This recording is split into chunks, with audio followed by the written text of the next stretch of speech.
Don't you hang up again, baby. I just can't be alone tonight. Don't you hang up again, baby. I just can't be alone tonight. Ticking like a bomb, falling in motion, center of the stage, hoping that we'll be right. Back again. You gotta help me out, help me out. Riding coasters to dream your eyes. You gotta help me out, help me out. Swim in oceans to breathe your air. Don't you hang up again, baby. I just can't be alone tonight. Don't you hang up again, baby. I just can't be alone tonight.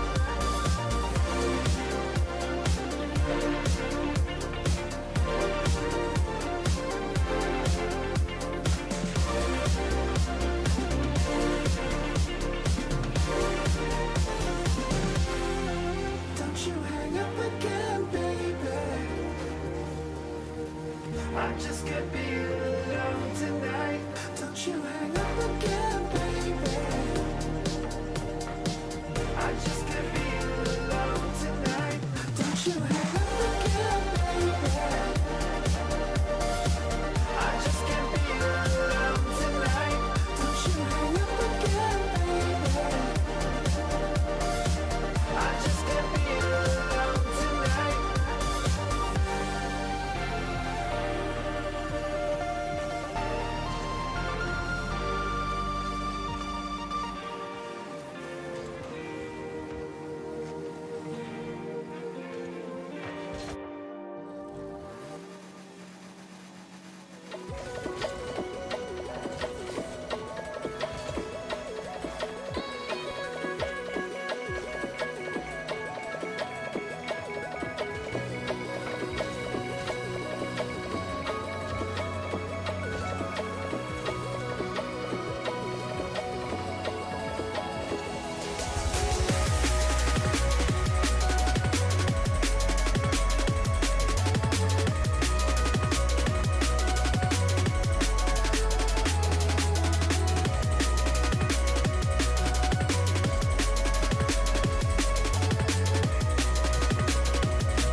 and I just wonder why I'm burying a suit I'd never buy, a suit I'd never buy. Cufflinks from my wrist, I can't act surprised when the shovels hit dirt in the earth. Did they start to cry?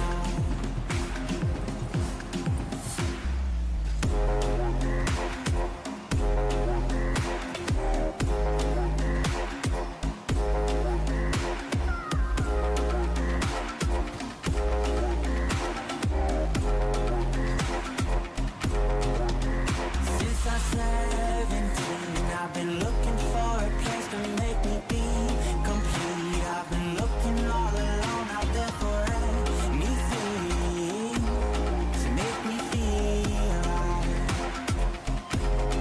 Bring me back to life.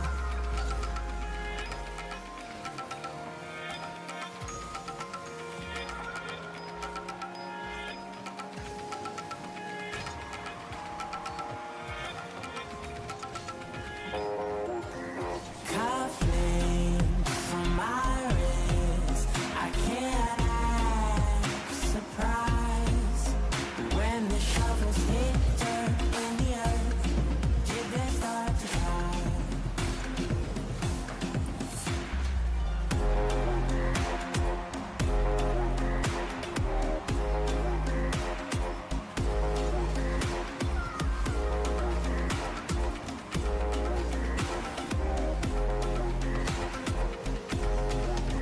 Since I was 17, I've been looking for a place to make me be complete. I've been looking all alone out there for anything to make me feel right. Bring me back to life.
That's right. Championship Sunday has arrived at our first European Open in split number 1 of the 2025 RLCS season. Yesterday, we had a lot of great action, and we fully expect a lot more today. K-Corp and Vitality looking like the top dogs of the region so far, as the others will look to shut them down. Welcome in, everyone. I'm glad to see y'all in chat. Not so much these guys, but we'll see what we can do. We'll salvage something from Gibbs, Stumpy, Shogun. Thanks for joining me. Well, you know, well, thanks, Lee, for that excellent intro. We really appreciate it. I like chat more than you. What can I say? He doesn't want to work with any of us. We've got Gibbs saying he doesn't want to work with Leaf and Cole. Stumpy. It's me and you're gonna have to do the positive vibes around here. We've got to be the positive force. We're in You trouble. know contractually, Shogun, I will not speak to you. Okay, so let's. All right. Thank you. Oh, that's great. Okay, just take them out. We'll do a 3-man. Why not? Why not? We're in big trouble. Anyways, we got a lot of action to get through. This pre-show here, we're going to get you all caught up on it yesterday. If you didn't tune in, unfortunately, go watch the VODs too, but we do have some replays and we'll get looking forward to what to expect to today. But let's look at the season overview right now, just so you know, if you weren't here yesterday, you may have missed the news. Well, you shouldn't have. We've been talking about it for some time now. There's a couple extra additions, but we did go over those additions yesterday and what goes through with those. But 1v1 Open has been added into it and a last chance qualifier. So if you're expecting the same old format, that's not to be it. Gibbs, I love the addition of these 2 extra pieces here. Yeah, last chance qualifier is going to be very, very important. Very likely Europe will get one of those. It's the 4 best regions according to the major results. So Europe, pretty much they will be there. But the more important fact for that is you can blow up entire rosters and make new teams for that last chance qualifier. And it is just one tournament. Whoever wins it goes to the World Championship. So bold prediction, it's going to be a brand new roster out of Europe that makes it there. I think one of those 5th place teams that just barely misses out makes that roster move to try and win that one tournament and make it to the World Championship. And with ones at Worlds as well, you guys definitely want to be there. So grab your tickets, get your phones out right now and scan the QR code on your screen because we're headed over to Hamland. That's Yes. Hamlin. Hamland. Yeah, no, it's renaming official, Snubby. Yeah, that's what we call it, of course. All of you Hamlanders, people from the Birmingham. Make sure, obviously, you pop over BP Pulse Live Arena over in Birmingham. If you've been to the NEC before, it's around that area. Wonderful place, lots of things to do as well. Really nice area, and you'll be able to see us, see the players. Huge amount of fun is to be had. So make sure, scan that QR code. Head yourselves over to Birminghamland. That first major still a little ways off here. We got some games to get through, and you can see all of them on the board. Next week, Mina and NA and OC hit the field. APAC, EU, and SAM were all this weekend. I believe SAM will be finishing after us. So once we're done today's broadcast, head on over to watch some of the SAM games and see what goes on there. But we got to talk about our region, Europe. And yesterday we played some games. They played some games Friday and the weekend before. There have been a lot of games, but today we're just looking at the finishing of this hybrid bracket. Shogun, again, Team Vitality, K-Corp, I mentioned it in the intro. The teams to beat right now as the rest of the teams try to make their way up to those semis.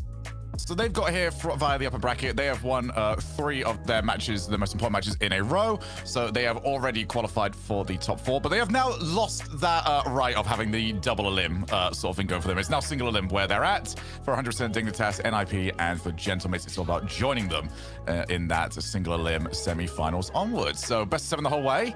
And also big results required because, as I'm sure we're going to get to in just a second, Leaf, the points are massive from here on out. Yeah, we'll take a look at those in a moment. But first, if you did miss yesterday, we'll get a little gameplay on screen here. We'll cover some recaps. Gibbs, why don't you start us off there with some Ninjas in Pajamas? Yeah, we had a banger of a first matchup. We had Ninjas in Pajamas, power ranked by the pros, number 3, versus GK Esports, power rank number 5. And honestly, after watching this match, I think GK are frauds. The Ninjas might be that good. I'm not sure, but Ninjas just destroyed GK. And this could be more credit to Ninjas being that good of a team. But Ninjas, through the first 3 games, pure domination. Game 4, finally GK wakes up. They get a 3-0 lead, and didn't go very well for them after that. Our event is about us just learning everything that we possibly can. We're learning about the teams. We're learning that Gibbs is not a morning person, apparently, because my goodness, is he aggressive right now. But we did get into that second match of KC against Dignitas. Everyone rating KC as the number 1 team in Europe. I feel like we didn't get to learn too much about them because Dignitas were, well, simply fighting just to get themselves into this series, Stumpy. But KC, they did the job they had to do. I mean, Dignitas started off really well. They started to shock us. They got game number 1. It was pretty strong. And then there were definitely those miscommunications, I think mostly between Stizzy and Abjack. There was a lot of blame going towards Stizzy, I will say, and we defended him a bit. And then towards the end of the series, he had a couple of shockers, but I think that was just the compounding of the pressure that he was feeling. And so I do feel like, when you have got the pressure of Casey bearing down on you, as a relatively new player in Europe, it becomes a lot harder to deal with. lights on you, and you know every match is so important. So not the best start that they could have hoped for, but they will have further opportunities moving forward, and especially even today. You know, the championship wasn't won yesterday. You got to go and get it done today. 3 wins in a row. Hey, it's all in the distance. It is, but we've also got a team that is looking to win that championship. And I think a lot of people have been very excited to watch them, myself included. Team Vitality, when they took on Gentlemates Alpine. It was yet again another Game 5 it went to, but Vitality managed to win it 4-1. And to be honest, it really wasn't that close, considering, you know, we looked at all the other games and there was a little bit of fight from the others. I thought this would be, you know, Game 6, Game 7. Vitality were a completely different beast. And Gentlemates, I mean, Leaf, when you looked at them realistically, they didn't seem to have that same kind of shine that they had previously. I don't know if reDosin is necessarily that pickup that's going to keep them on the level we expect. Yeah, I don't know. I mean, what we saw from Gentlemates was not what I expect their peak to be. I mean, this is a team that I think could really go toe-to-toe with a team like Team Vitality. I think, you know, in the long run, they still lose a majority of the games against them, but I don't see them as a team that's going to fall to the wayside. I mean, reDosin's still a really solid player out there, but there have been those peaks, those ups and downs before. Yeah, like it's hard to fault them because it's 2 world champions joined up with Zen, who's considered the best player in the world. Vitality, they were not ranked #1 by the pros, #2 pretty much across the entire board. So Vitality looking to get back that #1 spot. But with the mates, they lost their MVP like in Itachi, so they should be downgraded a bit. And I think this is a realistic spot for them right now, trying to compete for one of those 3rd or 4th place spots. And let's just look at the points now just to see where that kind of rolls people out to right now. Obviously, we haven't finished off this weekend, so we don't have those top spots, Gibbs, but they are fighting for that extra 5 points there. Yeah, so quick math here. Obviously, top 4 in Europe will go to the major. That is basically means if you get 2 top 4s and like a 5th, you're looking fantastic. You'll probably make the major. That would be 19 points. So if you win this event, you will already have 15 of those points. That is so incredibly important. Whoever wins these 3 opens, probably 99% of the time will make the major. So if you win one of them, you are looking to be in a great spot. Because I would say, yeah, that magic number probably around the 20-point mark. So you'll already be 3/4 of the way there. So these teams, that is what they're fighting for today. Let's get one more little bit of recap going on here. Of course, you know I love my top plays. So we got 5 of them for you guys today. We're going to start this one off with Joris. Just incredible control around the midfield here. You notice when he gets on the ceiling, he's out of boost, but he gets a little bit of help from Atto, and he just makes the most of it. Sometimes you get bumped, you're just gone. You're out of the play, but he stays focused, locked in, off the ceiling. Nice first goal there on our top 5. And then number 4, we're going to talk about the World Championship MVP that no one talks about on this team for some reason. Exotic with an amazing corner read, redirect. Everyone talks about Zen being the greatest player. Everyone talks about Monkey Moon being the GOAT. Exotic, World Championship MVP, showing it off right there. Yeah, well, that's his time up, mate. Back to Zen, thank you very much. Manages to get a wonderful touch. And the people were going crazy on social media, saying how perfect this touch was. His car basically fuses with the ball as he makes contact, keeps it close, air drills into the backboard, and then gets a double. It's outrageous. But the forgotten ones of this World Championship team. How about this guy? You know he won and won it. Drally stepping up to prove that he can still be that guy when required. Over the top of Stizzy, tried to reach it. No chance whatsoever. But there can only be one at #1, and that is reSX. First touch, doesn't get the reset. He follows it the whole way. And at Crow, well, he gave it a good go, but a good go was as good as he was gonna get. It's crazy to show because you mentioned that you've got he tries to go the reset first and then he messes that up and then recovers it so well that he can then go for a reset attempt again and then gets it. Unbelievable play from reSX. Good job. Those incredible first touches are something you are not going to see in our next segment at all. What do you mean? You've not watched the video yet. Thank you very much. Okay, well, we're going to in a few moments here because we decided to celebrate. We mentioned yesterday, we decided to celebrate 1v1s being officially brought into the RLCS broadcast and circuit here with caster 1v1s. Something that probably no one wants to see, but we're going to show it to you anyways. Gibbs decided to put together a bracket here of all the casters, and we're going to 1v1 each other throughout this season and see who's the best 1v1er. I think we know how this is going to go, but here's the bracket right now. Of course, Gibbs, you've given CJ a bye, yes. and I I think can't for good believe reason. it. OC's in top 4. I never thought I'd see the They day. finally made it.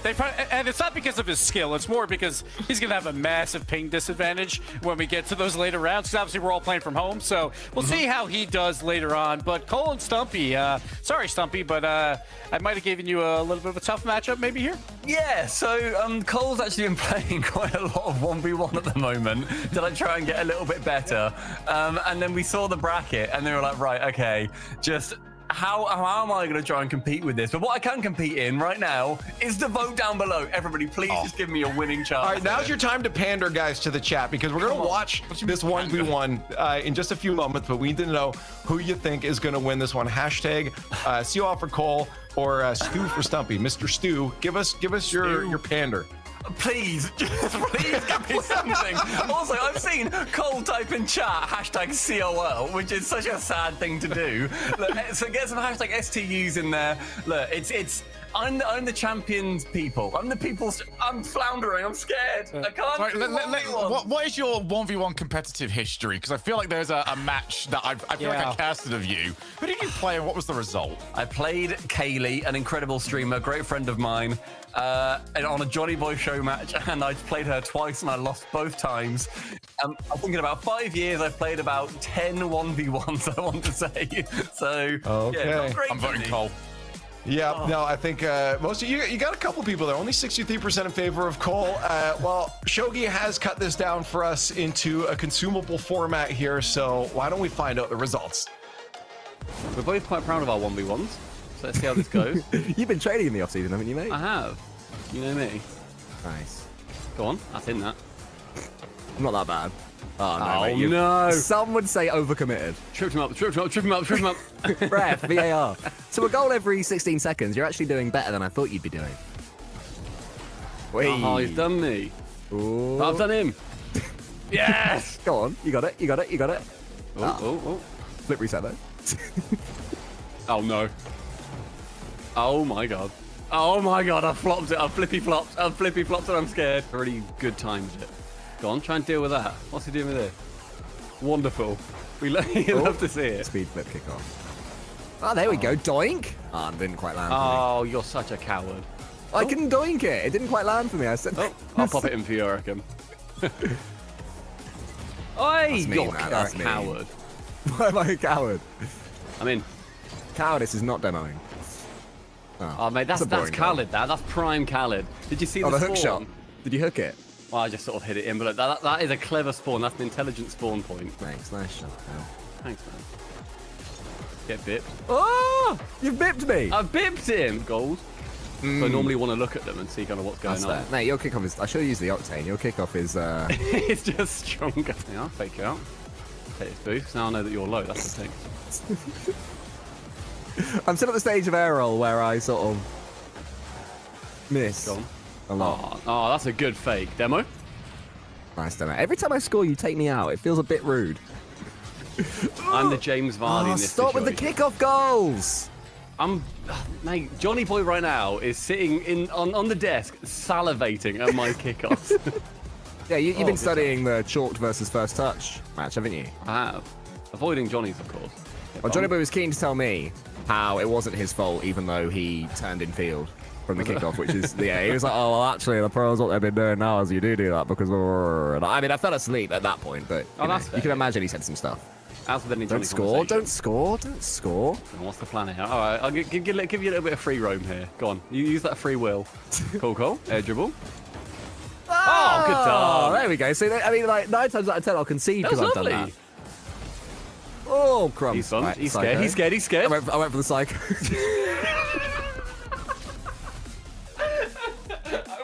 The embarrassed. I went for the psycho. Go for this. How Oh, close this. were you? It's really hard. It's really hard. There's a lot of pixels to take into account. Oh, that's probably a goal. I did my best. I did my best to miss that. Look at that! Bang! Keep Okay, it up. go on, I'm gonna Rule keep one. it up. Rule one There in you go. play. Okay. Yeah. You'll go. On Yeah. you. I'll try. Oh, sorry. I did try. Well played. Wow. I'm not going to lie. I'm shocked. Yeah. Especially after that clanger off the bar, Stumpy. I can't believe it. It was a horrible start for me. And may I say, 85-15 in chat on the points predictions, which you must all feel silly. Everybody who voted Stumpy, you earn your points. Well done to all of you. Thank you very much. Nice result, Stumpy. Nice result. Like I was not expecting this. Cole has been grinding Rocket League lately. He's been probably more than any of us. I Wow. don't think I know anyone that is like got a better or a bigger skill disparity than Cole in threes versus Cole in ones. Cole in any other game mode apart from threes. He also can't play twos, bless him. Now, Stumpy, I'll see you in the semi-finals, mate. I'll look forward to meeting you there. You still need to beat Johnny. Call it already. Everyone just got to judge you guys. It's time for us to judge them because yesterday I actually tweeted out for some hot takes that you guys have coming into this season. I grabbed some from a bunch of different regions, and we're going to judge them right now on how likely they're going to be from 1 to 10. 1 being very unlikely, 10 being it will happen essentially, and we agree with that. So let's just run through these hot takes. I've conglomerated some of them because there were a lot of similar replies here. Let's start off with number 1. Looking over at Sam here, Yukio has actually joined the region on Shaman Esports, and I saw that someone said that Shaman Esports will grab a major spot for Sam. That one is an interesting one because you do have to look at the other squads that are in there, in that region. Around them, you obviously have Furia, Team Secret, right beside them, Corinthians. There's a lot of good squads in that region. How likely is Shaman? Oh, I might have overdone it, by the way, on the whiteboard size. Yeah. So I was like, wow. we're going to lose Shogun for a little bit, all right? Are we rating out of 10? Whiteboard gets to take over from now on. All right. Board. It's Are we rating fine. out of 10, yeah? Yeah. Rating out of 10, 10 being we think it's likely. Okay. Okay, all right, I've got mine. Take all your right. time. Let's Okay. flip. All right. How likely is this one? Okay. Oh, wait, focus. We all three. Wow. Wow. This is not planned. Unbelievable. Wow. Now, Yeah. all right, there's one reason, right? Because Furia, they already played Shaman, and they beat them 3-0, and it was 11 goals to 2. But more importantly, Furia's got Yan, and Shaman, they have a player named Yan D.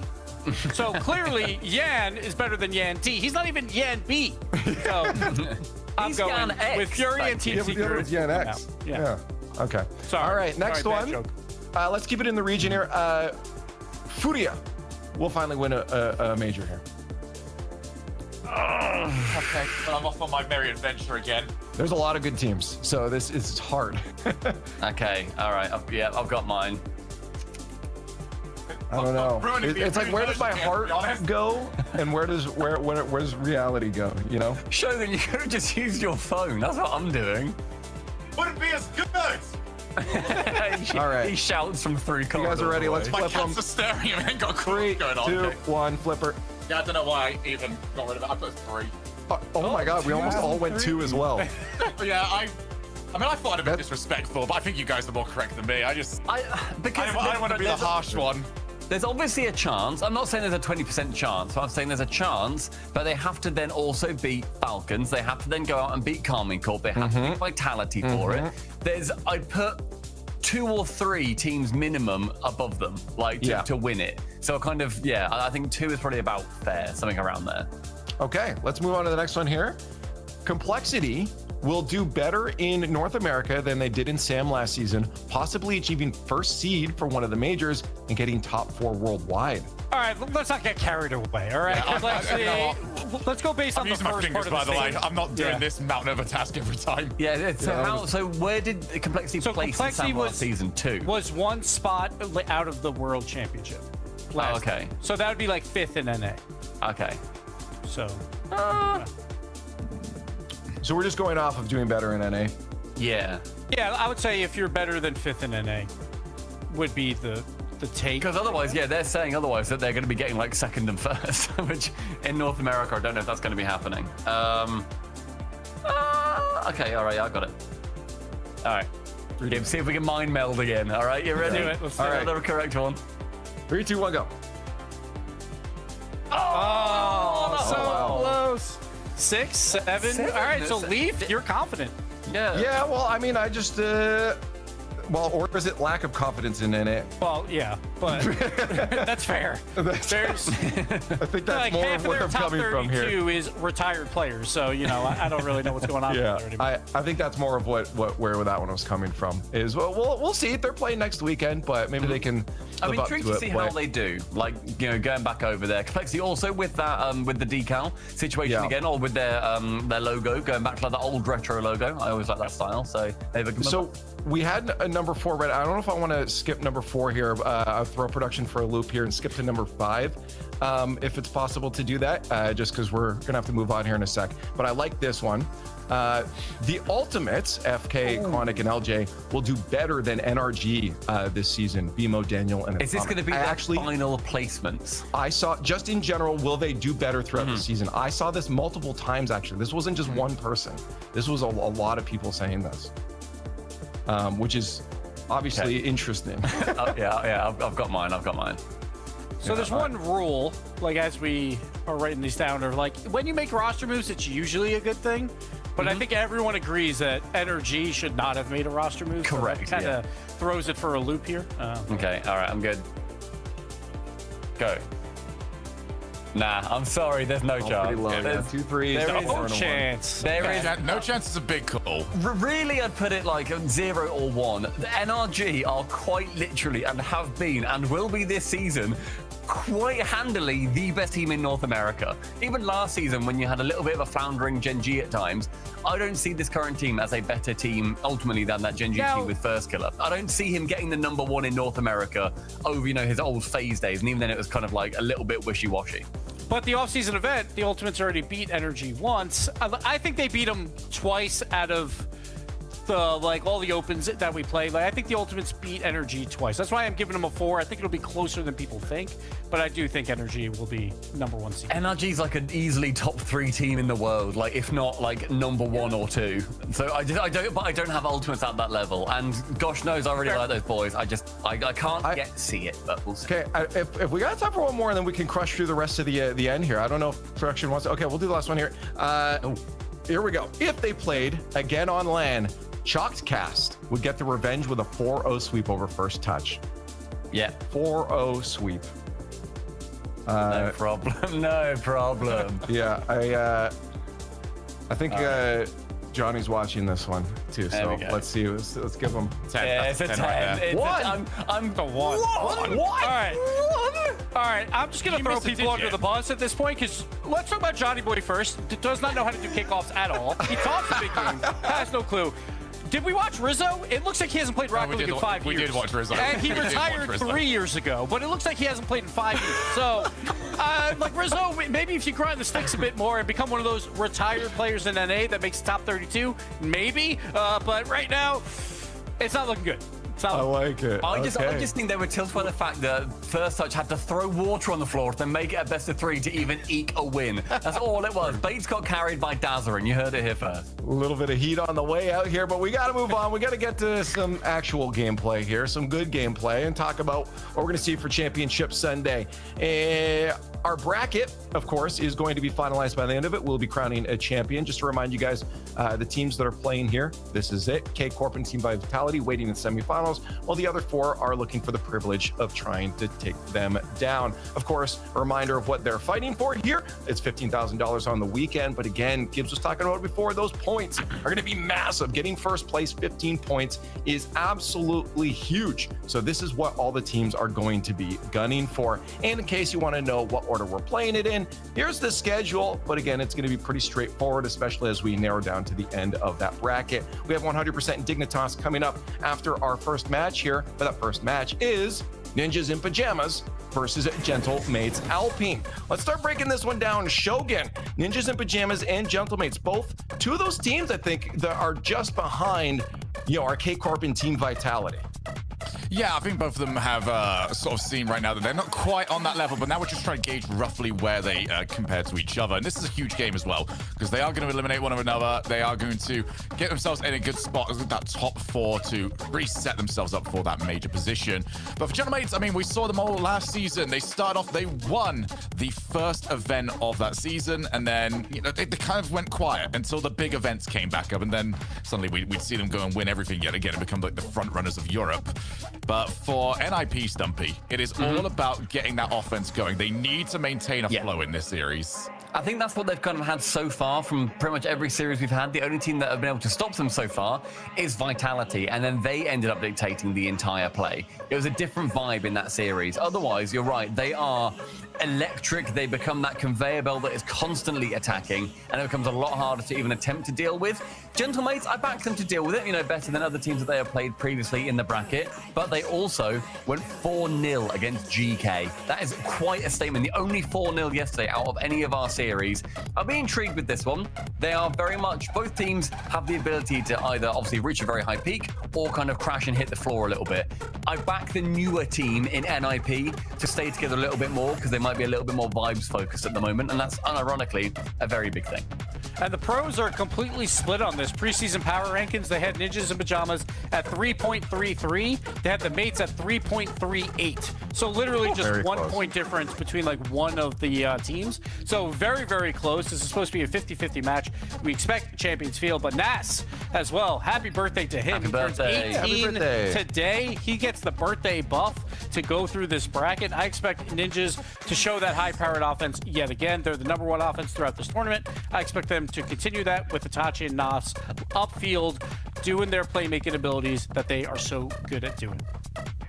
Direct stat on that. Oh, how good is the birthday buff? Has it followed True. through? I feel like the only ones I remember are people losing on their birthday. so it's if that's true, it's not boding well for Nas here. But let's hope that. But remember, this is a special birthday. It's an 18th birthday. It's not like a stupid, 19th birthday that no one cares about. It's an 18th birthday. That's a big hitter. Pretty big, pretty big. But does that mean, was he up last night partying, or is he ready for the game? I assume he's ready for Celebrate the the game. day before your birthday. Yeah, that's true. Yeah, especially when it's 17 to 18. Well, when you, Not birthday eve. midnight, but midnight. You reckon he was at midnight going out for a party? I don't know. I don't think he was, but you never know. You never I'll tell you what, we'll tell by the gameplay today. If he's walking all over Exactly. the place, He's a we little can see. slower. That's great. I mean, I kind of agree though with the power rankings that the pros gave out here. I mean, these are two teams that I believe comes down to potentially a coin toss. Like I expect close. these.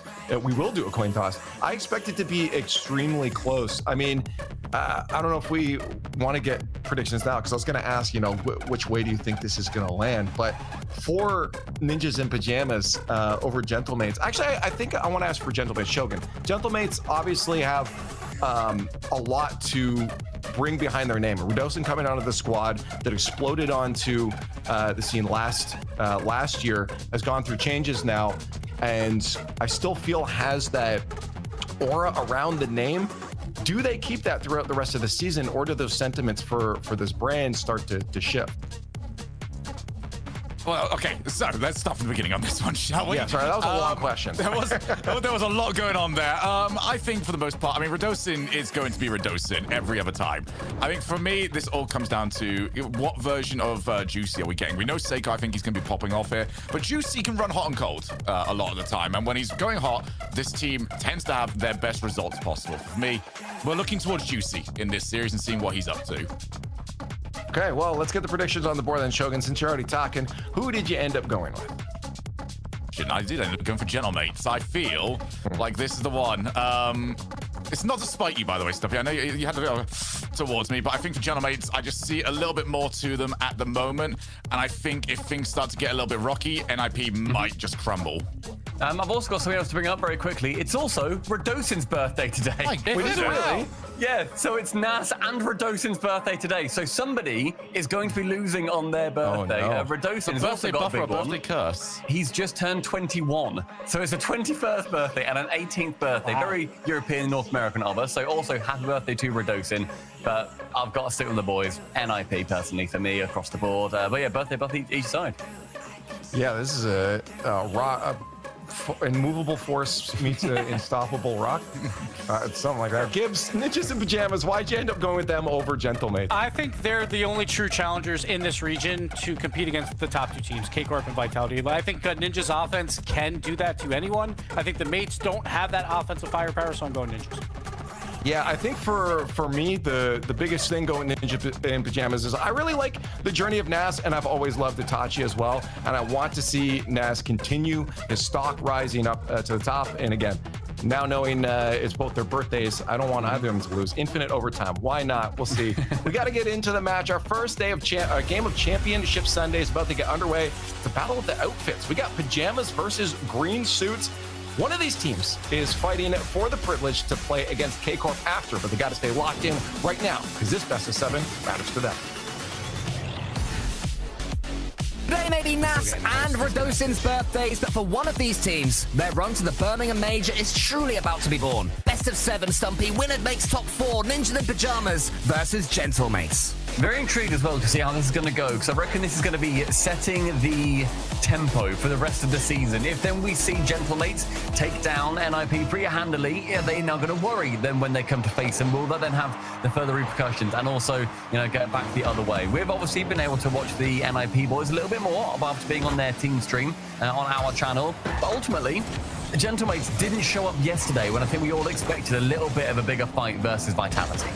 It was mainly their shooting. They had their opportunities and they had their chances. And against a team like Vitality, there's no shame in that. But when they came, was the finishing as good as it needed to be? If they can fix that here against Ninja in Pajamas, there is no reason that Radosin can't have a very happy birthday, as I hope both he and Nas do, no matter what happens today. First 30 seconds, decent chances, decent pressure, both sides. Very, very pokey. We've been playing a little bit of Rocket League ourselves today, and already, Cole, I can see a huge difference in the gameplay. I don't want to say it's like, watching Prime me, but that's what it kind of feels like. I can see a huge difference in Seiko's car because, my goodness, that thing is giving me a headache, and I love and respect him for it. That is as yellow as you can possibly get against Ninja in Pajamas as well, the team that I'd normally associate with that color. So, I don't know, maybe some mind games there from Seiko. And I see what you were getting at, Stumpy. Hey, next time, I'll get at least 5 goals, all right? Thank you. I really appreciate that. Nada. That's all I need. NIP, when you look at the quality of their opponents they've faced so far, they didn't manage to take down Vitality even slightly. I said that was my biggest worry with them, is that when they faced the big team, they really couldn't do it. GK are sort of like an entry big team. Lovely touch from Nas. Decent chance for him, but the double save can keep it away. Whereas, then when you look over towards Gentlemates, they also, managed to then go around through, not quite making it through Carmine Corp, and then on the other side of things, they then obviously didn't manage to beat Vitality. So quite a similar run on both sides, and a good drop down finds Nas. They managed to get the opener. It is the birthday boy Nas who gets the first one going, and it was Itachi, the former Gentlemate, who did all the work. He gets the aerial play, he gets the dunk straight down, and Nas was waiting. Already these Moroccans, they've been playing together now since the FIFA World Cup. And they're only now not only now, but even though their duoship started fantastically, it continues to improve. It's nice seeing players, I think, generally, when they stop playing against their old teams. It's nice to see them then go and excel when they are then playing against them on different teams. It's nice that it's not sort of that one-and-done situation. Itachi, he was very much a Gentlemate through and through. Radosin coming in now for him, and Nas pushing over against Radosin. Beats 1, beats 2, bumps the third. Itachi in, no double for him. The work done by Nas could not be finished by Itachi.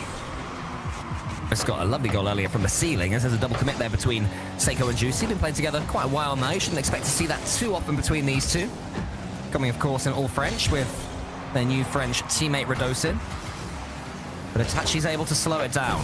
Ninja in Pajamas have this lead. Oski's alone. He's going to get demoed. It's going to be a goal for Radosin. And happy birthdays all round. It's 1 each for him. Seeing Oski here, he slows down massively on that ball, where he does like a 3-point turn, takes it slow. Juicy, great vision from him, can completely wipe him out. And it's a tap in for Rado. Birthday goal for him. And as far as I know, and I asked D-Rec this, we don't know if there has been an RLCS main event series where 2 birthdays have played each other. So it feels like it's probably pretty rare, but maybe it's a record. We don't know. Did both birthday players open the scoring with the 2 goals before? It's Radosin. This is ridiculous. Someone blow those candles out. Rado with his second. Obviously, Nas didn't manage to get the last one, did he? Was that Nas's goal? Oh, it was Nas's goal. Oh, yes, that's what I'm saying. That's what I'm saying, man. The 1-on-1. Goes straight with Oski.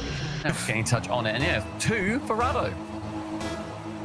from Gentlemates. I think they are not quite as highly regarded coming into the season as Ninja and Pyjamas are, but were they highly regarded last season, Stumpy, and did they care? The answer to the first one was no. The answer to the second one was no. And here is Seiko, the former world champion, 3-1. It's a runaway here too. It was Juicy, a complete outplay, gets the flick high, and it was Rado getting the bump on a player as well, opens it up entirely. Gentlemates seem so much like their usual selves already. To vibe with reDosin, and there is a little bit less control to their game than there was this time last season, and I say that as a very positive thing. I think towards the season as it went on and they just slowly but surely started to be not overtaken but able to be beaten, it's because they didn't have that extra element. reDosin is beginning to bring that to them, so we'll see how it fares. It can of course swing the other way, and Ninja and Pyjamas are going to be doing their very best to make it happen. So that's a couple of touches, takes out Juicy. Seiko's already there and Oski booms it. Quick reset into the center. Ninja and Pyjamas trying to get something going, and suddenly Stumpy, 1 minute 35 seconds left. They're, just having to keep half an eye on the clock. I think it's going to then ultimately get a lot harder to bring anything back because Gentlemates are pushing as hard as they can. Approach every angle. The 1-2 central. Tachi on target. Seiko can tap it away into the corner with 80 boost Rado. Very strong challenge from him. And again, Tachi does beat him on that, but Seiko can clear it nice and long. And it suddenly ticks down to only 70 seconds remaining and 2 to chase. Dancer up against Seiko, he beats him. reDosin tries to get the save, does, uses all of his boost. He had pretty much nothing. That was stunning defense from reDosin, and then the composure to get the bump. It's brilliant defending from the big Frenchman. And a touchdown from Seiko as well. Tries to work around Nas. Does so. Juicy's there for the next one. Bumps Tachi, or attempts to. Throws it up for the next one. Oski comes in. Removes Rado from the pitch. Great play from NIP to defensively stay in this game somewhat. 45 seconds left for them to get anything. A lovely touch from Oski. 1-2. Straight back down. It's near target. And the touch from Nas is unable to happen. Tachi forced back on defense. Goes from Oski, but Gentlemates show that when it comes down to it, they've still got those defensive skills in their back pockets. Such a hard team to get past last season, and reDosin, he seems to be following them along this season. He completes his hat-trick. What a game from Rado. Completes his hat-trick, has a hat-trick of saves as well, and only 3 shots. Shooting 100% on the big 21st birthday. You cannot ask for much more than that, apart from winning literally the entire thing.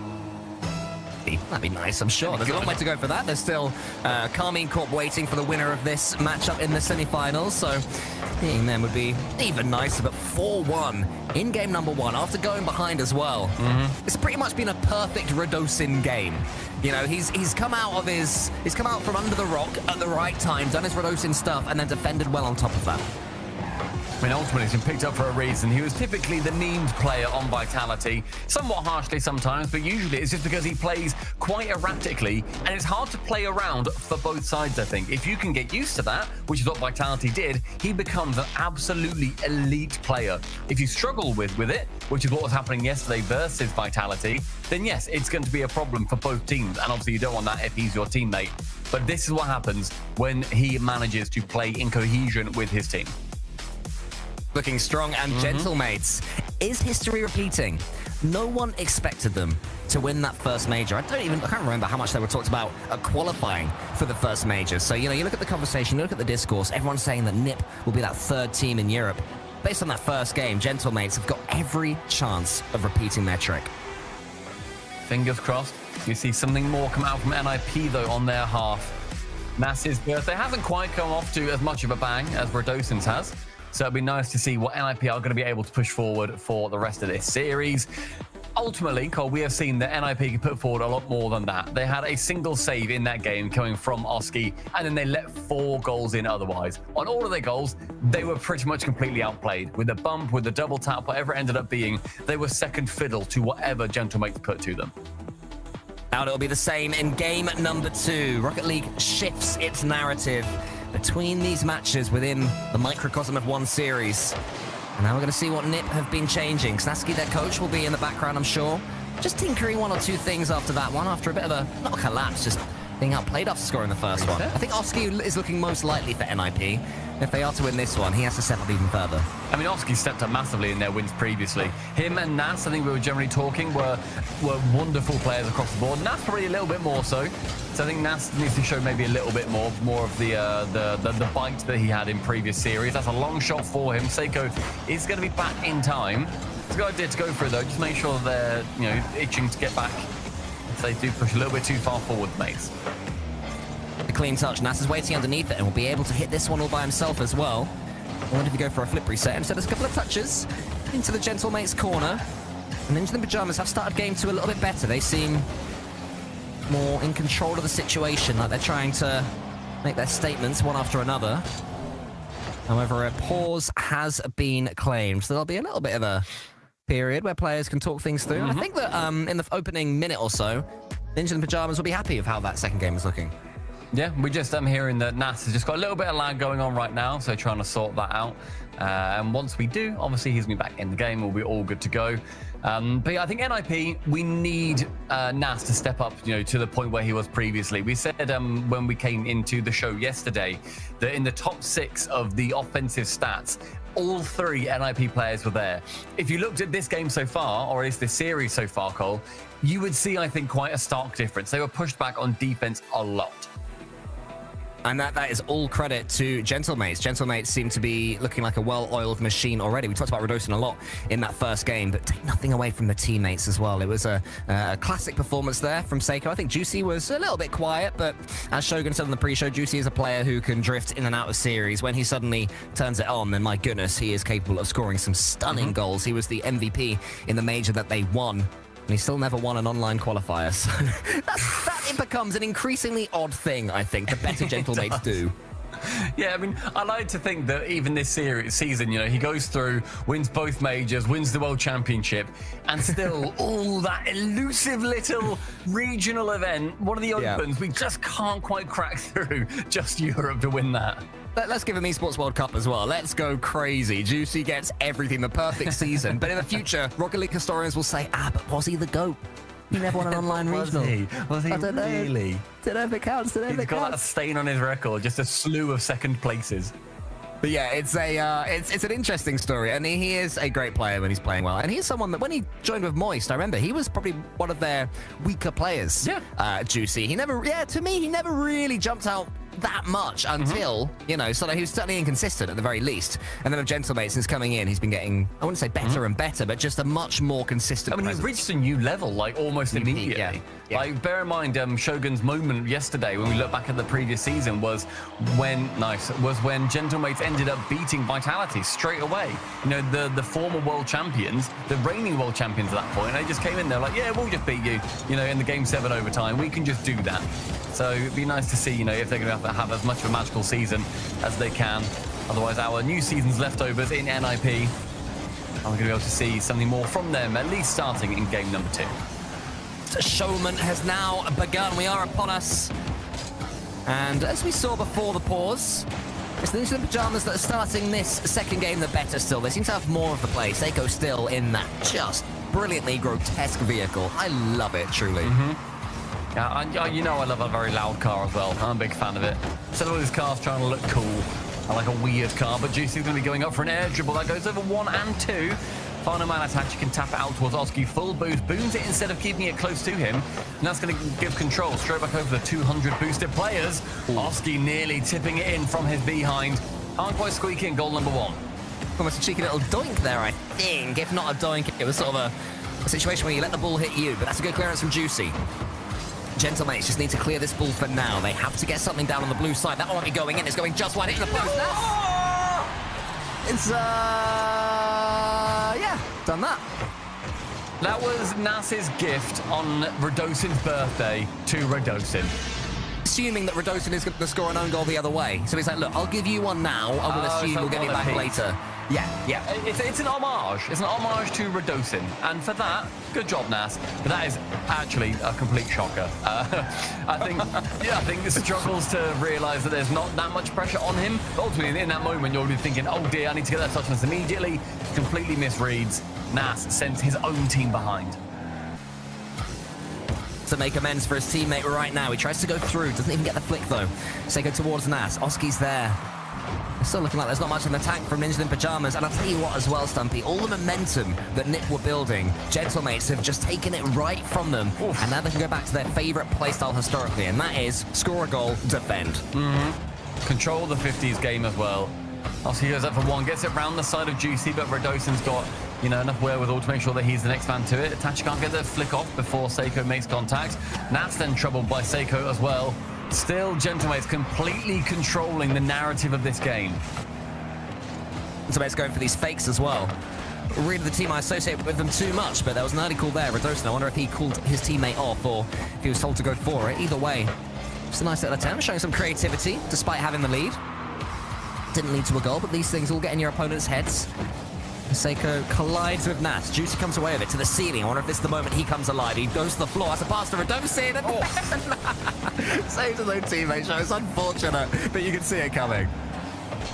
Yeah, just about manages to keep that one away. And Juicy now goes low with it, forces Oski into a save. Nas very low on boost at the back, does use it wonderfully well. Juicy now moving that final man again. And this narrative, as I said, continues to be pushed by Gentlemates. A great demo from Juicy. Swipes across or removes Itachi on that play. Seiko half boost, can't do too much with it, can't imagine. And Itachi can get a nice interception. But I mean, count how many free touches you see NIP get at any point in this game. They're going to be remarkably low. Oscar now goes for a carry. 1-2, the double tap. As I say that, magnificent from Large Oscar. There wasn't a free touch. You just saw at the bottom of your screen, there was a demo. That opened Gentlemates up. And Oski has got those double tapping capabilities to make the most from it. Gentlemates, they have to stay on this pitch because Ninjas in Pajamas are fantastic at the bump and demo game. And that might be what Nip have to rely on to get through this series. There's going to be an opportunity here, though, for Gentlemates to win it in the regulation that I'm sure they were kind of feeling like it was going to be going their way for. Final 40 as Redosin now pushes it towards the opposite side. Oski lets will roll over his shoulder up to the ceiling now. Sees Itachi on his left, finds Itachi instead, actually finds Seiko. That's now round 1-2. Rado nice and sensibly in the goal, flips nicely to continue on his path towards the ball. Juicy with zero boost, make sure he gets anything. 2 up for it. Juicy's low. Nas, great chance here. Goes to the corner, can't quite make it, come back central. That was the point that NIP could have taken the lead and maybe the game. Players called each other off the ball. Neither of them went for it. That's what allowed that chance for Ninja in Pajamas. Thankfully for Gentlemates, they survived. Oski goes forward though. They might not survive this one. That's the chance to get the angle. But Itachi's too far back, and game 2 has an overtime. The pass was there. Itachi was not. I mean, maybe he just thought, okay, let's play it safe. We can go for the overtime, depending on what happens. Sometimes you need to take those risks. Juicy now challenging versus Itachi in the corner. Itachi getting around 1 and 2. Seiko up completely on his own on the sidewall, so Oski decides a little bit of initiative and works his way in. Juicy can't beat out Nas. Nas now continues with a lot of boost, pushes it down, actually delays a touch to make sure that he's the second man to it, to pick it over the top. Becomes a lot harder now, as I think Gentlemates have realized they're being a little bit silly sometimes on some touches. Nas to the ceiling. Itachi, the one to receive it next. First 30 seconds has actually been a decent amount of NIP pressure, but mostly, you know, secluded the midfield. Us there towards Juicy from Redosin. He's the player pulling all the strings still, in my opinion. Itachi having a very quiet series. Flicks it forwards, trying to play his safety first game. Up against Redosin, gets a decent challenge. Almost Gentlemates from last season-esque with that challenge from Itachi that was being followed up, but his teammate was too far back. That's a big one there for Seiko towards Redosin. Gets it to Juicy. Itachi closes his down quick. Oh, and then Itachi keeps on going as well. Itachi from nothing to everything. It's 1-1 in the series. He had no boost from that moment, realistically, that he touched the ball originally. He goes for the challenge, uses about 80 boost on that entire challenge, and then can tap it home. Itachi, wondrous play from defense, keeps it grounded. And Cole, wasn't that what you were saying yesterday about Itachi too? Keeps it so much more grounded than a lot of players that we see. So he keeps it grounded, he keeps it slow as well. And then when the time is right, that is when Itachi strikes. You can see it there. He's got the ball in front of him, going for the challenge. Suddenly there's a speed flip. He's through. Zero boost, doesn't matter. He's made it all the way. And Gentlemates, they did not see it coming. He's a deceptive player, Itachi, and such a brilliant one. One of my favorites to watch. Well, that is going to be a drawn-up series now. And I love seeing the boost, as you see. Just like he absolutely forces his way through. Keeps the nose of his car so perfectly, pushed into the ball. Very well played from Itachi overall. 1-1 in our first quarterfinal, starting just as electric as we ended yesterday. a series like this one, you can definitely tell that there is a flow to this one where Team A will play in a certain way in game number 1, and then game number 2 comes along, and just some slight subtle shifts. And I think in that series we saw the subtle shifts from Ninja in Pajamas from the off. They had more control of the ball, they had more belief in each other. They conceded that first goal, and I wondered if there'd be a bit of a crumble. But I think what they did best is that they didn't. They rallied, they got their goal, and of course the overtime win is the icing on the birthday cake. Very good. Very good. We like that a lot. Claps in chat for Cole's punnery. We're just changing over towards a different server, making sure that everyone's going to be nice and happy for that one. Of course, Nat's had a couple of issues in that previous one, but still they managed to win the game, so good for them. That's not bad, is it? If you're like, oh, this is laggy, but we've won. We're like, oh, wow. On the next server, when everything is absolutely perfect, we're going to be winning by 2, if anything. They're going to maybe 3. Maybe 3, bro. Maybe 3. Maybe 3. It's all calm and confident, I think, right now in both camps. Nobody acting too excited. You've still got a lot of games to go. And as you were saying... Best of 7s. Yeah, exactly. We're now to that best of 7 territory throughout the entirety of the playoffs, and the winner of this going through to face Carmine Corp. So, Cole, what do you reckon the chances are out of either of these teams that they can take down the theoretical best team in Europe? I'm going to be honest. I think that we have a pretty clear hierarchy in Europe for the first time in a very long time. And that is, well, I say pretty clear. I'd say Vitality / Carmine Corp. And then Nip / Gentlemates. Yep. And then got like your GKs and stuff. / GK, and then the rest. Maybe Dignitas, then GK, then the rest. Probably, actually, realistically. So, you know, on any given day, sure, they might beat Carmine Corp in an online best of 7. But, you know, I feel like if you were to run a simulation, do it 1,000 times, Carmine Corp win 900 of them, probably. Yeah, I think that's fair. I wouldn't necessarily disagree with that. I mean, right now, all that matters is NIP versus the mates. This server also looks pretty decent, so that's nice. Good for them. Of approval? Somebody got the seal of approval. I've made sure I said the admins. All right, hey, we can go ahead on this one, I reckon. I did see the players in game saying, Stumpy Goblin, thoughts? Thoughts? And I said, hey, boys, you're good. Look, I messed up on the last one. I gave you the okay. I gave you the okay. Everyone gets a 1, Stumpy, okay? Exactly, and you know what? I'm gonna take that to my grave. All right, I'm not happy with it. The players do deeply respect your opinions on just everything. You know, they call you for advice, life advice, you know, thoughts on fashion. A lot of the time they say, Stumpy, should I mix these trousers with these shoes? And you know what I always say? Baby. You do you, King. You do you, King. Advice there for everyone watching this right now. Precisely. But yeah, 1-1 so far in the series, and I think it's going to be intriguing whether... I think Gentlemates have been, as I said, so far controlling the narrative of this series. NIP have still got work to do. Despite their win in that last one, it still didn't look like the NIP I think that we were at least seeing on the Friday stream that we ended up doing. They looked better than they did versus Vitality, I would argue, on the Friday. But still, Cole, there's still the X factor right now that's missing for NIP.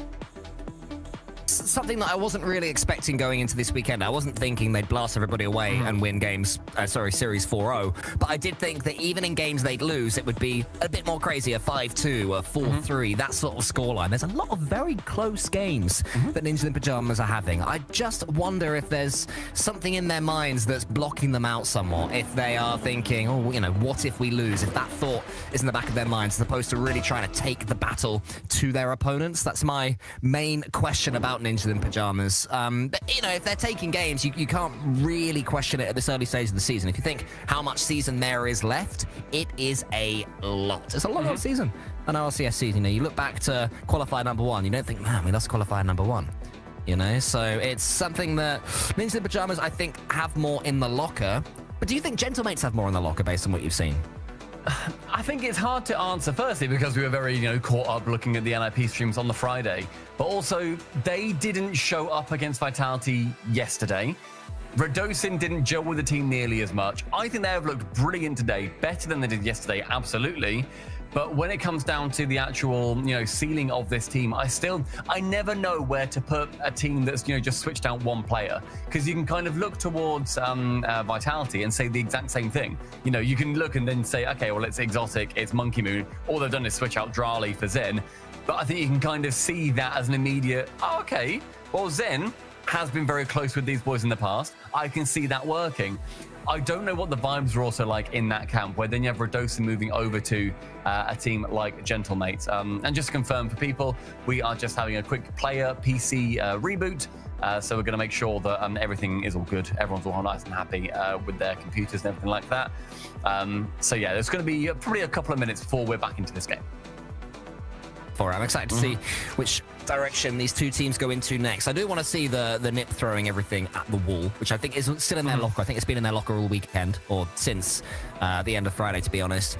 Gentlemates, I'm curious if they've got the same play style in them. Say Gentlemates go 3-0 down in a best of 7 or 2-0 down in a best of 5. Can they say, do you know what? Screw it. Let's go all-out attack. They've certainly got the players for it, but do they have the play style? Do they have the coaches who see the game in that sense? I'm not so certain that Eversax, and there's nothing wrong with it, is that sort of coach. I'm curious how it would look if and when it does happen. I think the vibe for me generally for Gentlemates is they're always a lot more controlled. Bear in mind, the way that they ended up winning a major is essentially, obviously there's a lot more to it, but it's essentially by, we're just going to be really good at 50s. Like, we're just going to be so good at 50s that you can't challenge us and get the ball, 7 times out of 10. Like, we're going to make sure that it is at least 70% going in our favor. We're going to have somebody positioned for it. They're a very controlled team, I think, in every single aspect of their game. I don't know how much that then applies to this new team, of course. And also, I think on the side of NIP, they've got a very patient Itachi on their side. They've got a player that is a lot more likely to, as you say, sit down, be a lot more chill. I think yesterday you were saying that he had last season the slowest game, the slowest individual game in Europe, which is such an interesting stat to look through, because the team otherwise plays very aggressively, but you need somebody to sit back, be a little bit more chill, and maybe just take their time somewhat more. There are some teams where that you could get the absolute top of the world, and that's what happens with G2 as well, where Atomic would typically be that guy that sits down a little bit more, but I'd argue that he attacks the ball somewhat a little bit more ferociously than Itachi may well do all the time. I do think that with Gentlemates, they're gonna err towards the calm, chill vibes, Cole, as opposed to the, all right, go on then, we'll throw the kitchen sink, we'll go crazy for this match. Whenever the camera has cut to reDosin, he's not been leaning back, with his head in his arms. Exactly, he is looking like the most chill man in, I presume they're in France right now. So fair play to them. That play style seems to be apt. Can confirm that NASA's PC has restarted, and his ping issues seem to be okay. So hopefully everything is sorted. We could be starting up very soon indeed. And this break, I mean, Gentlemates seem to be dealing with it great. They seem to be doing it very well. Ninja in Pyjamas still setting up their cameras and stuff, hopefully for future events, so we won't be able to quite see what they're up to. We can only assume. What do you reckon they're doing right now, Ninja in Pyjamas? I hope that they are all ordering webcams. Show us your faces, players. Come on, get them out there. Oski's a good boy. Oski's, it's because he knows that I'd bully him otherwise. All right, he knows that that'd be coming through. But I mean, look, we're now into game number 3. Server looks pretty decent. Nas looks back on form. Happy days. Let's see if we can close out this series. Pushing forward. This is how they got that winner in overtime. Itachi with pretty much nothing on in front of him on the floor and just bundling through opponents. Instead, this time he takes an early shot. Seiko gets the save. And now it's a question of which of these players and which of these teams can get back into that game mindset the soonest. I've got a feeling, based at looking at them, that Gentlemates have got a chance of that. I think Gentlemates, to me, they were ultimately sitting and just talking for a little while, whereas you have to think on the NIP side, they're talking about tech stuff. They're not talking about the game as much. They're trying to figure things out. Nas isn't even in the call for a little while. They've not been able to focus, and use it essentially like a free 5 minutes to talk about their game, now that they've got more data to kind of work on. The Juicy takes that first shot at the top of 2. Confused looking NIP players on target again. As obviously he can clear it away nice and long. Seiko's back. It's going to count as a shot, but shouldn't really. And Seiko can just get the clear. See that one? It's going to cannon into the Gentlemates corner. And reDosin takes a relatively clean touch towards Nas. It does seem to be Ninja in Pyjamas who are just beginning to have their say here in this game number 3. The winner of this one will take a huge step towards top 4. The winner of this game. And the winner of this series took a huge step towards the Birmingham Major. You have to finish in the top 4 of Europe, so finishing on the top 4 of the first event, can't ask much more than that. Yeah, finishing in the top 4, you're looking phenomenal when it comes towards the points at the end of the split. And then you also have to think at the end of the season too. Well, you know, worst case, you've got the last chance qualifier, but you do not want to leave it to a last chance qualifier to make the World Championship. And you'd like that major money too. Try and steal this boost from Seiko. Oski takes the ball. Nas could have doinked it. I'll train you how to do it, lad. I'll train you, because if he doinks that, it stays flat and doesn't hit the crossbar, Stumpy. Why don't they doink? That genuinely, use that as a case study in the doink classes that you teach at night school. That is the time where you need to just get a little old doink, have it be a little rim skimmer, and otherwise, you know, it's better than flicking, because that adds way too much height to it. But NIP seemingly unaffected. Yeah, no, I mean, there'll be some arguments in chat, I'm sure. They'll be calling out now saying, look, mate, I know it's your birthday, but just doink the ball, pal. Just all right, don't dodge at that situation. But it's all right. Hey, he's a good player. We'll forgive him. Oski with the musty flick. Wants to get the dunk after. Nearly there. Itachi has Oski underneath the ball. I thought Oski would go for the little double jump doink for a second. It seems to be a real, a real opportunity here for Ninja Pajamas. Seiko attempted to go central with it. Does get around the side of Itachi. Oski up for that double, but it bounces awkwardly high for him. Game staying still incredibly even. 0-0 as 3 minutes has now elapsed. Seiko from the backboard. Up for a reset. Does get it, but nothing really to come from it. Radosin playing very aggressively. Gets that demo on Itachi. There's now going to try and go for that second touch. Central for him, and Juicy's the only man to it. He takes a couple of touches in the corner. This is really good, dangerous work from Juicy here. Anytime there's a chance for him to go solo, I just wonder if that is the moment for Juicy to step forth. But instead it's Nas. He comes out the other side. Seiko should be able to get this one cleanly to the side. Might win this next touch as well. Dunks on Oski. Itachi's all by himself. Quick spin. He keeps composure. That's what you get from Itachi. I mean, this very strong, aggressive play from Radosin. Another bump, another demo. Trying to make sure that his physicality is respected in this lobby. Seiko thinking Nas may be jumping for that one, which is exactly what Nas wanted. He had zero boost, just had to posture to look like he was going, and that's given NIP this entire push so far. Itachi to the backboard, double unsuccessful, but still all that pressure from that single minuscule little movement from Nas. Center, they want to make this boost advantage count. Do Ninja in Pajamas, the flip reset almost underneath Radosin. It's more good defending from him. I've been very impressed with Radosin today. Yes, very. I think he's having a stormer of a series up to this point, both in attack with that opening game in particular, but also defensive blocks. But he can't block this one. Oski is incredibly deft. That's what you gotta do. He starts running out of boost here over Radosin, and he just has to lean back, doesn't go for the dunk with Juicy, and with zero, forces it home. Brilliant play, turns it back around, slows himself down, secures that lead for NIP as we enter the final 43.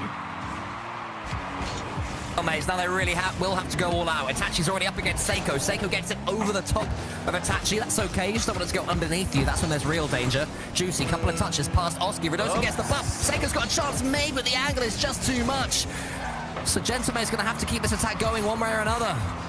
And it's helped on towards the back. Juicy's actually going to really appreciate that. Gets it towards him, a pinch from the ceiling, and he finds Nas in the midfield. Final 15, Oski 100 boost, flicks it high and away from his own control. Now it's trying to get a touch from Seiko. Seiko instead stands long.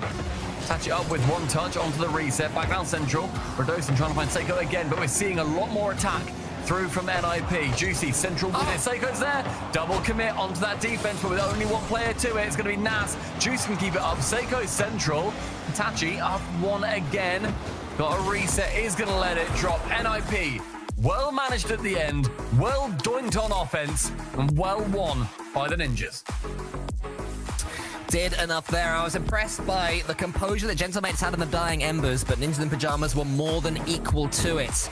So showing that there is a place for this defensive game, but it's another one-goal win for Ninjas in Pajamas, another one-goal game for Ninjas in Pajamas. It's great they're winning these close ones, but I just can't wait to see them chuck everything out, and leave nothing on the table. Yeah, I think that's what you kind of need to do when it gets to a couple of games in. We're 3 down now. The series having a couple of issues inside it, but being 3 games in, you need to then think, all right, do we now consider what we do we now continue with what we're doing? I think right now for both these teams, you're pretty much fine to, considering the score in game number 1 was a 4-1. That is easily the biggest blowout we've had, and yet NIP are leading. From Seiko, and 0 shots for Gentlemates there as well. So Gentlemates going to have to start getting a bit more of an initiative in these future games. There is, of course, going to be a tactical timeout at some point as well. So that to look forward to for these players and these teammates. And the coaches as well will be able to have their say. But for now, we're going straight into Utopia Coliseum. And if Gentlemates can't win this one, then Ninja and Pajamas are going to have a huge advantage as both teams look to break into the all-important top 4. Here in the Coliseum, only one is going to be walking away with the game win. We could be seeing a level series. We could be seeing NIP going on for that series point on the cusp of top 4. 5 minutes later, we're going to be finding out what the answer is. Juicy up against Oski. Oski very polite. allowed all 3 teammates. That was very British of everyone. After you, no, sir. After you. One of those things that's funny when you're walking, less funny in a car, when it's like who's going, who's not for some reason.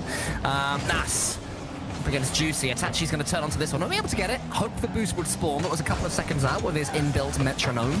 So Juicy's able to take that 100 instead. Now Redosin clears a path for Juicy. This is the real way. The Gentlemen can cause some damage this season. Almost brilliant. Still could be. Redosin with a flip reset. What a goal this would be. Saved again by Nas. Juicy's turn once again. The double almost does. Itachi makes an error. And Oski helps him out. It was chaotic, but it wasn't shambolic. I mean, NIP there, they're wearing out their jump buttons. They're making sure that everything that they do is only for the effort of clearing up that ball. Oski now wanting to return the favor down the other end. Tachi getting that 50 with Juicy. Juicy getting the bedroom, but Oski going via the midfield boost. One reset onto the second one. Redosin 2 puts the man out the sky.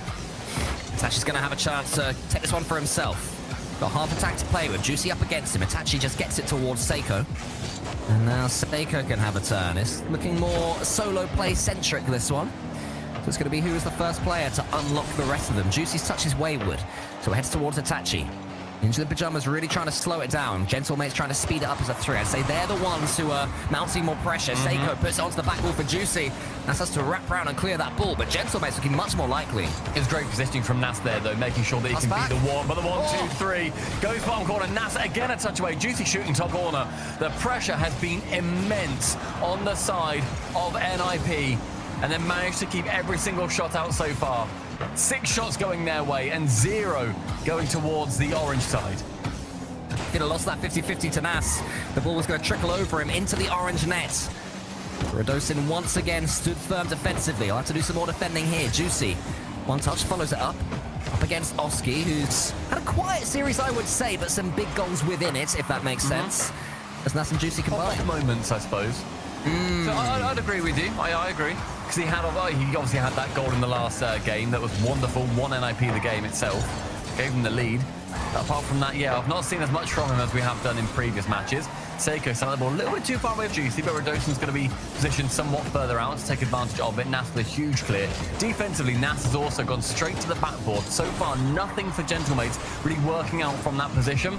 It's all down to Nas' positioning. Itachi, though, with a backflip, is going to open things up somewhat for everybody on Mates to make an attack. To confuse Seiko, but Seiko knew where his reverse button was and was able to hit it in time. Around the corner, Oski tries to just launch something forward into the orange half of the pitch. Nas versus Seiko. Nas does have 100 this time. He's from the side wall. This is where, if they're playing this more defensive game, Ninja the Pajamas have to make it count. It's Oski, he shoots, but Seiko gets the save. It's a lovely save too from Seiko, making sure that he positions on the backboard. Trying to be the Nas of his team, being as awkward as he can for the NIP attack. It's been their second shot on the side of NIP as well. 100 seconds and still drawn completely level. Taking a lot of notes from the previous game rather than game number 1. It's looking like an anomaly at this point. But Gentlemates, they do get their one real chance. Juicy makes it stick. I mean, I think that was their real chance number 19, if you're going by all of the attacks that happened previously. And Oski manages to just fling his way past it a little bit too much. Has to take a gamble that Juicy goes towards one of the corners. Instead, Juicy very cleverly shoots it back behind Oski. No touch made. The lead for the Mates. Looking like it's going the distance. Takes one step further forward in that direction as Gentlemates have the lead in game 4. Do they push? Or do they defend? Juicy keeps it going, wants to get the bump on Oski, almost does. Redosin from the side. Seiko had the same idea. There was a bit of danger there for a second. The ball remains neutral in the center. Now it's Seiko's. Wants to get the double tap. Very Oski-esque, that just light double tap attempt. Didn't quite work for them there. Redosin with the flip reset up against Oski. Nip defending okay, but they need to do more, Stumpy. so much pressure that they're just playing keep away. Juicy using a lot of boost there, but very intelligently to make sure that that ball stays as close to him as he can. reDosin sends it right back down the pitch. Nas now to receive, and Oski going for a couple of these demos and bumps that have been going on their side. There's Nas. Going for one, gets rid of Juicy. It's actually low on boost, can't get where he wants it. And a demo, if Juicy's not there, that one flies straight in. Instead, unfortunately for them, it is. Oski up for one, the double tap. reDosin backboard can clear it away. Mass. She can only get as far as Juicy. One more goal here for Gentlemates would kill this one. Oski is bypassed by Juicy. Mass takes the touch. It has to be now. The touch is heavy though. reDosin says thank you very much. Ninja in pajamas. It has to be so much better. I mean, try and battle against any of this offense that Gentlemate's currently putting on. This is almost impossible. Oski beats two, but the third head of the Hydra can clip it away, and a touch central. It's a poor one, but to be honest, Gentlemates, they had full game attack. They went aggressive. And Cole, you said about, you know, having one of those kitchen sink games where you throw everything you can. I think that might have been it. And it was so effective for Gentlemates. 11 shots. reDosin had 5 of them. Juicy 4 and Seiko 2. So all 3 players involved. It was Juicy that in the end got that finish. I said the one real chance. I think my wording was poor. What I meant was the one time that Nip are camped, all 3 of them in their goal, able to get their blocks.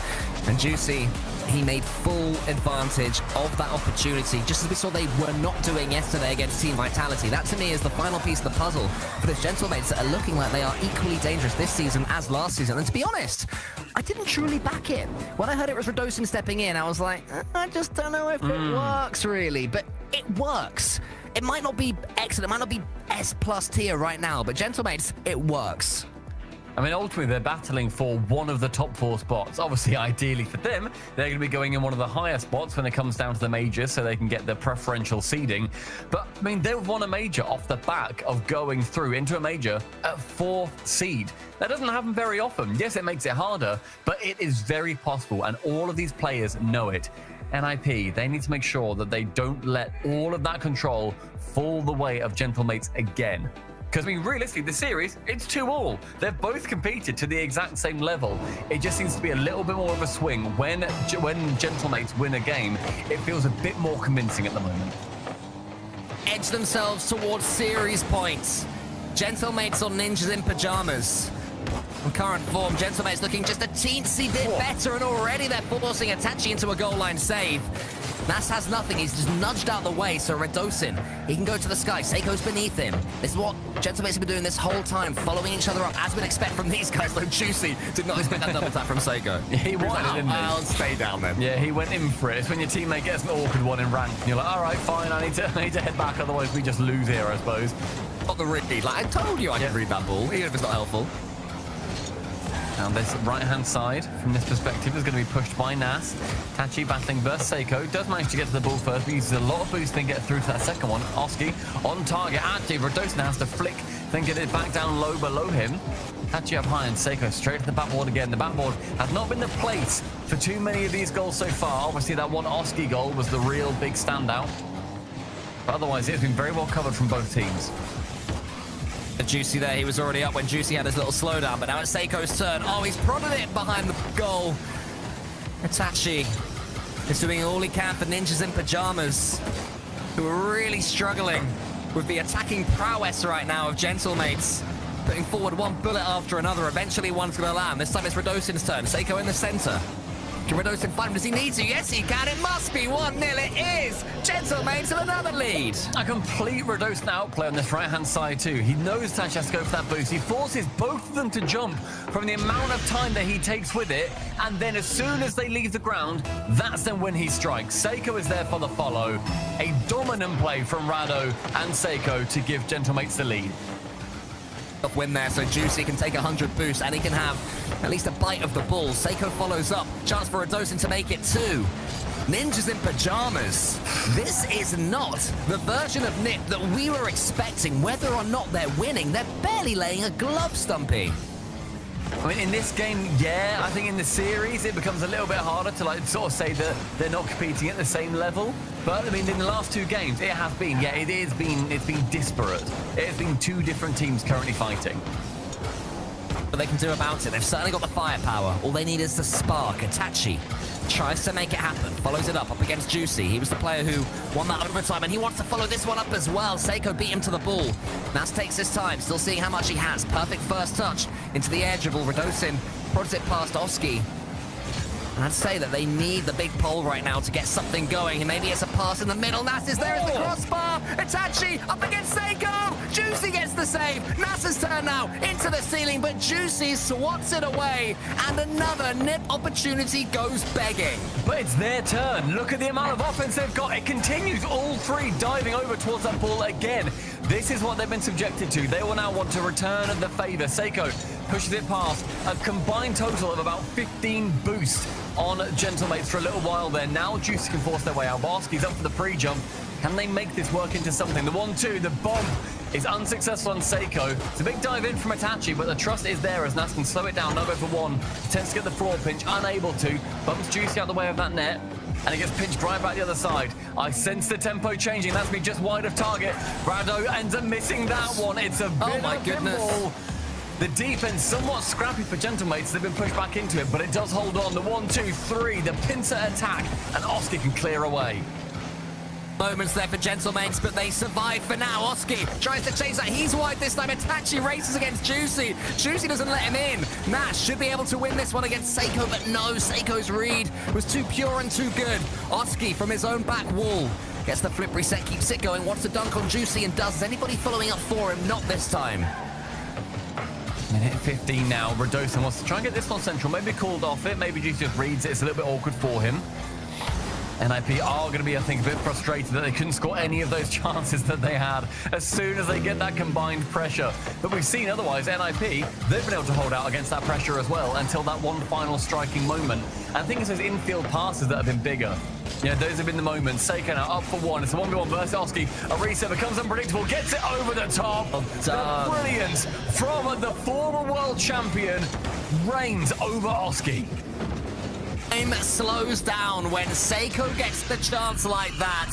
Oski had barely anything in the tank to work with. He was left all alone. The double commit from his teammates who were both beaten to the ball. The fake kickoff, though, might be worth something here for Ninja in Pajamas. If Nas can fit this one in, they've got a chance. Juicy helps him out, and it is 2-1. That's that returned own goal from earlier. Nas this time manages to get the shot off. Scores the own goal himself, gets that pass central. Juicy's on his way back, tries to punt it straight into the post. Unfortunately, reactions weren't quite there. Literally out by less than 0.1 of a second. It's a brutal game, and that's NIP with a great lead, all from that fake kickoff. As now Gentlemates. The pressure goes back to you guys. Oski should be able to get this ball under his control. He does. It's a bit central, though. I'm not sure he can do too much with it. So he tries to go for the bump on Juicy. That allows in Nas. Nas's Radosin already pre-jumping. There's a flip reset pass to Itachi. Juicy's defending in this game has been stunning. Not just the saves, but the decision-making. That demo was up there. I mean, it's Nas then going for a chance. Rado nearly pinched it in top right below the crossbar. Touch has to get a touch. It's going to be awkward for him. Nas the one to follow up, but all these vital seconds now ticking down. Rado's going to want to challenge that as soon as he can. Does so. Oski round 1-2. A bump attempt. Nas wants to go for it. Does get it. And there manages to get the save regardless. The recovery is godlike. No idea how Seiko got something on that ball. 752 points for Seiko. 5 saves, including that last one, via a bump against him. Somehow he got the block. But what it does do, something, is set these last potentially couple of games up so nicely, because Ninjas in Pajamas stepped up in the last minute or so there. Even though they conceded the second goal because of the double commit, they were trying to force a goal, right? That was proper nip, and that was proper Gentlemates. That felt more like a LAN match. They've taken a tactical timeout as well, have NIP. They give themselves an extra minute to talk about what has happened and what they can do to recover from just a couple of the issues that they managed to face. I think the bumps look great. I think the demos as well, they've really started to shine through. But when you've got Seiko, who is tripling the points of anybody else in the lobby, it's going to be a lot harder to do anything with it. He scores the 2 goals for Gentlemates. One of them a complete solo goal. And I was going to make a point about halfway through in that game too, where I think we've seen a lot of the plays that are, you know, resets onto the backboard down for the double. they've worked a couple of times. You know, there's been a couple of these issues where they've not been able to get that every single time. The defense from Nas and Seiko, especially on the backboards, has been particularly prevalent. The goals that we have seen from Gentlemates, where have they come from? Infield passes, straight hook shots. If you can make sure that you're taking the initial snapshot as your actual genuine shot, or, you know, just take it from the sidewall or something like that, it's going to be a lot harder to defend, because everyone right now is thinking, okay, I'm now going to go up the backboard. If then you have to suddenly drive back down and boost to try and save it away, and the ball has got some pace on it, it's going to be a lot harder to save, rather than if, you know, you as an offender, you try and go for a double. We may be 5 or so minutes away from the first Game 7 so far of RLCS 25. And it's a series that's been bubbling. It's been simmering. And just now it's starting to heat up. The end of that Game 5 was what we expected all of this one to look like. It's finally there, Stumpy. I hope it starts the way that one finished. And I hope that we get our 7th. I mean, on Neo Tokyo, we've got Bob's Ramen making sure, looking over us, being that watchful eye. Other ramens are available. Very true, just not as good as Bob's. We have, of course, got one more game. If NIP can take this one, then the next they manage to squeak it out, but otherwise, Gentlemates, a single win, and they go through to face off in the semi-finals versus Carmine Corp. All here to do on Neo Tokyo. Wow. It's going to be a good one. I've got a feeling. Let's see if that's how it pans out. Juicy up against Oski straight away, and it's going to be the team in blue that I feel are going to be trying to ask all the questions. Gentlemates, can they survive a potential NIP barrage? So far, so good. 15 seconds in. There's going to be a chance for Nas, saved by reDosin. On target, there's a straight shot. I like the idea. Again, you try and pepper the net as much as you can. You do, shockingly, in this lobby, you don't need to be too fancy. Seiko's going to be proving me probably completely wrong here. Tries to go for that touch infield. Isn't able to. Oski whipping the ball away from reDosin's control. He's picking up that back corner 100 and then whip himself straight back out into the midfield. Lovely play from him. Back down towards Seiko. The MVP so far from Gentlemates for me in this series. Yeah, not just based on that last game. He's been solid and fluent throughout. It started off reDosin for Gentlemates, but since then, Seiko has usurped him. Here comes Juicy to the third. Mate, up against Itachi. That one's going to bounce into the center. Is anyone there in orange? It's going to be a real chance here, depending on the bounce. Itachi had to just boing off the floor in order to get something on it. The play continues. Itachi doing all he can just to push that ball sideways. Good play from Gentlemates. It's another threatening infield play too. Clearly Gentlemates reading from the same hymn sheet that I was, managed to get a little bit of a sneak peek from. Gentlemates passes midfield are going to be a little bit better than just going for a little solo yourself. Juicy though and reDosin getting somewhat tangled up. All three players in the back third right now, and Juicy doesn't even think to return back. Manages to get the reset over the top, can set up his teammate, saved away. An incredible save from Nas at the death. Block there at the near post from Nas. He saw what Gentlemates were trying to do and was able to conjure up the answer from somewhere. reDosin though, good first touch. Itachi gets in there ahead of him. Itachi tries to push this one goalwards. It's all a bit frantic at the moment. Neither team in full control of it. That block from Oski might change that. Steals the 100 as well. Chance for Nas. Saved by Seiko. The man cannot be breached as he adds another big save to the pile. It's a brick wall from Seiko time and time again, with Juicy now challenging. Trying to keep this pressure now going the other side. Oski, wonderful 50. Musty towards net. Juicy can't quite rush back in time, so reDosin's going to be taking over the defensive duties. Seiko up with 50. You can see him eyeing the reset. Gets the reset. Actually fakes out, then goes low with it. Gives Juicy a chance to come in. Actually on the back wall. Half boost. This game going pretty much identically to how the last one did. 0-0 going late into it, but it's a different sort of 0-0. This isn't two teams playing defensive Rocket League first. They're both going for it. It's just the respective defenses are so good that they're getting those blocks. Itachi blocks yet another one from reDosin. Juicy on the sidewall, wants to get past Oski and almost does. reDosin may turn instead. He realizes that Nas is going to win this ball. Nas gets it past reDosin. reDosin blocks as much of the goal line as he could, and then Juicy finishes the job of the clearance. It was Both intelligent teams play all out. from Nas as well, because he has no boost and then sees, like, I can't get mid boost, so I'm not even going to try it, because then now I lose mid boost and the ball. He then just cuts it in field and makes it a bit more threatening. Great low boost plays, and that's what you get being like a 1v1 player as well. You know those kind of situations. Nas flicking high right above the crossbar. Juice is going to be making contact. Itachi flies in and gets a touch backwards as well. I'm sorry, Itachi. The Moroccan magician strikes again. Oh, on earth has Itachi just done that? A goal out of less than nothing. He was a spectator, and suddenly he was a spectre. Incredible stuff. 90 seconds, and gentlemates, you need to try and challenge against that, apparently, that comes from pretty much nowhere. That was Itachi's first shot on target as well, the fourth for NIP. And now Nas, well, is he going to be able to see what Itachi's done and do something a little bit better? I'm incredulous. I need to get over it because there's more Rocket League to play, but I cannot wait to watch that one back. Anyway, here's Seiko, gets a flip reset of his own, almost over Oski. Juicy's coming in now. His gentlemates, they get the response. It's 1-1. Sometimes this tapping at home is going to be just as effective. Juicy, great positioning from him. Helped on by Oski inadvertently. Itachi then sees it going towards the corner. Maybe thinking that Nas is going to be making contact. Instead, Juicy they want to nip in 1-1, 1 minute 10, all to play for. This series, we knew it would. Itachi clears it towards Oski. Seiko's there. Oski's underneath it. Wants to get the next touch he does onto the backboard. Nas up against Juicy. Big clearance. Have they overcommitted right now? Ninja in Pajamas? Not quite. Itachi was back. Hope the boost would spawn, but it didn't. So he just has to catch and flick. And Seiko can get it away. Next goal, I've got a feeling, is going to take this one. Nas almost makes it happen. Almost a chance for that one now, going midfield. Oski on target.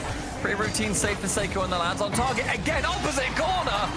Nas swiping through the entire net, securing the second for the Ninjas. Another goal, and it's Nas this time. Past all three of them. Not much of that goal was on show, and Nas somehow threaded that needle to give Ninjas in Pajamas an all-important lead. You said you thought that might be the one that's going to be deciding this game. Let's see if gentlemates agree. That for one is Juicy. The second, the bump comes through as well. It's a misplay from Itachi. Oski then taps it in instead. Juicy, again, a single solo play. Hey, Juicy, I love to be proven wrong, especially with goals like that. Oski was agonizingly close. He almost recovered in time to get it down. Got a chunk of it. 4 goals in the last 60 seconds or so. Let's keep this going, lads. And you know what? After those goals coming out from NIP as well, it just must be a little bit frustrating. Just seeing like, okay, a tap goes in. Oh, all right, a bump goes in. A little bit of a defensive error. But a good play from Juicy overall. Lovely reset. Chance from Seiko. Juicing it up for 1. With Nas challenging in that back corner. And overtime in 10 seconds if nothing else changes. Sin. Can a hero step up before overtime? Seiko gets it into the center. Itachi is challenging towards Nas. Perfect first touch, of course. Then gets the second. Flicks it above almost his opponent. But instead it's overtime. Who takes it? One more goal for gentlemates. Welcome to the semi-finals. There's one more goal for NIP. Welcome to game number 7. Touchdown from 1. Oski now low boost. Has a challenge versus 100 boost for Dosim. That one's central. Oski now going for the bump too. Near target. Seiko rushed in. Seiko misses, but Nas has to read his touch instead and misses the ball himself. The end who got that all-important touch. Oski gets the dunk on Seiko. Nas has a chance. Has a crossbar. And Oski's going to have to try and keep control. More agony again. Oski sending it high towards Nas. Nas maybe returning the favour out towards Oski. Only 3 boosts though. Makes a touch round, but Redosim routinely can get that clear away. Oski also had the boost stolen away from him in that back corner. It's Nas now challenges. Itachi is central. Nas is there on target. Post and in. Ladies and gentlemen, game 7 in Europe's opener. Anyone upset about that? Anyone upset that we're going to a game 7? No? Perfect. Then let's do it. Let's roll in Champions Field. Let's get Shogun behind the microphone as the announcer. Let's get this party started. Mate, this part is well underway. I've been here for hours. Let's get this party continued. Thank you. I've been sitting at the buffet. I've been scrounging all of the sausage rolls. I've been having a great time. You have been nibbling, haven't you? You have been just eating all the food. We've run out. This is ridiculous. You're also wearing a really garish Hawaiian shirt. So, come on. I'm that cool guy. I'm that cool guy in the office that wears the funky shirts. And Gentlemates Alpine are going to be copying the style of NIP and going for a timeout themselves right before Game 7. I love the audacity of it. They've not had to use it previously, but right before Game 7, it's a chance to make sure that this one does go in their favor. But so far, switching games pretty much throughout. Who has got the honor to play Carmine Corp in the semis, I wonder? Can we just talk about that Itachi goal again? Because that was stunning. my People are word, going to compare it to Zen's, bending reality to his will. I've got a sneaky feeling. I've only seen it a couple of times. That's the one. I've got a sneaky feeling that was. I'll whisper it. I've got a feeling that was a little bit better. That was better. Just a bit mechanically better. The angle was tighter. Maybe when I watch them back to each other, I'll change my mind. But that one just seemed like a little bit higher quality. If you take the context out and just look at the goal itself. You know what they say, never put down a Frenchman. And I think chat are going to be raucous at you for that, Cole. But by the way, I do agree. I think that was a little bit better. Just the angle was weird. It was a little bit tighter. Is that the phrase you're thinking of? No, never put down a Frenchman. I see. All right, fair enough. All right, well, we will see. Okay, we're going to have another look at this. Again, look at the angle. Look at this. How did he get so far out and turn? And there was a defender right there. He boosts back out from his position and then still manages to tip it backwards back behind Seiko, who was just going for, otherwise, a routine clear. The angle is phenomenal. That so far, that's goal of the event. That's goal of the RLCS for this season so far, right? Ever scored? No, I don't know if it's that. In the RLCS this season right now. That's what I was going to say, if you'd let me finish, Stumpy. But yeah, no, I'm standing by it. Based on watching that, I'm standing by it. The man had to put out so much angle. But anyway, the only way we can move Stumpy is forward. Game 7 is upon us. Who would have thought that NiP versus Gentlemates would have a huge final game with regards to who will make the Birmingham Major? Birmingham, Alabama. Oh, no, Birmingham, England. Good joke. Actually, thank you. Yeah, just down the road. There is going to be Champions Field to make sure that sees us away for our first series of the day. Yesterday, we had nothing more than a game 5. Today, we're already at 7. You've got to love the Sundays. Seiko up against Nas. Early doors. The first goal, I would say, until the last one could be crucial. It's been a tight old series, but the doors just seem to blow off in the last one, so maybe we will have that 4-4, 5-5 game that I've been craving from Ninjas in Pajamas. A big win, a huge win. Doesn't even kiss the ceiling on that one. Radosin, and you send it back over towards Nas, who booms it straight goalward again. Oski attempts to take this on central. Itachi waits to see what's going to be happening. 1-2, the dunk as well comes through. Itachi on target. Oski does a lot of the legwork. Itachi toe punts it home. It's 1-0 to the Ninjas. Ummers have a foot forwards. That is beautiful play from Oski. He got bumped out of the way for his work, but only after a flip reset and a dunk. And the finish wasn't too bad either from Itachi, who seems to be reborn in these last couple of games. He gets the flick as well. But again, it's 2-0 win for Itachi.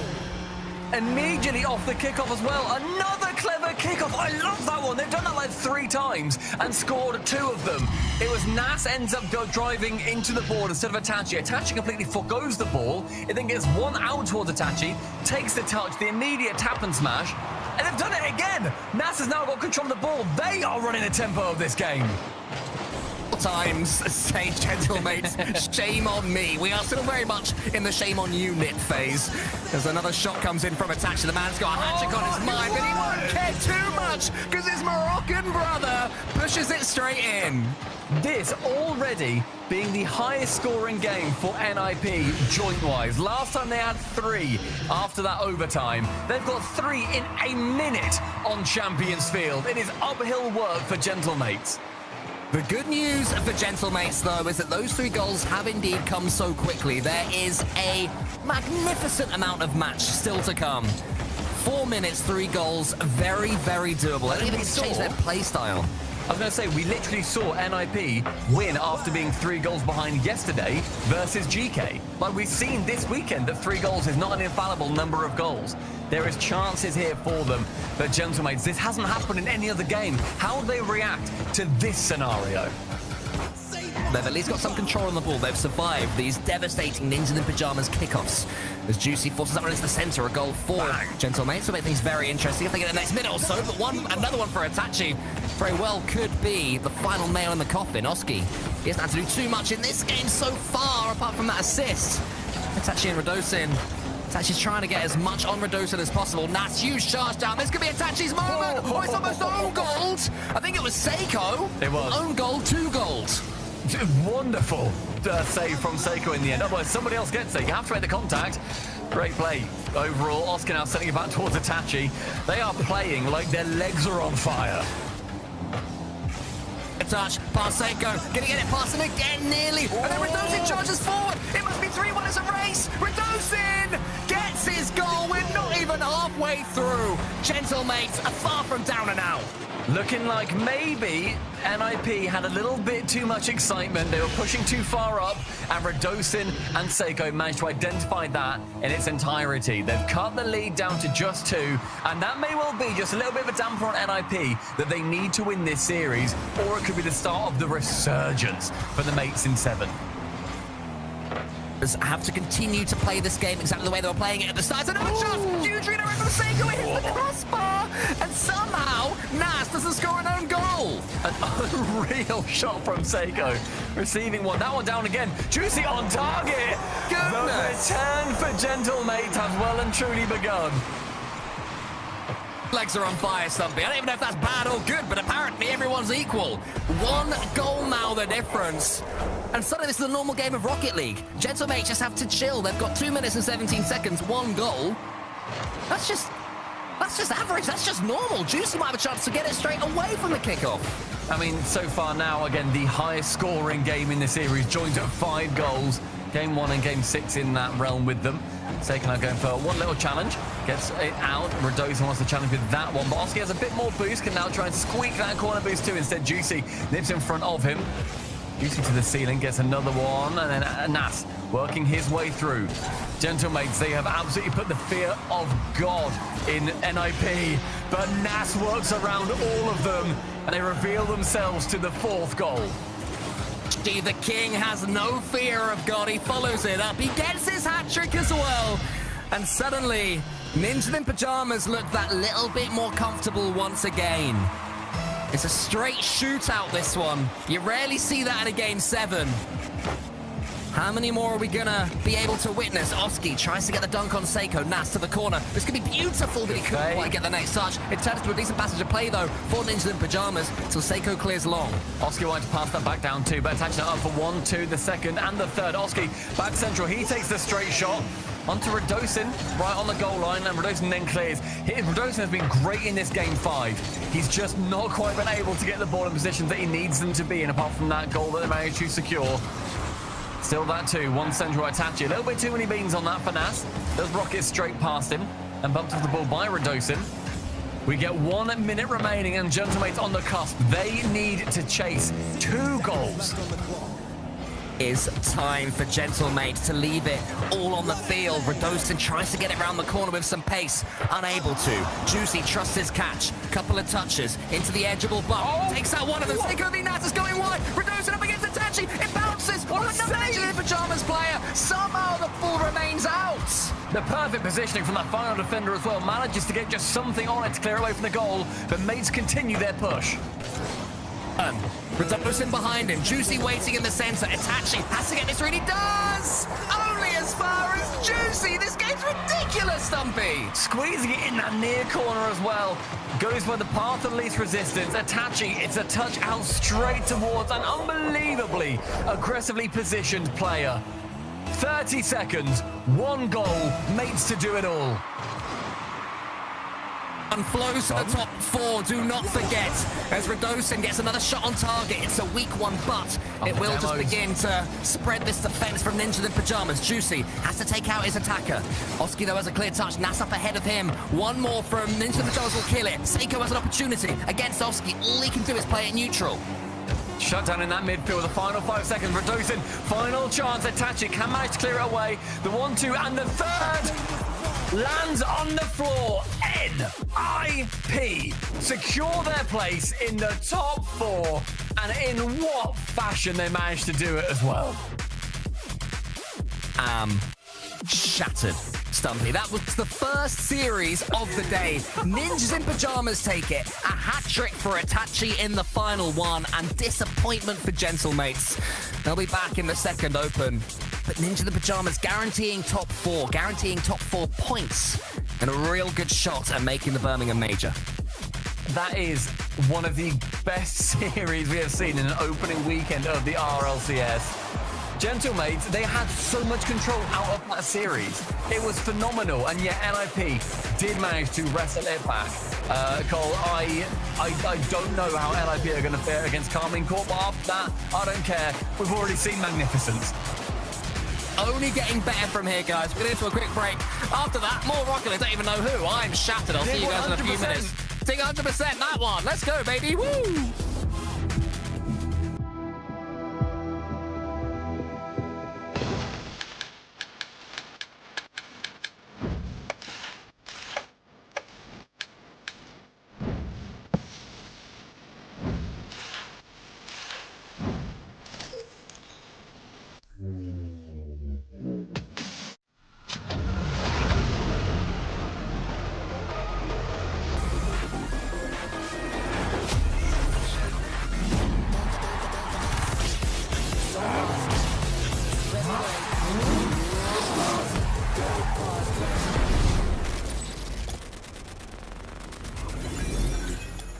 Don't pause, replay.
It was the battle of birthdays here as Naz and Radosin faced down Ninjas in Pajamas and Gentlemates Alpine. It went the distance. What a great start to Championship Sunday. If it's like this, we're in for a long haul of Rocket League, but we do have one of the birthday boys on. Naz, happy birthday.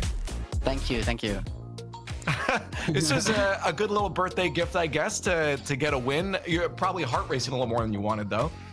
Yeah, it was I was kind of nervous, but I'm happy to win the series.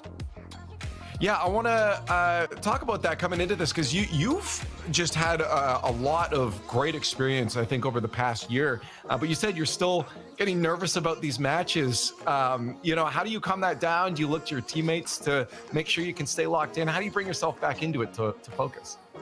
I mostly look to my teammates. I mean, they're incredible players, so I know I don't have to like worry about a lot and just follow the game plan to make it work. Well, what is the game plan going into a game 7 like that after a timeout? To you guys have the momentum going into it, but you guys came out the gate so hard in that game 7. What was talked about during that timeout? I mean, mostly just having fun. I mean, if we have fun, we play the best we ever did. So yeah, mostly having fun. Just stick to the game plan as well. And yeah, I mean, in game 7, it's like one game, so like anyone can win it. So yeah. So you said it yourself. You have incredible teammates with you. When you joined the squad, what was the, I guess, form like for you? Like, did they bring you in and talk to you about stuff? Did it just kind of click right away? What was that process of joining these guys? Yeah, when they asked me, I mean, I was incredibly, I was excited to join them because they're like both elite players. But from the start, it kind of clicked already. And then afterwards, we got Snasky as coach, and yeah, it's going really well. How you feeling about this next match though? Because obviously K Corp is up next, and everyone is feeling it. How hard this can be? Are you ready for this match? Yeah, for sure. They're a good team, but yeah, we can win it for sure.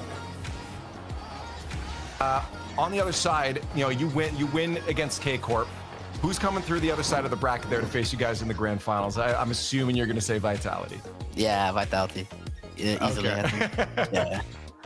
Hey, well, you got to get back into it. Obviously, there's some more games to go for you, but I just want to say it one more time. Thank you for joining, and happy birthday. I hope the rest of the day goes good on your birthday. Thank you. Appreciate it. Have a good one. There it is. Naz is having a good day today, and I think that's an important aspect. Gibbs and Cole joining me now. Gibbs, I think it's so important to maintain having fun. I mean, you hear a lot from pros. It does feel like it's the meta. Oh, yeah, like, absolutely. But normally on your birthday, you don't want to work overtime. But I feel like Nas will take it today. He wants to play 3 best-of-7s.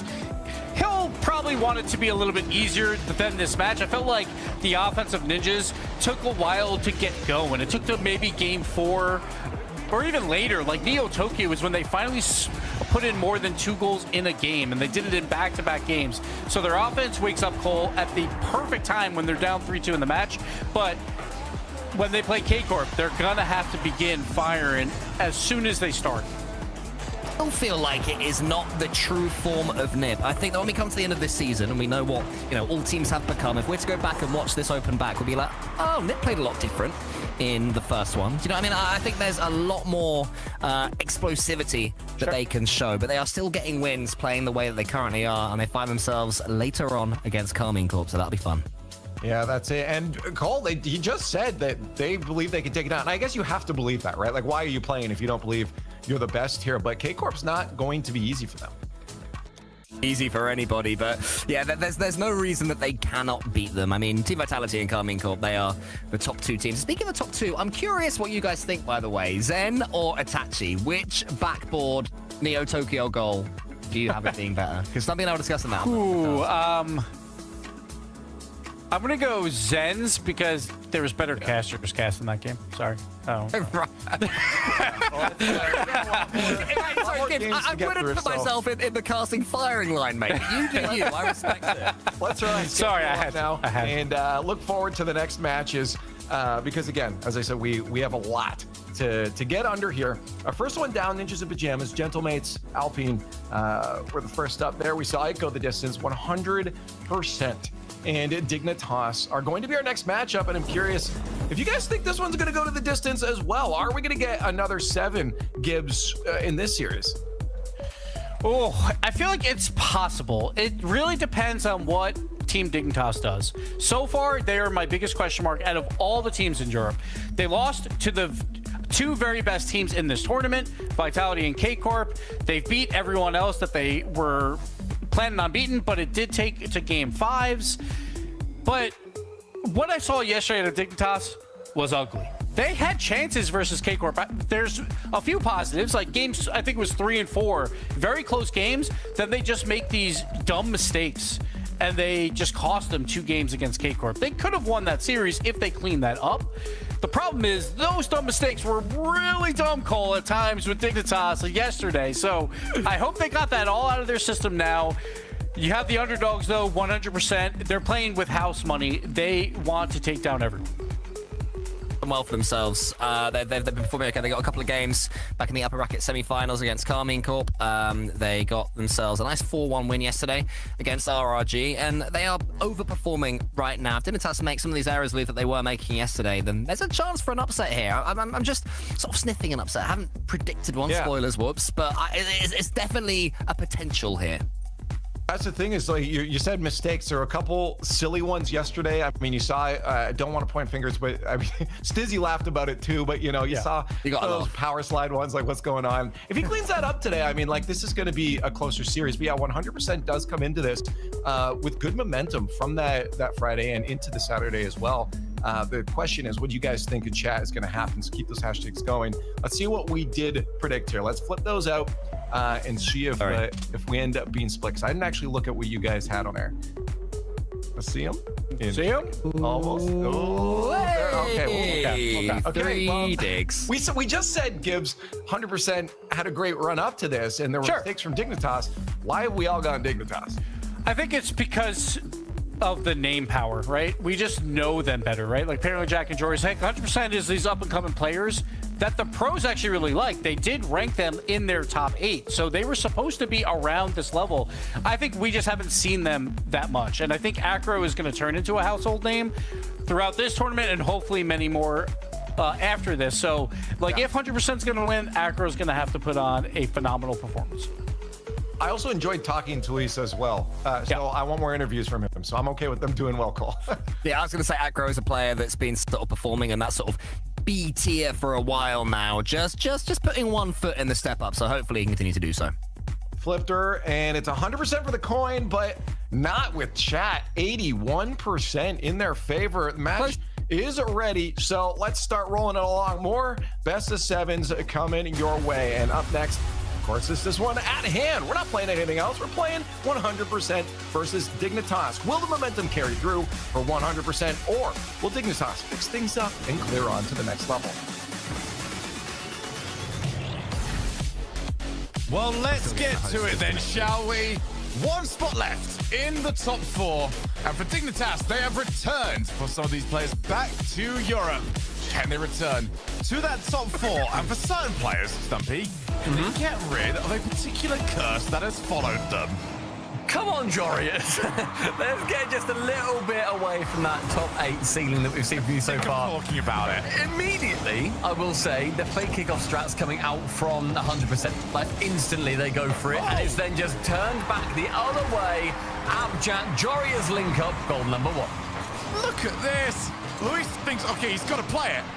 Apparently Jack's saying, got to do a thing, mate. I'm going to go under you. I'm going to make you look a little bit silly. I'm going to put my team at 1-0.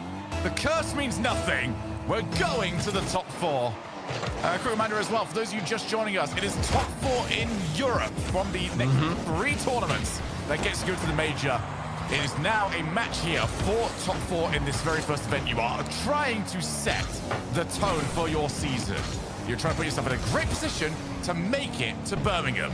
And there's also a very important place to find yourself your Stizzy here too, because there was a lot of Stizzy slander in chat yesterday. Some mistakes his, yes, and other mistakes were forced upon him, I would argue.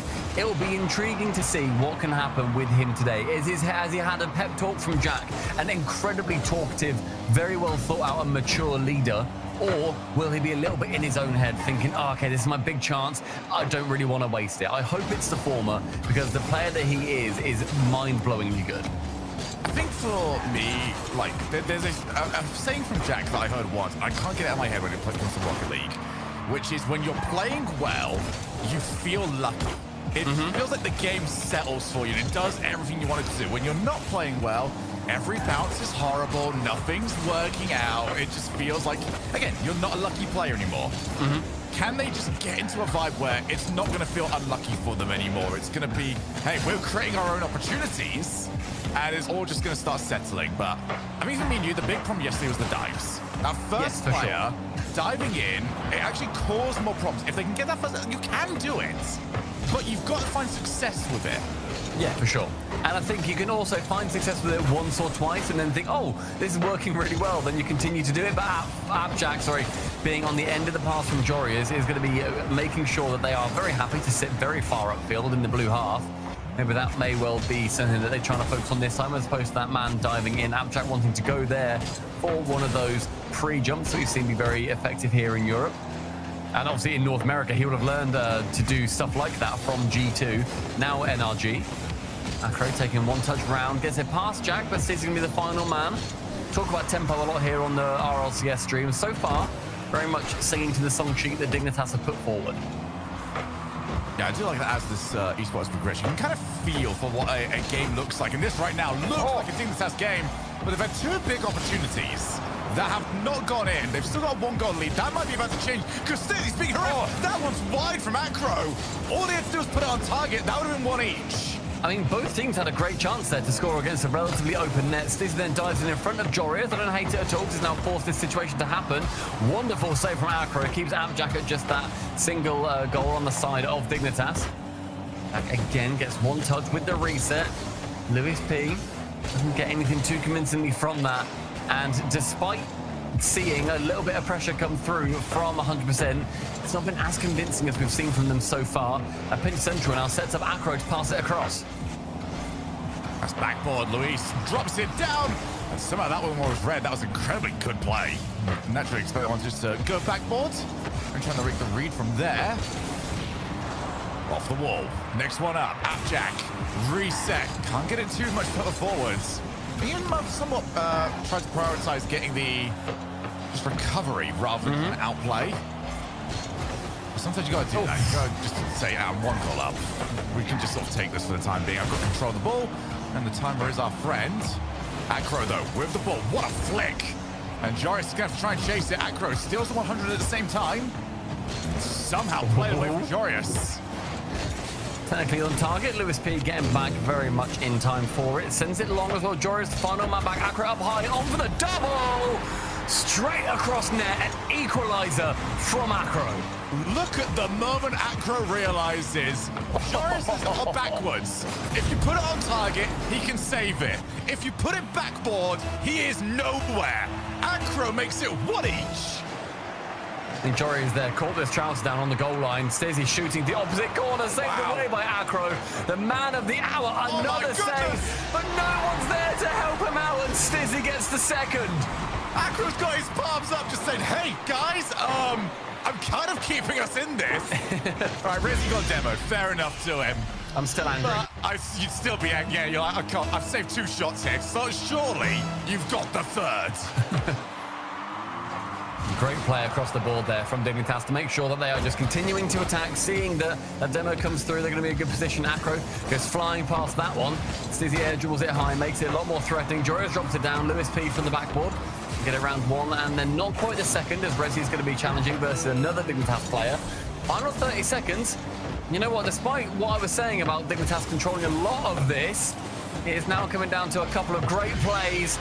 for Dignitas. A third goal, all three involved. It came from Jorius from the pinch, Jack back to the crossbar, and Stizzy, an aggressive rotation. Yeah, this is very much with the run of play, in my opinion. This 100% have not been nearly as aggressive or maybe getting the fortunes going their way that Dignitas have got. But at the same time, in the mind of the Dignitas players, you know, via different teams and different rounds, we do go 4-1 up. This feels like almost a difference to the norm. We've seen so many times, Jorius and Jack teams especially, play well and lose. Yeah. This one, they've played well and they've got the result they were supposed to get. I mean, so far in game number 1, 4-1 is as decisive as you can ask for. However, in the last Electric series that we had, it was Gentlemates winning that one 4-1 in game number 1, and they ended up not winning this series overall. Yeah, thanks for reminding me that I'm still last again in one of the prediction contests. I don't get how you're so awful at predicting a game that you're really very knowledgeable I want at. to tell you, by the way, like just how bad my game 7s are in these prediction contests. I think I'm like 1-12 in the last season. Predict the World's Finals, by the way. Hey, can't predict that. Yeah, can't predict that. Dignitas this side, they had an unpredictable performance, very good against 100%. I mean, I think even when you look at then, you know, the score, if you just look at that as a very loose parameter of how the series went, 2 players on 100% beat out all 3 players on Dignitas. Yeah. Luffy and Acro. Which They're stat a lot was more. that got them up there, Stumpy? Yeah, I was getting to that. It was the same. Huge amount of saves coming out. It was 7 for Luffy, 4 for Jack Acro. with a cheeky 11 shots on target. Incredible amount of pressure. And you know what? They didn't have that third man diving in. So I think that's what made their attacks feel a lot more, again, I'm using the word cohesive, but it felt a lot more like you attack, and then either somebody stays back and chills and waits for, you know, the pressure to come back out, or Stizzy, especially on that final goal, comes in because he knows, okay, I'm not diving in here. It's an intelligent dive in. This, to me, and you asked me a question yesterday, and I've been pondering on it. I'm like, could I have answered this better at the time? Of just like, interesting. You know, is this Dignitas' speed? Is this KC speed when we saw them play yesterday? And I can't tell. I don't think this is the team to base Dignitas on. Oh, whoops. And I think I'm getting proven right. Who joined? Who joined which team then? I very briefly accidentally joined Dignitas. Is that the first? I've never done that. Did you pull the James bot? I have never joined a team accidentally. I misclicked above spectate and clicked join Dignitas. Thankfully, they all noticed.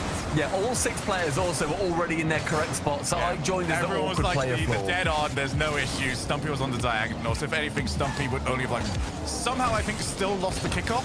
I would have lost I would have lost the diagonal to a straight up player. I can't believe All right, that. well, back to the point. I'm not Sorry. You know what the worst part is? Well, I saw the stream back and no one even saw it. I actually could have not mentioned that and no one would have been none the wisest. Yeah, it was your very, you know, mean way to say, who joined the team? I saw you. It was like in the sun of my mind. I was like, I swear I saw that. I tell you what, that's the play you want to go on though. Stizzy, you know, gets up and running. Dignitas don't need 4 players to still get goals like this. A beautiful tap and smash. The immediate chance as well. He takes the touch straight away and then goes straight for that shot again. There's no chance for Acro to make sure that he gets better positioning.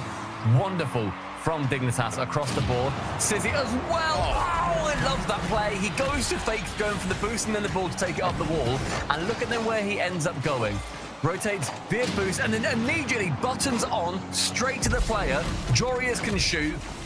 That Stizzy looks like a different player compared to yesterday, and I am in love with it. I got to take a look at that one from Rezi's POV, as we do get a little bit of a different kickoff.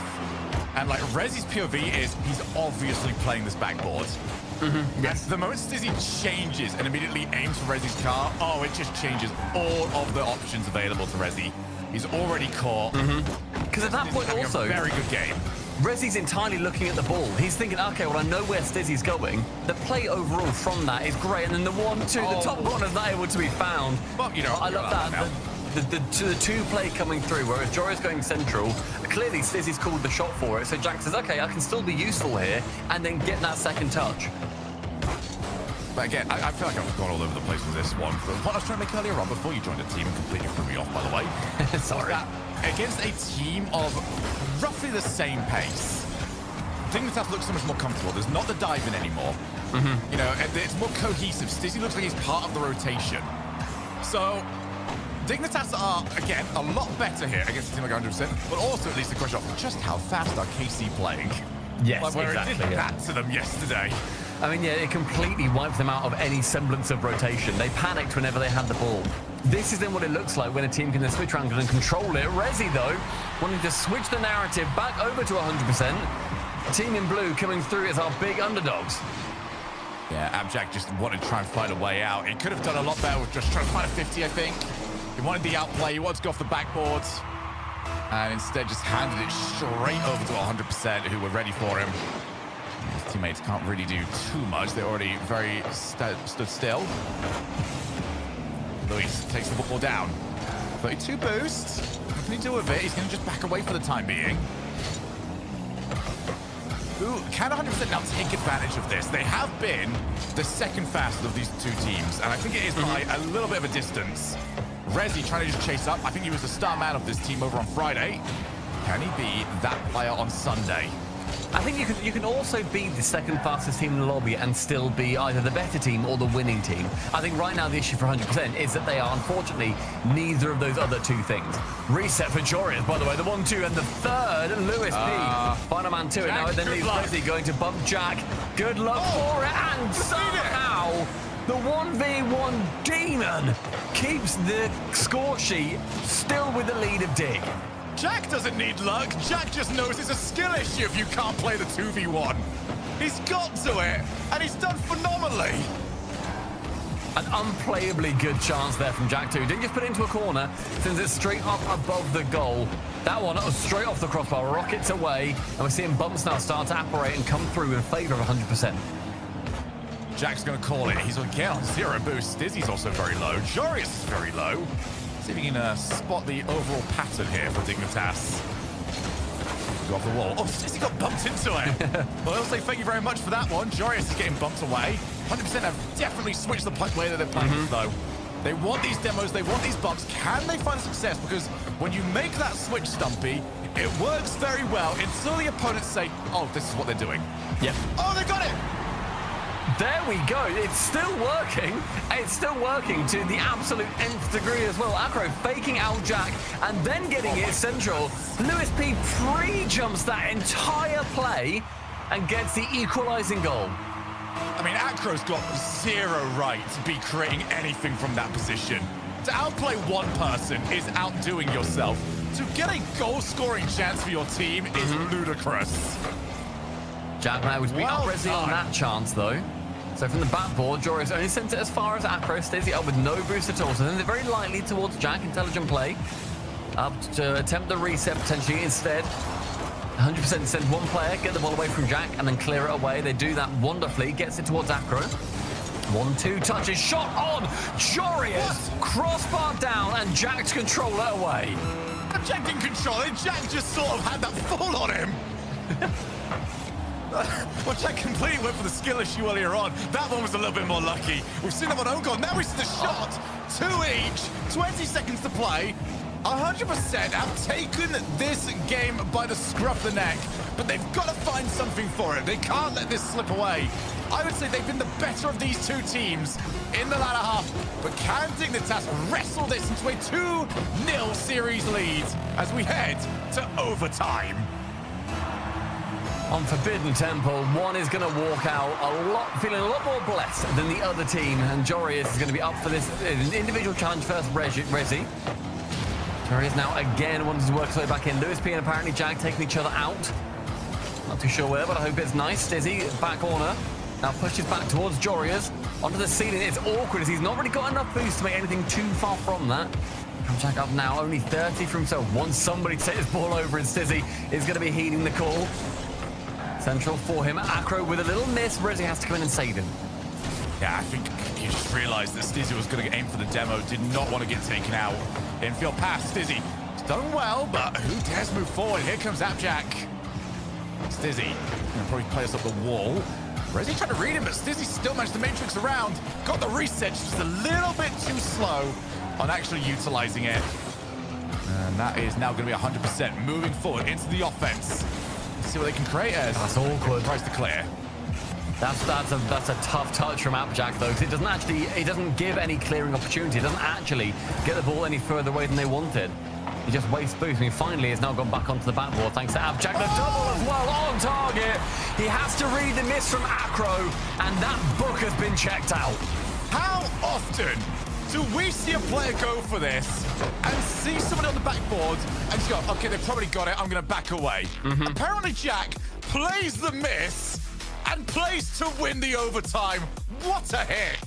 You also see that however often as you want in a ranked or whatever, where like you go up for a challenge, you think, oh, okay, I'm not really winning this, and you then don't play it properly, and you kind of think, okay, well, I'm going to angle myself a bit differently, even subconsciously, I'm going to play this a bit differently, whatever else. Jack played that as if Acro wasn't there at all, and that plays so well into his benefit. And you see, just quickly, oh no, I'm sorry, that's going to be the save. You carry on. I've just seen, by the way, like the way that went in. I want to point out something even more when this goal comes up. Jack has played this for both two things, shot and recovery. Let's imagine this gets saved. Where is Jack going to land? He's already facing downwards to recover. He did both. Just in case. Shot to win an overtime. That is so good. I am thoroughly impressed with what we've seen from Dignitas so far, but 100%, they have been keeping up, especially in that next game. We're seeing Dig go for, a run around the park, but hot on their heels is 100%. Acro, especially, his individual moments have been electric. Like, he has been the difference maker for 100%. But they need more of it. Like, there was such a good spell to get them back into that game, but they didn't win it. And so often in these sort of series, especially when you've got a team that I feel is punching up, and 100% I do believe is punching up in this series, you've got to take those sort of games where it's the, okay, this is like a half chance for you. You can't let those go. Right now, we are in must-win territory for 100%. I mean, that ball goes straight back towards... That ball went straight back towards Acro. He was positioned perfectly. The play went all his way. Then all of a sudden, it came to him, and I don't think he realised that it was actually gonna happen. He didn't actually go for the shot as well as he should have done. And Dignitas, I think they get away with a bit of a lucky miss. It's also that sort of horrible shot. We all love to go for the half volley, but that bit where you've got to take the shot as it's landing on the floor is a horrible, horrible hit. And Acro just could not find the target. Acro's been doing the best work, though, as the setup guy. The guy that just, creates hassles for Dignitas. I mean, he continues to do so. He's doing exactly that. Yeah, he continues to do so throughout that entire play as he was saying it. He was just over and over again, just being in the way. Applejack touches it over the top of two. Stizzy then gets tripped up, so it's going to be, diluting the attack that we see so far for Dignitas. Stizzy, a very aggressive dive in from the third man. Not quite enough boost to make anything from it right now, 100%. And Jorius can be the saviour for a second. Acro gonna turn. Tries to find a pass, but apparently Jack's POV the entire way there, and some of an obvious play for him. This is the difficulty when you try and set up a passing plays now. It's not the novelty that it once was. It's very easy to intercept. If you've got a player, oh wait a minute, Acro's gonna take the shots. He puts that one up high. Shoots it straight towards Stizzy's path, unfortunately for him. I mean, Stizzy positions himself in the net. He can turn either way, but not too much further than just a bit off the centre. The shot does come directly in the centre. It's 2 minutes gone. Both teams staying completely level so far. Shots in favour of 100%. Dignitas yet to take one. 100% have really grown into this series. It's the reason why the overtime loss hurts them so much more, because if this is 1-1, I'm actually turning around and saying, hey, 100% are now in the driver's seat of this series, where they're playing this one. But they've got to do this, and they've got to maintain this now just to get on even footing. It's going to be open, Jack. The ceiling reset, hasn't quite got it. If he had the ceiling reset and like 20 boost, that's probably going to be a goal for him. Jack now instead goes up for 1. The second is going to be very awkward for everybody on 100% to deal with, but they do deal with it. Lewis P tries to just chip Stizzy, catch them off his goal line, but again, isn't quite able to. Seems to be the current trend. Whenever I say they try to do this and they're not quite able to, I'm simply talking about 100%. But they're giving it a go. That's the big thing. The fact that sentence is coming out as Stizzy. Oh my goodness, that one has been sent for one. What a clear. Now we go off the backboard.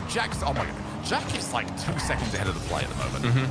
There is nothing, I mean, offensively, you still have to be a bit more reactive. Defensively, especially as first man, you want Jack just there for you. As yes, Stizzy has a tad bit of an argument, but that one's going to go backboard. Stizzy up. I think he wants to just drop this down to a teammate, and he's not going to be able to. Lewis P now attempts to outplay Abjack, but Jack just turns around, calls his bluff, sees he's not going to be going for any big play on that attempt. Stizzy filling up with Jack, finds Jack. Now in the midfield, Jorius again back to Jack. Just takes the shot himself. Maybe Jorius expecting to get that ball back towards him. And sure, you made an interesting point about infield passes earlier too. I think they were read so much historically, and so the people then ended up going to the backboard, and then people then started going to the backboard so much, but then it ended up then being, okay, let's go back to infield passes. Now it's a lot more of a mix. And we saw in the previous series that the infield passes actually ended, and the snapshots straight on net ended up being better than taking, you know, another touch towards the back or the side. My rule has always been, if I can see a pattern, the pros can see a pattern. They probably saw it 3 more plays ago. Is that shot? Oh, it's right behind Jack! Oh, if it's in front of him, I think Jack gets there. That was so well placed. The Jack tried his hardest. The double commit was the worst thing that could happen to Dignitas. It was a lovely little shot as well from Lewis P. Shoots it in that the awkwardness where it's like, okay, I need to jump up and try and get the touch. But if he jumps up normally, he doesn't make contact. He has to tilt his car. That just sends it top corner. Away from no one, admittedly. But Lewis P knows exactly how horrible that is to save. The pinch going straight back down towards Jack from Jorius. Final 45 seconds, and 100%, they've got a little bit of an uncharacteristic lead. I mean, again, I'm just going back to that last overtime. Imagine this series if they just could have kept that momentum going. Dignitas are in for a much bigger fight than I think the series score indicates. Acro going on up, gets the outpace. He's on low boost, chooses not to steal the 100. Didn't want to lose the momentum on the way back. There's no well grounded, actually, but they've done well. So well grounded, but now Joris is up with Stizzy. It goes in on the near post. I was praising the defense, and it all comes down to the offense instead. Completely outplayed. Stizzy does one, Jorius with the other. It's an equalizer with 12 seconds remaining.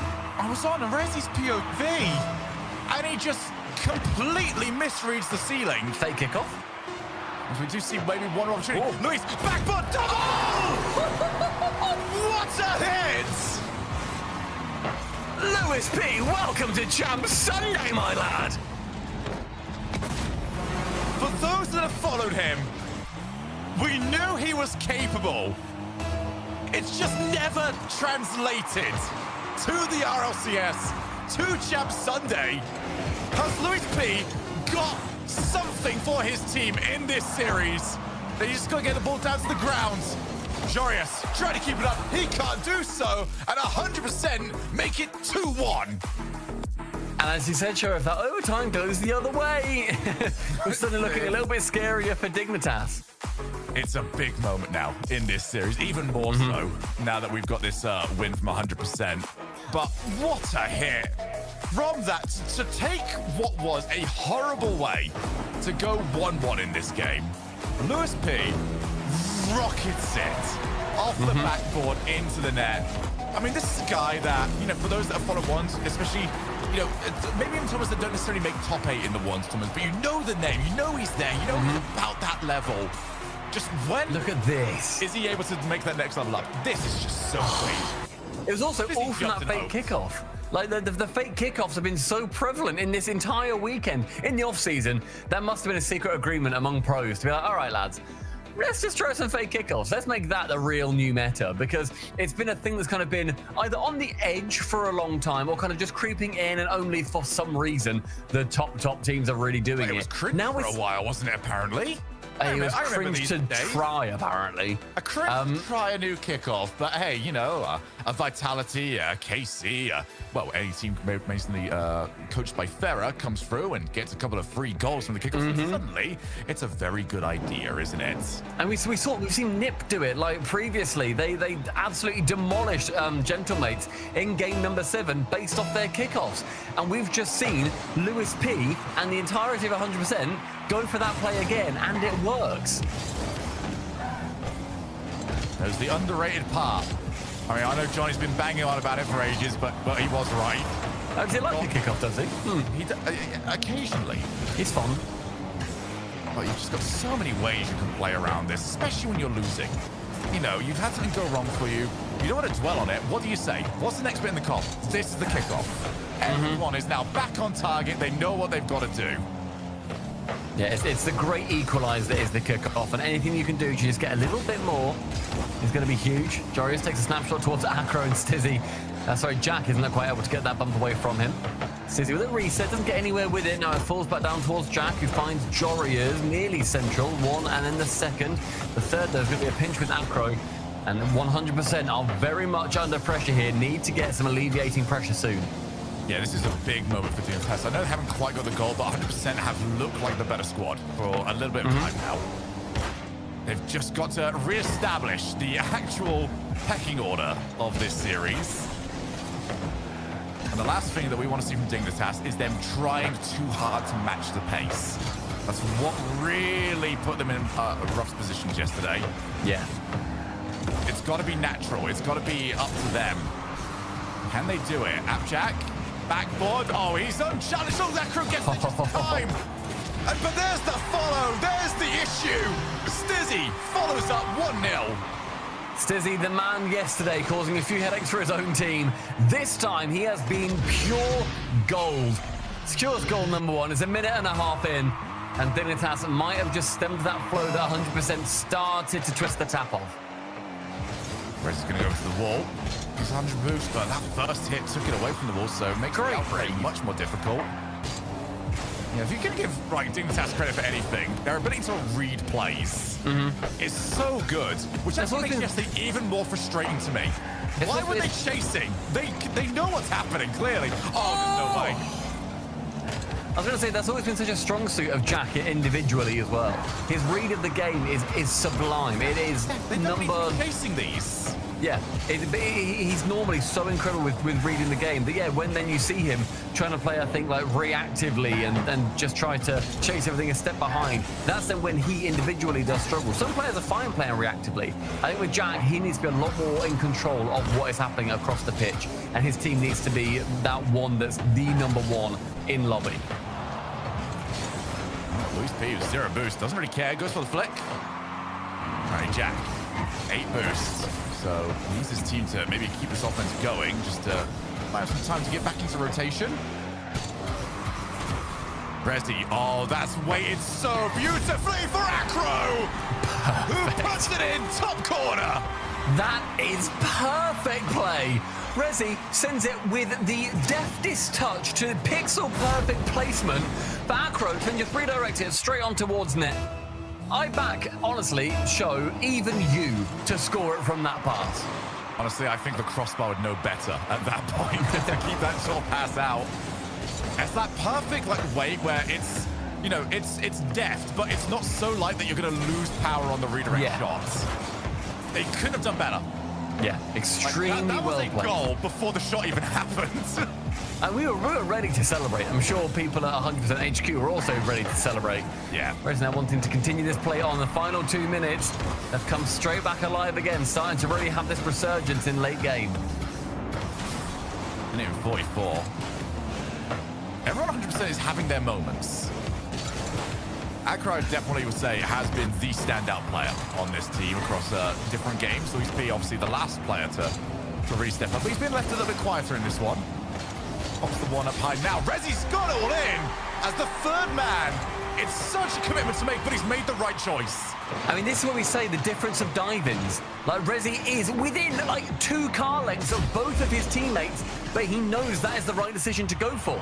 And the lead for 100% suddenly back yet again, and clear across this game, looking like the better team. I'm very curious what happened to Abjack actually on that previous play, because he was still rotating all the way back. I know they were under defense for quite a while. Oh, more demos. Abjack realizes that he's under a little bit of pressure here. Fake challenge just sort of bought some time for his squad.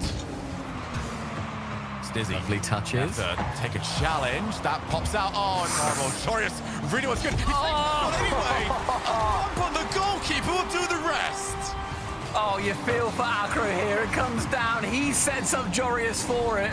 The positioning from him is great. No. Jack removes Rezi. It becomes a fully open target. The whole board was a bullseye.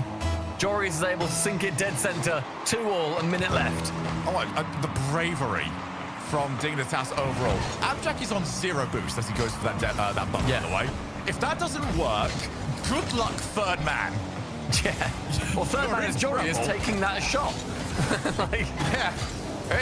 That is a we are scoring or we are being scored upon. all or nothing. So what you got to do sometimes. Little team bump in the pack. Falls now to Jack to get the air dribble right over the top. Acro, though, is full boost. Probably won't get caught out by that one. Instead, Lewis P is going to be the man to come in. He is low on boost. But a low drop into the flick high. He's going to be giving 100%, a bit more pressure down the other end. It's going to be a low 50 as well. The pressure from 100% is building. I mean, this next goal is so big. Both teams are so tied together that it's difficult to say either which way. If it's 2 each in this series, we don't know who's going to win. But if Dignitas can get 3 match points, it's so close that you can't say, yeah, 100% are going to win 3 in a row. Oh, that's going to be so awkward. Lewis, you got to throw what he has. What a read from Lewis P. Still at 0 seconds, though. A flick high. Acro off the double. Jack is there. Risley, he wants to keep it going. Is it going to prove to be a fatal error? Jack is going to go for the double here. Lewis P to drop it again. The full flick all around the pitch. Nobody gets a goal from it, but everybody's heart rate is elevated. Acro with Stizzy, who chooses to back away. Are we going to go to the floor? No, Resi now. Sidewall double attempted. Apparently Jack was loitering around. Is it a triple match point or tied series? Who is going to get this to go their way? The last overtime went to Dignitas. So this point, that was the moment of this series. Luis goes up, beat by Joris. Apparently Jack did not go hunting for Resi. So it made Resi's life a little bit more difficult on the back line. And Jack then just escorting that ball all the way around the world above the goal.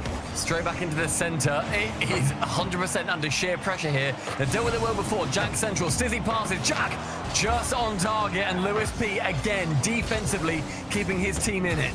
Yeah, this overtime is all Dignitas at this point. Can they make it count? Stizzy wanted the ceiling double. And he was not far off. I'll give him full kudos for that one. Oh, but now we've got a low boost. 100% are moving on in. Luis gonna get there first. Takes the shot. And Stizzy could not deal with the pressure. Does Stizzy get bumped by Resi on the way through here? Bumped. Oh no, I don't think he's bumped, but the pressure is there. He's nearby. Stizzy hears him. He has to jump and flick at the same time whilst avoiding Resi, whilst then trying to hit the ball. Gets a touch on the ball, not quite convincing enough. Still goes in the net. Game number 5. We are completely drawn up as the underdogs take a chunk out of Dig. Stizzy's jump there reads 100%. Well, I say 100%. I said 100% he wasn't bumped, and he clearly wasn't. Well, he was bumped. No, he clearly wasn't. But it's near enough. Like, says to me that like he expected to get hit and try to reset the momentum of the car. And you know what? 3-2, 100%. I'm going to go back to the other OT. 100% could be 3-1 up currently in this series. Yeah, they really could. My word, what a team 100% have proven themselves to be. I also really want to, because I'm looking at chat, and I know I shouldn't. Stizzy got completely outplayed there. Stop blaming the lad. Like, Resi did everything to him there. He made it more awkward. That is why they've called the timeout. That is why it becomes, harder for him to be able to do anything. But Dig, they've got another minute here. Can they discuss what went wrong in that game, and are they going to be able to bring it back? I'm just saying, I'm seeing a lot of what are savers at 1-0 down in chat at the moment. But, I mean, what did Dig do? What do they do? This is not what was supposed to be happening. This was supposed to be we are definitely... All the talk today was just like, all right, them, Gentlemates, NIP. Yeah. What version of this is 3-4-5? One of these teams we are thinking is going to miss out, and they have, let's be real, the golden opportunity. Out of those 3 teams, they are not the team that had to play against the other 2. That already happened today. We already saw Gentlemates eliminated by NIP. This was the chance here to just establish we are a top 4 team. We can now make this now over to Birmingham. Yeah.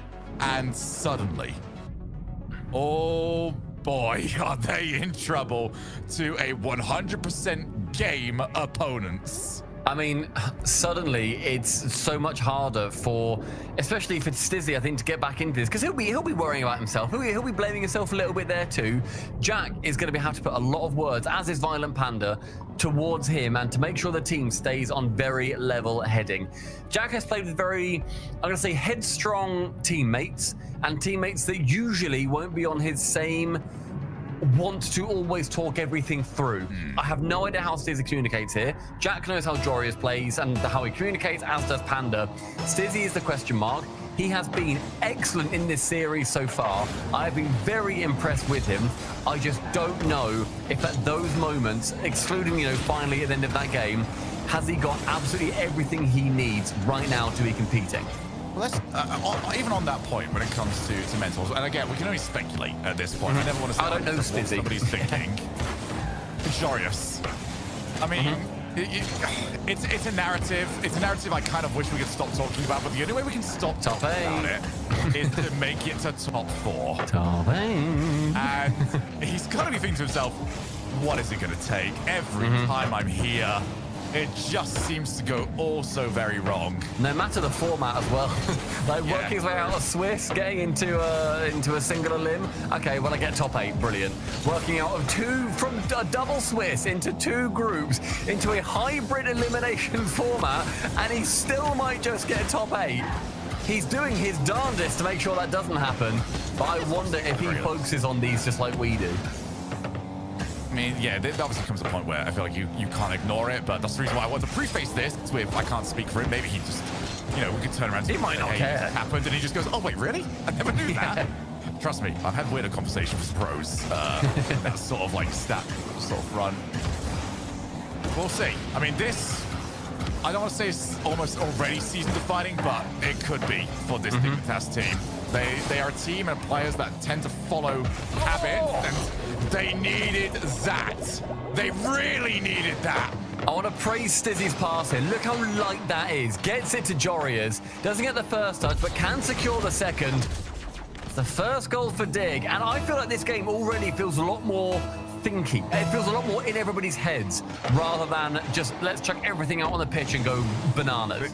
This comes across as coach just told us off. Let's go play some more regular Rocket League, shall we? Let's play normal ball, okay? Fine, I guess I'm not playing like to the full potential right now, but I will once we get to Champions League. Oh, you best believe those triple resets are coming out. It becomes kitchen sink ball. Everything is thrown. Oh, Rezi's very close up as he goes for this reset, and he's managed to keep that going. Acro's just waiting around. There's a challenge, double commit here from Dignitas. As we are 2 minutes in, Dignitas up by 1. That changes right now. Rezi is there again. It's a completely unnecessary double commit too from Jack. He didn't need to go in on that. And then sets Jorius up awkwardly. Rezi, a stunning read from that awkward top angle. He deals with it well. Dignitas don't. They're starting just those small issues where we said, Shogun, for the first couple of games that Dignitas, we were praising how well they were diving in at very good opportune moments. Jack has made another error there. We were fully crediting Jack with like some very good defensive reads early in the series. I think it's gone away a little bit. He's struggling a little bit more. I think he's trying to like set a pace that it's not quite working. Again, I don't like him when he's chasing these plays. It's more like set it up himself and then goes. Jorius does get a very nice save. On the other hand, though, 100%, has there been a single mistake that they haven't punished with a goal?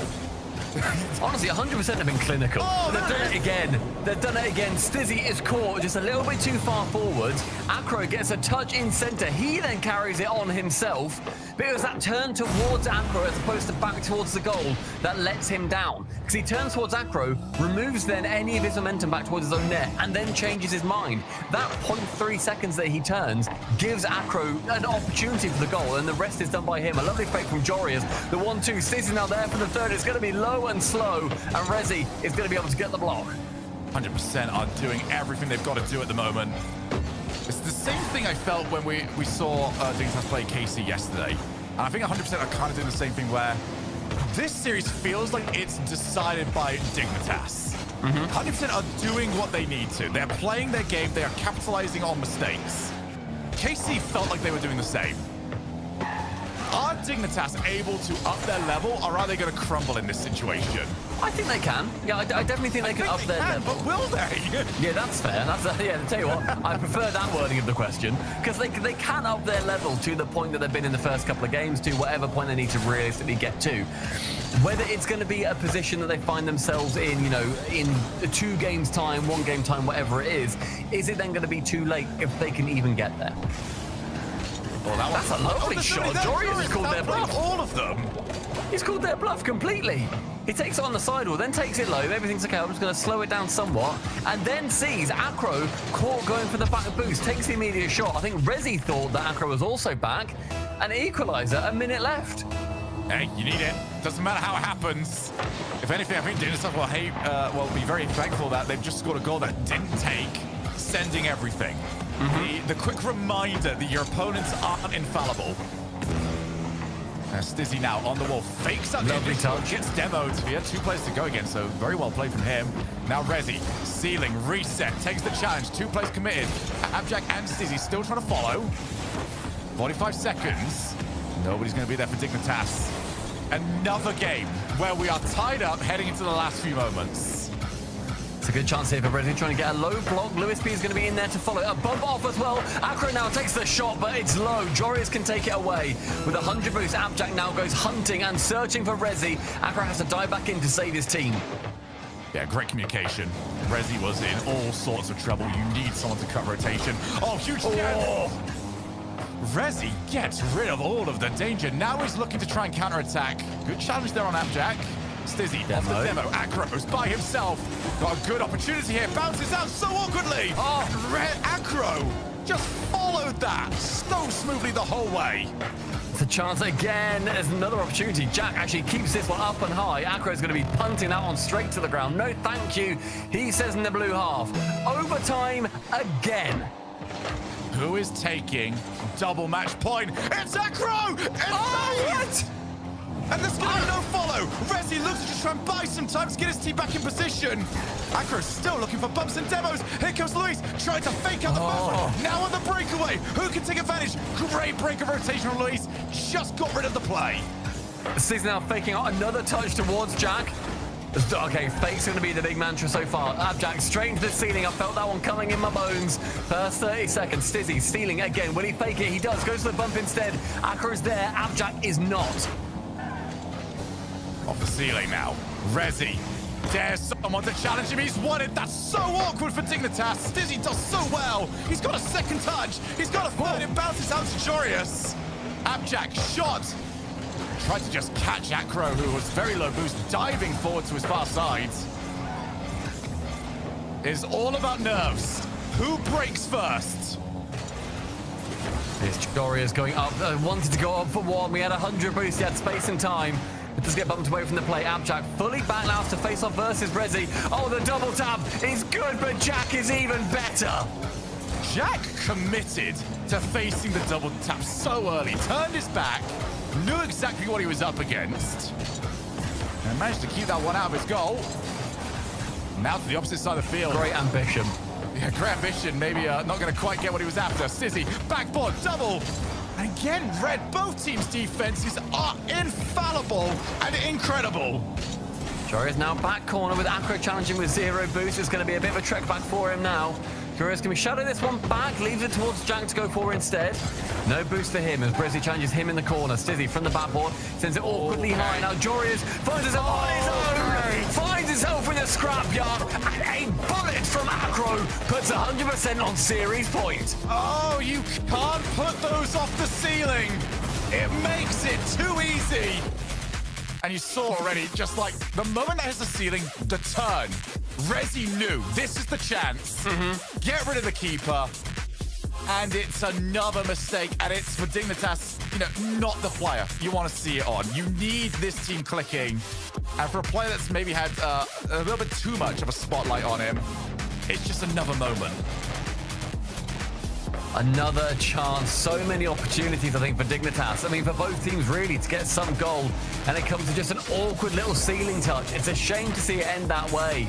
But, I mean, for 100%, they're going to be more than happy. Like, happy day. That's wonderful. Stizzy couldn't make a touch on that play there. I wonder if we're going to be seeing the Stizzy save, too.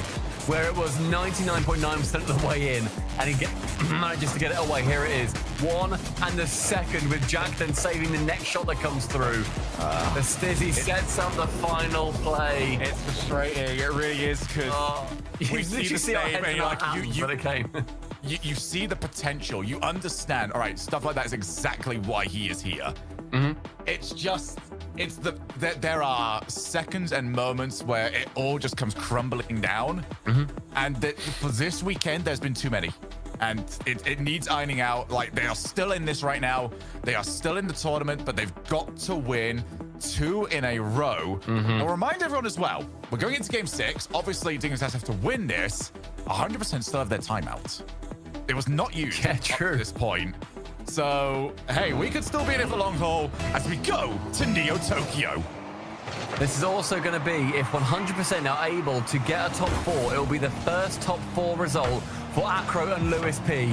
And what 2 incredible players to be deserving it, considering their performance today. This is Lewis P's 20th regional event, having the 3rd most appearances without a single top 4 in the entirety of Europe.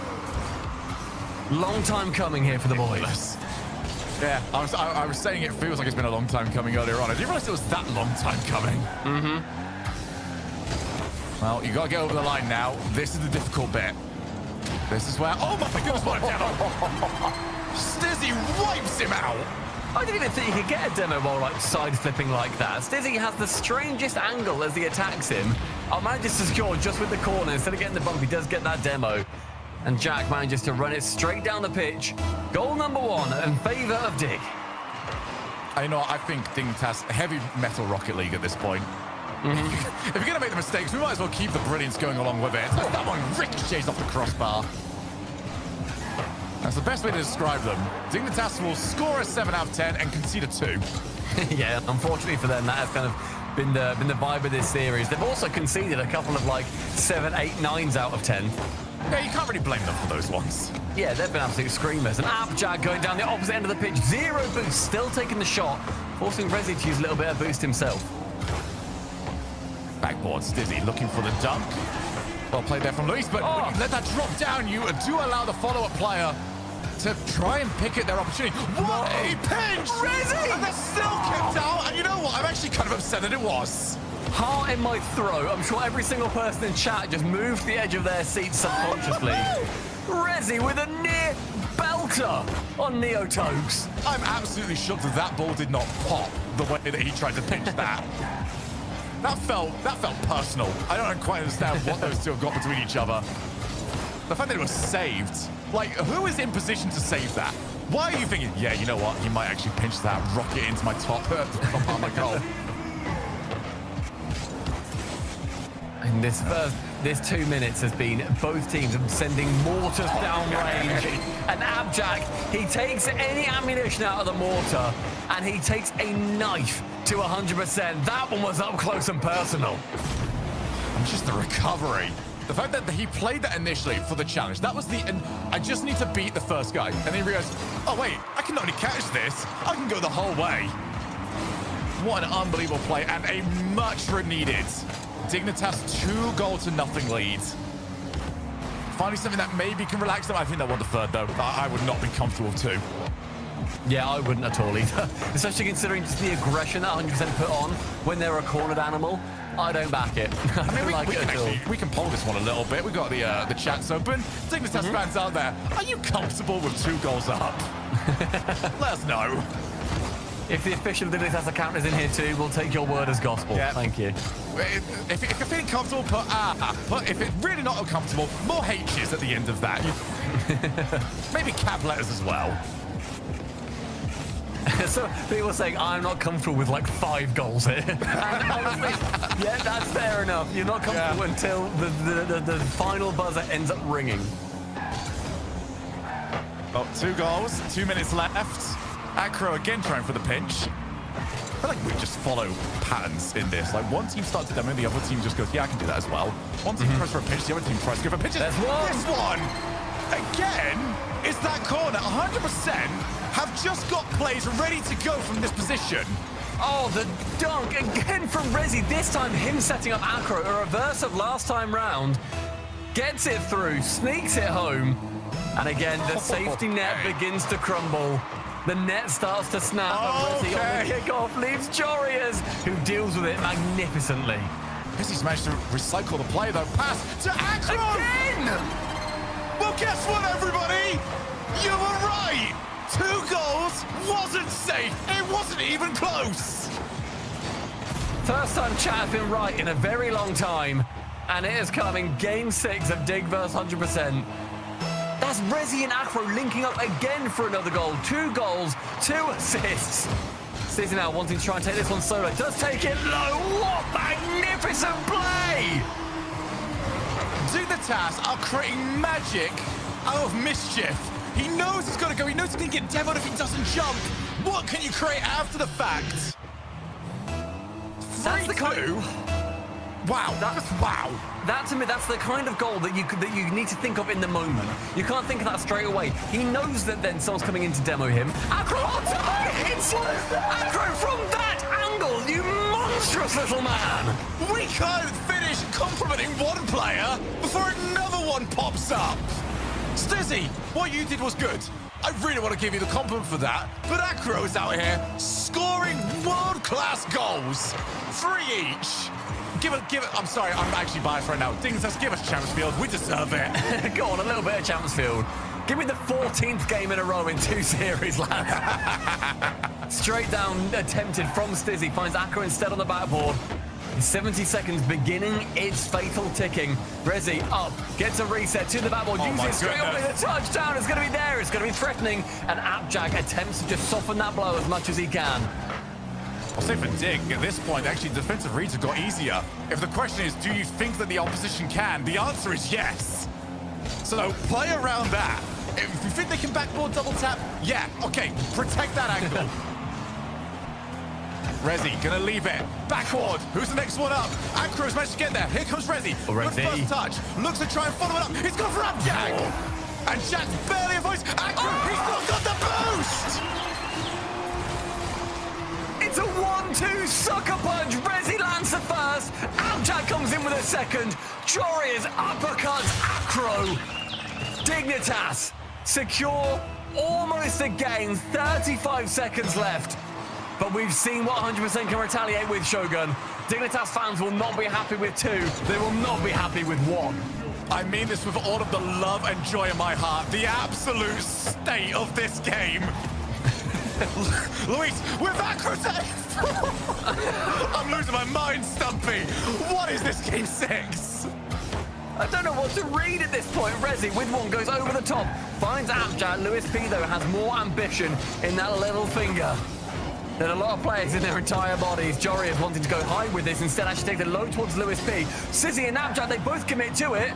Will that be a fatal double commit? No way. Rezi goes high with it, and Dignitas at the death secure game 7. Oh, wow. Oh, we just got started. And the season's already peaking. What is this? Deary me. Sorry, Stumpy, I'm going to ask you a very, very simple question that I think has got a very, very complex answer. Brilliant. Out of everything we just saw, do you remember anything that just happened over the last 5 minutes? Because it's all a blur to me. I feel like one of those dolls where like you tilt the head back and the eyes like roll back into their head and just stuff happens. Like that's what's just happened to me. I've been in a fugue state for the last 5 minutes and no timeout has been called by 100%. We have a timeout. They're not doing it. I want a timeout. I want to relax for a little bit. Shogun, they have a timeout to use and they're not using it. You did say earlier on, Lewis P has never actually been to the top 4. Maybe we've seen this before. Maybe they just didn't know that they've got one. I still claim casters should be allowed 1 timeout each per season. I would really enjoy one right now to catch my breath. You have a timeout.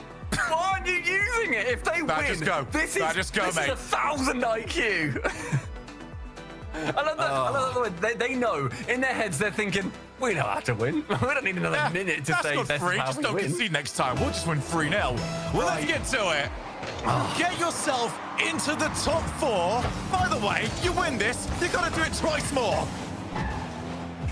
Ladies and gentlemen, players are locked in. I hope you are as well. Game 7, Series 2 of the day. Everything on the line.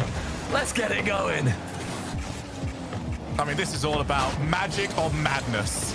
We've really not seen an in-between. Jorius, oh, he tried for the reset. Luis had to at least try and respect that as much as he could. Here's Acro, who I feel has been hot or cold throughout this series. But when he's hot, he is boiling.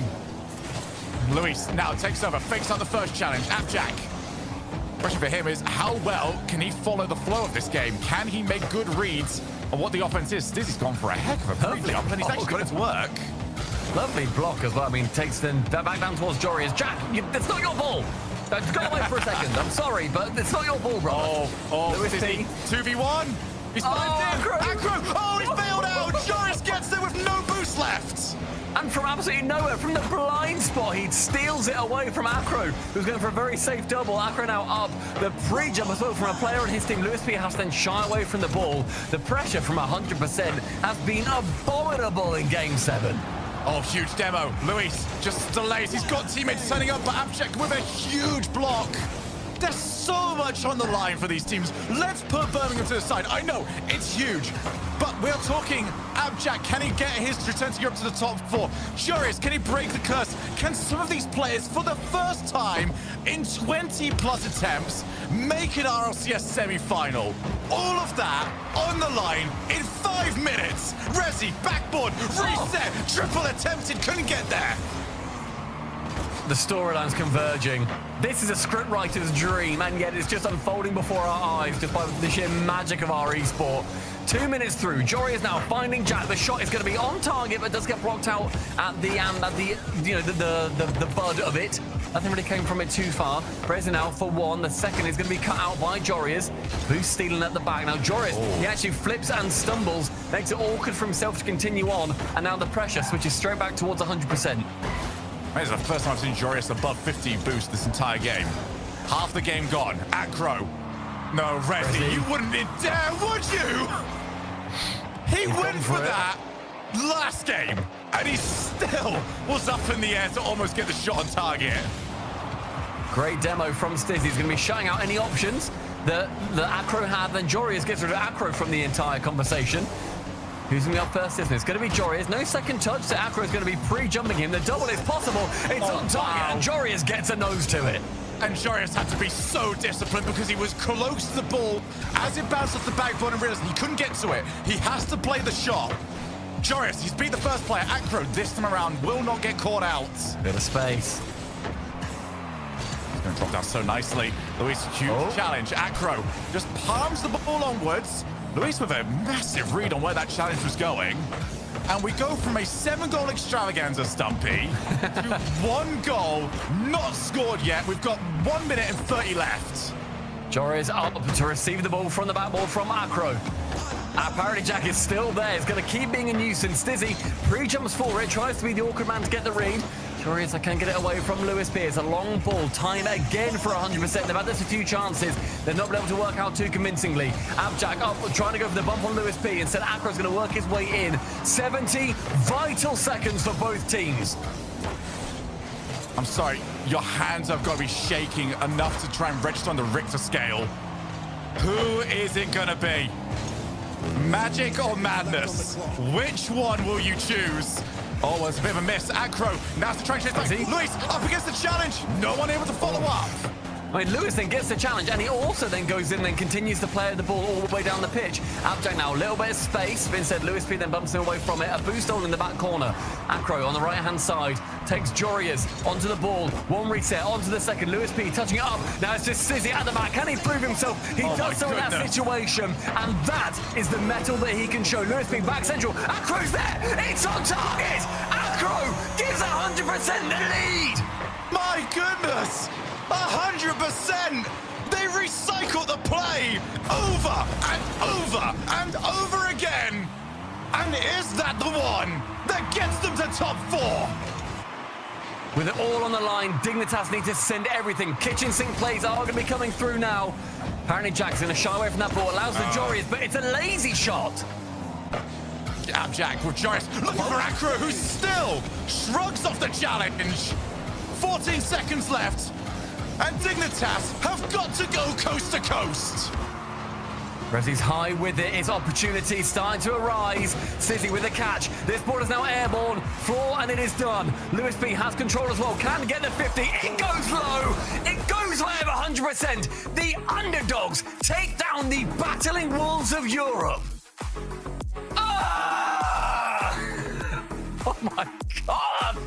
I have a production request. Please, oh no, why are we on camera? I am not in a fit state to be on camera right now. I am sweaty, exhausted, and well, I mean, very happy with the Rocket League that I just watched. That was a chef's kiss. That was brilliant to witness. And welcome to the top 4, 100%. Do you know how I know when you've got a team celebrating when they don't leave the lobby after the fact? Lewis P is still in here. That is a team that is popping off right now. Lewis P is doing laps around his block, making sure that everyone knows that he's made it. And Show, I hate to bring it up, I really do. Oh, I know where you're going to go with this. Warriors finishes in 8th place again. Sixth place. Sorry, 6th place. Yeah, 6th place again. But can't make it into the He had 2 semi-finals. chances to get into the top 4 and they didn't happen for him. He can't work past into the semi-finals for what's that? That's the 7th time. I don't want to know. For him, I'm sure. I genuinely don't. I know it's my job, so I don't want to know. That's fair. Ultimately, we have more games coming up after this. A little bit of magic.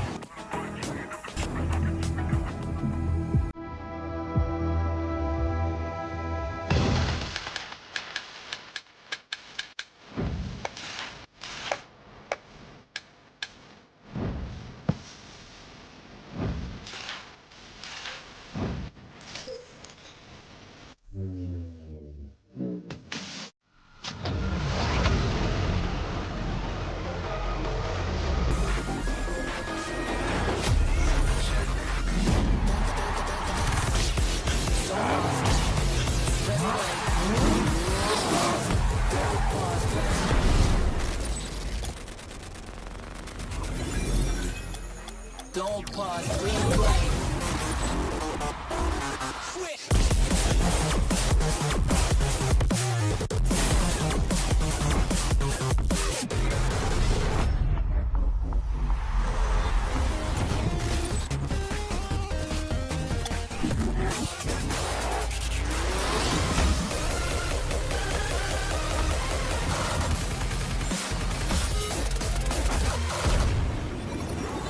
Don't pause, press play.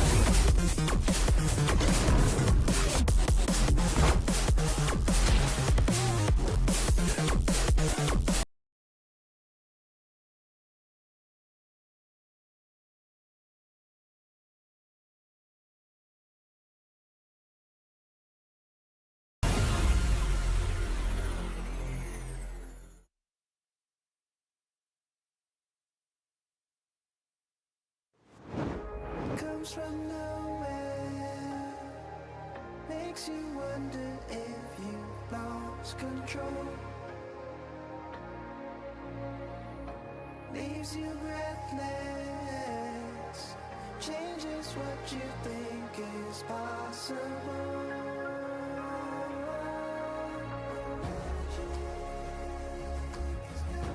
Got me to brought me to you.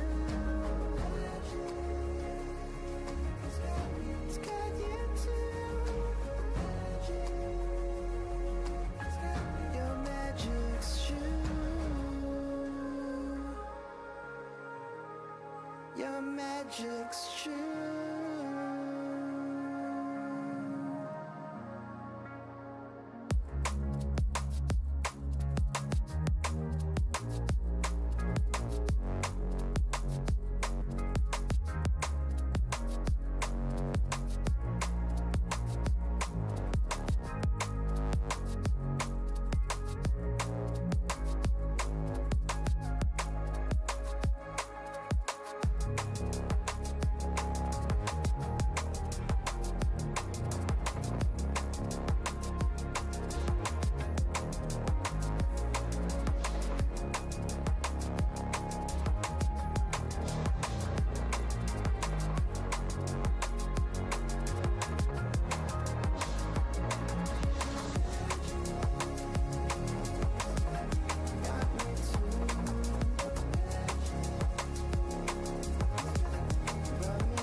You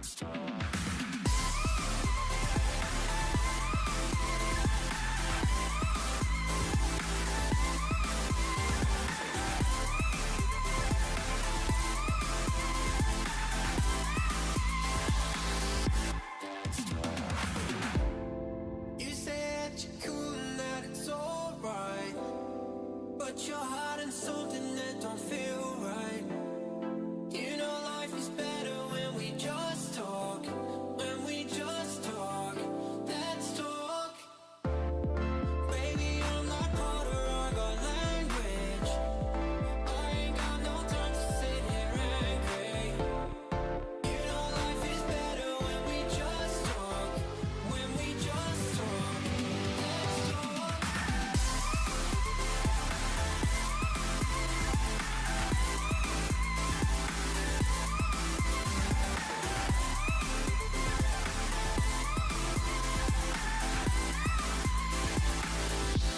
let's talk.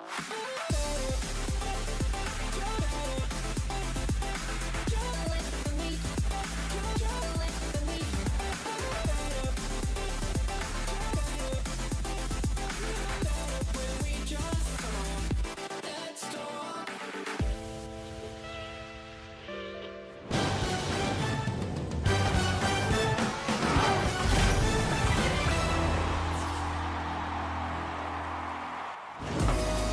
If you were watching that last series, all you heard was bang, bang, bang, bang, because it was goal after goal after goal, and it went the distance yet again. Game number 2, or series number 2, here at Championship Sunday for First Open in the European region is continuing to go the distance. But out on top was 100%, and I have Acro, a legend in that series there, showing up with me. How's it going? Congratulations on the win. Thank you, thank you. You were looking like an absolute monster out there. First off, I got to say, congratulations. I think this is your first top 4, you and Luis, for the RLCS here, so congratulations on that.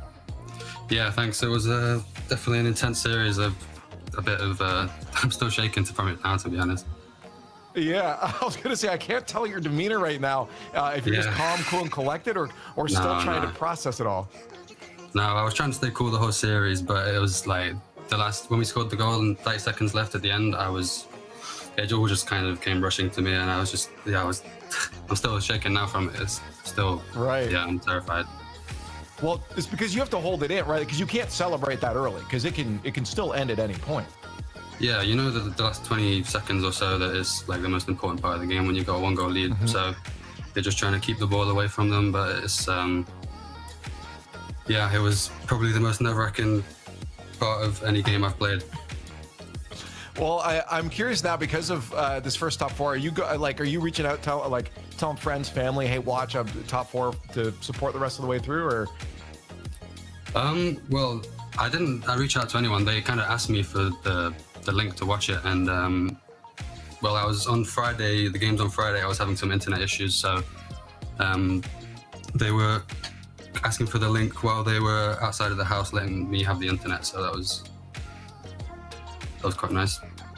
That's very kind of them. I mean, it's an important moment. Yeah. This is huge. But again, for you, it didn't look like the nerves were getting to you at all, at least on the field. At least you look composed. You know, like at least specifically on offense, you were an absolute monster. I mean, what was the thought process for the team? Was it just to get you on offense? Was this a conscious decision for the team?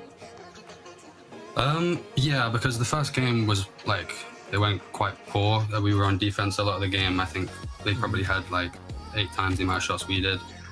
So after the first game, we kind of just, we were kind of just set on getting out of defense and trying to establish our own way of playing. At the end of the day, it looked good. How are you feeling though with this? Because obviously going to Game 7s is going to be really hard, and you want to clean up these series a lot sooner.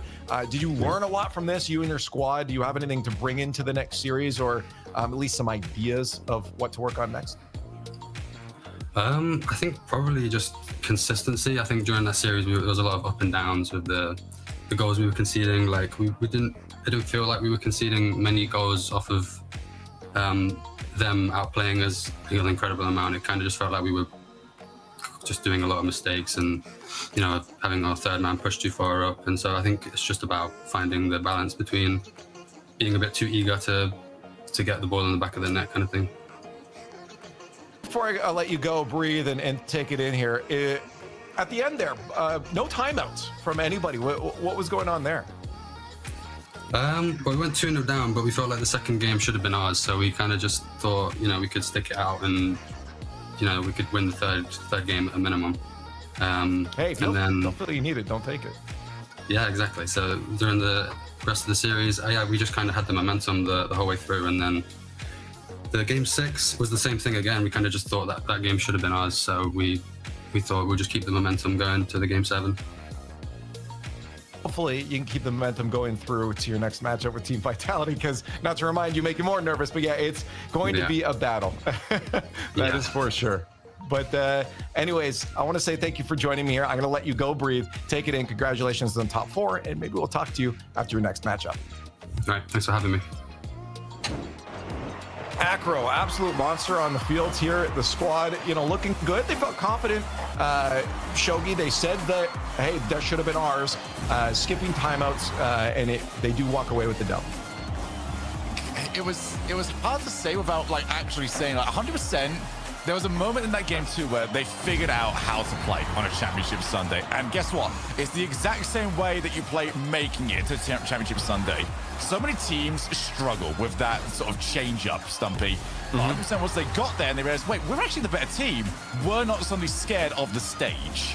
I think, it's them playing to the level that that you can play at. They put forward an unbelievable offense, and then defensively, when they were making anything, if they were absorbing any attacks from Dignitas, they were dealing with them so intelligently. I think Dignitas also somewhat at various points did beat themselves. We saw Appjack really going for some very silly double commits. We saw Stizzy have a couple of defensive shockers. Jorius, I think, was probably the most solid player on Dignitas. He was incredible. His ceiling was extremely high. The issue wasn't 100%. That's what all of them were feeling. So across the board, 100%, you've got to give them the biggest kudos you can. For the 14th game today already, they put on an absolute blinder.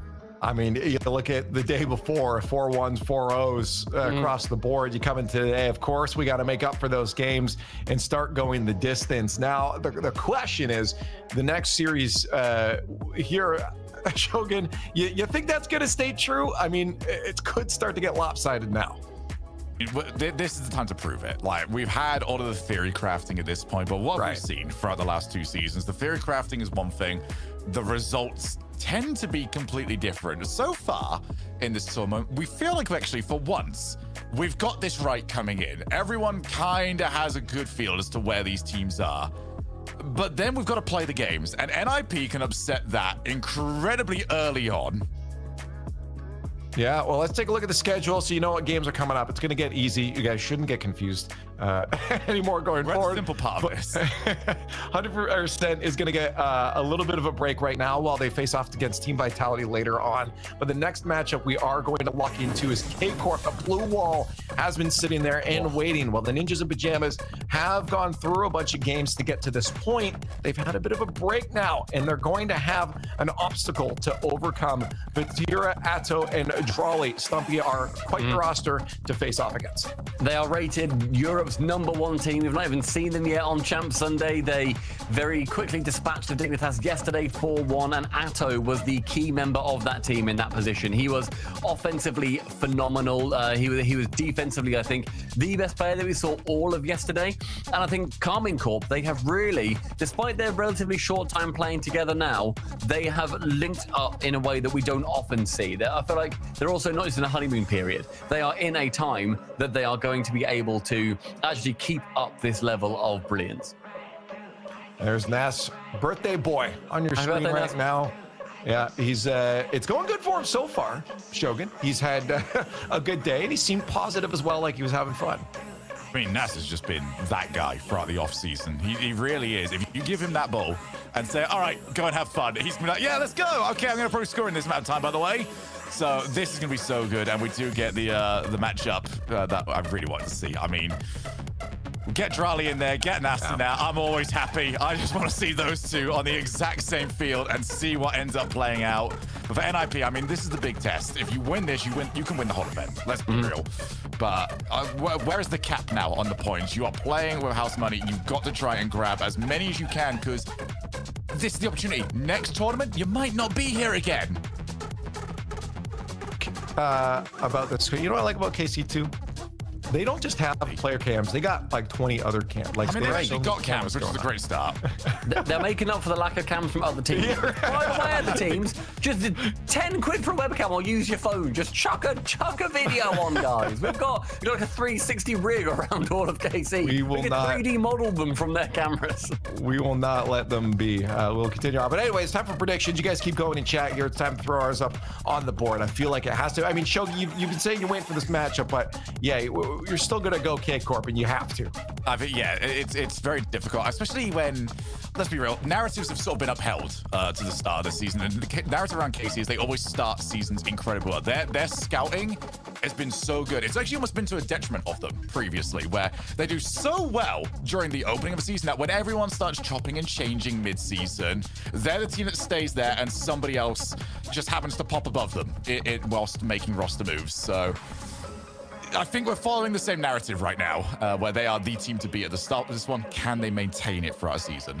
Yeah, it's, again, not as high as I thought, but there's a good amount of fandom behind Ninjas in Pajamas. Good point. And give that a flip here. Oh. And it's going Ninjas in Pajamas. Oh. Against the Maybe grain, it's another against coin. the blue wall. Could be a mistake, Coin. What are you doing? I guess we'll find out if it's right, because the game is ready. Are we going to go the distance again? We've got 2 Game 7s on the board already. The K-Corp could be one of those teams to stop that momentum. Ninjas in Pajamas have to go up against the big hill. Let's see if they can climb it. The most storied best of 7 so far in RLCS 25 will be between Carmine Corp and Ninjas in Pajamas. Gibbs, which way is this one going? Ninjas in Pajamas, your #1 offense in the tournament. Nas is playing absolutely fantastic, the #1 offensive player throughout the tournament. But it's K-Corp. Every single pro rated them #1, and they have the #2 defense. So it's going to be defense versus offense. See who comes out on top. Coming into this one off the back of a 4-1 victory over Dignitas, who were just felled by 100% over in the other side of the upper bracket or the lower bracket quarterfinals. Now we move our focus right here to this Dignitas, who brought in Drali, the world champion, the rookie in the offseason. Seem to be improving even further upon themselves. The Tachi, though, gets this one early for Ninja in Pajamas. Could be a chance, but there is Drali peeking in at the near post. And we don't know exactly what happened here, but we see Drali, he's the rookie world champion, and he leaves to join K-Corp. Obviously a golden opportunity to join Vatira and Atto, but will it pay off? And that's the big question mark. Right now, it seems like K-Corp is the best team, but they gotta prove it on days like today. Excuse me, such an aggressive player is Nas. Even from his first match last season in Team BDS, you could just tell there was no fear there, but that's a win there for Atto against Vatira. Atto for KC, Drali gets it towards him. Vatira now with Itachi. Itachi gets that one as far as he can. Atto should be able to catch. It's a little bit risky there with the handbrake. Not sure that was the ideal way of playing that one. You can see now he's trying to fix himself. So 1 or 2 shaky moments offensively for Carmine Corp, and that's credit to Ninja in Pajamas. They're certainly taking this fight to their opponents, learning from the end of their incredible final series that they had earlier on as Gentlemates, where there were 4 or 5 or 6 goals scored in Game 7. But that's the one thing with Ninjas in Pajamas. You can't trust any aerial by K-Corp. They love to go for the aerial fakes. They'll float behind the ball and then let a different player go for the grab to play. But Oski here just gets a free ball and the double tap to secure the first goal. Gibbs, I'm so proud of you, because is that your first proper caster's curse? I believe so. I believe so. We could. Round of applause for Gibbs. Yeah, well, You just they were looking so good. Yeah, These guys, they're so good at fake, so good at missing on purpose in their aerials. And then Vatira does a huge miss. And there's large Oscar. And Oski, I like how he's playing today, because when we saw him yesterday, he was playing a deep third-man role, playing a lot of midfield. He was the most back player of any of the players through the playoffs. But today, he's been the most forward player for Ninjas in Pajamas throughout their first match. So we'll see if Oski continues that trend, trying to get more involved on the offensive side to propel this Ninjas offense. The ceiling is going to follow up himself as well. Vatira's up. Vatira unable to do anything. Uh-oh, a little puzzle in here. Drali just runs out of boost, so Itachi just goes and takes it away from him, gets the double tap. Vatira, he's traditionally the third man on K-Corp. He needs to be the one playing fantastic defense, but honestly, a little bit of a misplay by both of them there, and Itachi puts Ninjas up early. A little bit of stress for the first time this tournament. It's all been too easy for them. This was always going to happen as EU bubbled to the surface. And these top 4 teams started to face one another.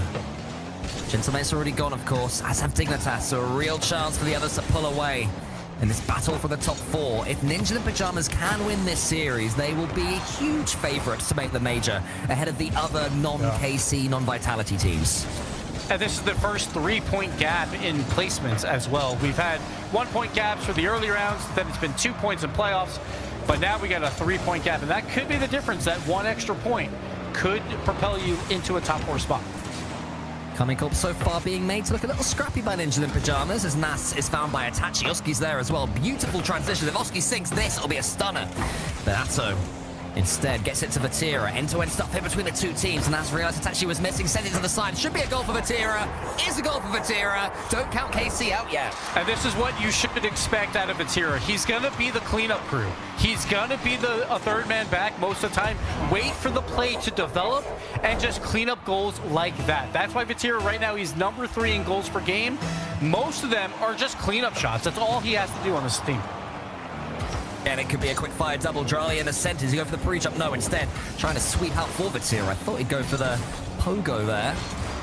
Instead, he just tried to play it straight, so now Oski can come forwards. Ninja in Pajamas would love that 2-goal lead back after having lost it and suddenly looking a little bit shaky themselves as Nas goes to the backboard. Atto just waiting for Nas. Atto will shoot. It's easy for Oski. The more opportunities gives for Carmine Corp. They're starting to warm up. Yeah, you worry about boost control when you're on your back half for this long. K-Corp will make them pay eventually, but it comes down to a midfield challenge just like that by Oski to relieve that pressure so they can all get the boost back. Forward of the musty flick. Is it on the other end of it? It was only Oski who saw it coming. That's the 2 players behind him. So Ninjas in Pajamas happy to keep what they have for now, not pushing too many men forwards. One attacking at a time. Carmine Corp are going to have to try and break through their resilient defense. That's not the way to do it. Slightly slow trudge forward to the orange half. Dryly's tried to force it, but didn't have the boost to do anything with it. Ninjas in Pajamas will be happy going into the final 45. Can they avoid any errors or any Carmine Corp brilliance? And no boost on Drawley because another miscommunication on defense. Vatira and Drawley both went up for a boost on defense, so Drawley had to use a lot of it, didn't get the play, but right here we have a pass out downfield, but it is turned away. Decision then from Atto to catch the ball. Nas bumps out the way. Itachi up against Drali. Drali gets a big demo. Vatira going to get it back to Drali, who still has 100 boost. Instead, it falls to Atto. Carmine Corp venturing forwards. Nas stays tall. Drali's turn now. He's got 2 passes to look for. Does he get either of those? And he fakes it out. That's what KC do best. It's not work that time, Gibbs. It did not. Vatira had a golden opportunity, but there was 3 defenders. He wasn't getting by there, but Vatira has to push this ball forward. K-Corp's got one last chance. No, it's gonna just squeeze life out of Carmine Corp in game 1. And Nip fans, what an opening that was. And that is a good sign for Ninjas in Pajamas. Didn't get the offense completely going. Obviously, only 2 goals in that match, but against the defense of K-Corp, again, number 2 defense in this tournament, giving up 1.05 or so. They don't give up goals that often, so Ninjas should be proud of that. But more importantly, K-Corp on defense, we talked about it multiple times in that match. Miscommunications, 2 players going up for aerials. They weren't going for the fakes. They couldn't decide who should actually get the ball. It cost them on 1 goal. It cost them on another offensive try as well. So K-Corp, a little bit of those game 1 nerves, and we're going to see this throughout this whole format. Yes, you have a bye, K-Corp. That is fantastic. But you're going to be playing up against a team that's already played today, that's already won today. So the momentum is going to be on Ninja's side compared to K-Corp. Looking at the goals scored in that game, the replays from those, I think one thing we've seen so many times throughout this entire tournament is Oski with the 29 era double taps. He's doing a relatively basic mechanic, but so cleanly and so consistently that it's brought them a lot of joy this event. Yeah, I think they're going to need that because we talk about Ninjas, it's all about the Moroccan offense, right? Itachi and Nas, you expect them to be the ones to propel it. But to take down teams like a K-Corp, like a Vitality, Oski, when he is that third man and he gets space to go for those double taps, he has to convert those. Because if he converts those, that 1 extra goal to put the Ninjas over the top is going to be crucial against these fantastic teams. We always talk about when you're playing as an underdog, You have to capitalize on mistakes, but also you have to convert all your chances. That includes Oski. We're going to talk about Itachi and Nas a ton, right? When they're on the offensive side of the ball, one of the best duos in all of Europe or even the entire world. But Oski has to get involved as well to really propel them forward. Vatira is just offering a USB because there's a bit of a USB error for, I'm not sure who it was for, but for one of them. So that should take just a few extra seconds for Carmine Corp. I was wondering what this slight delay is for. So hopefully no harm done here and they'll be able to go straight. And you have the right cables, haven't you, Gibbs, in order to play this game? Unless you play wirelessly. You ever played wirelessly? I do play wirelessly. Wait, like, you play now wirelessly? I do play wireless right now. Well, also, I'm not a pro, so it's not a huge deal. But Vatira, you can see the veteranness of him having backup cables. Got it all. You know, Yeah, that's the thing. That always grinds my gears when players are like, oh, my controller broke. I'm like, how do you not have like 3 controllers right next to you just in case, right? You're playing... How tennis players, when they get annoyed, they break a racket, you know, and they smash, I'm rubbish today. And they just take another one out and carry on playing tennis. Exactly. But that's the organization we need. And there's some tennis players who be like, oh, that's my favorite racket. I'm not going to play as well. But still, just have a backup ready, just in case. Like, I don't know if someone has a favorite USB cable. I doubt it, but you never know with these players. Because they're going to say, heavy car with this USB. Let's change it out. I completely agree. What a load of rubbish, but I do agree that's the sort of thing that they would say. Well, hopefully, if Ninja Pajamas beat Carmine Corp, and then Jirali goes on Twitter and goes, I had heavy USB bug, then I'll be like, mate, just say GG's and shake hands and move on, you know? I don't think, thankfully, that's going to happen. I would not be surprised, though, because some of these guys are like, I can't use the ARC decal because my car feels heavier. So, you know, we don't know with these players. Whatever gets them through to make it to a top 4, I get it, or to a grand finals now. But again, let's get back to the importance of this, right? For a grand finals appearance in Europe, I believe every single time a team has made a grand finals, they have made the major. So, like, it's a benefit to have 4 spots at a major. It's not 5 anymore, though, so it is 1 less. The grand finals is so incredibly important for both these teams to really just be in that prime position to make it to a major. Because we've seen it before with K-Corp. You can have a bad qualifier and not even make a tournament. So get as many points as possible that you can here. So the USB is lucky for Carmine Corp because in that first game they were up against it versus Ninjas in Pajamas, who continue to improve. But that's a great start from KC.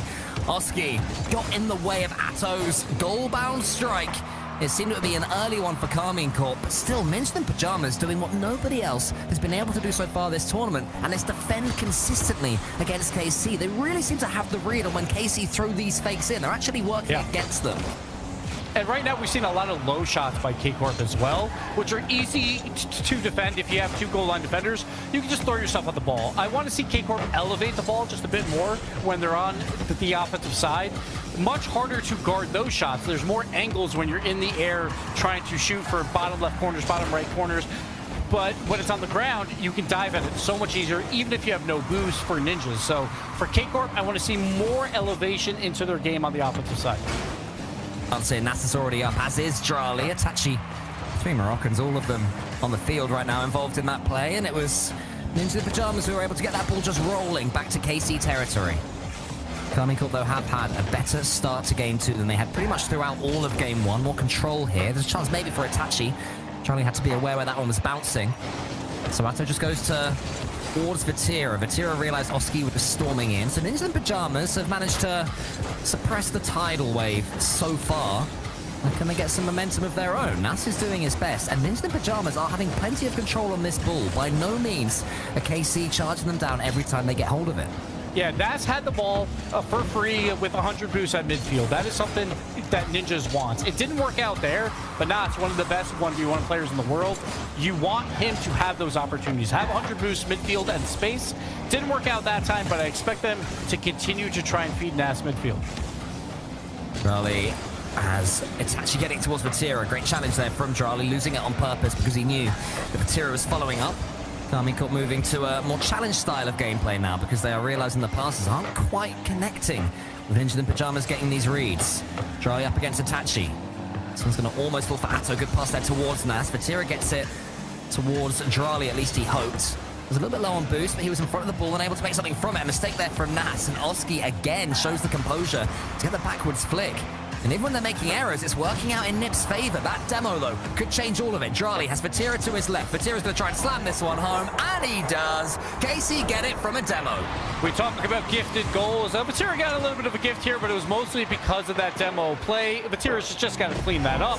No one back on defense for Ninjas, and they're going to get in trouble at times for that. They like to send 2 members up on most of their offensive opportunities. If you can demo that third man, you're going to get those wide open opportunities.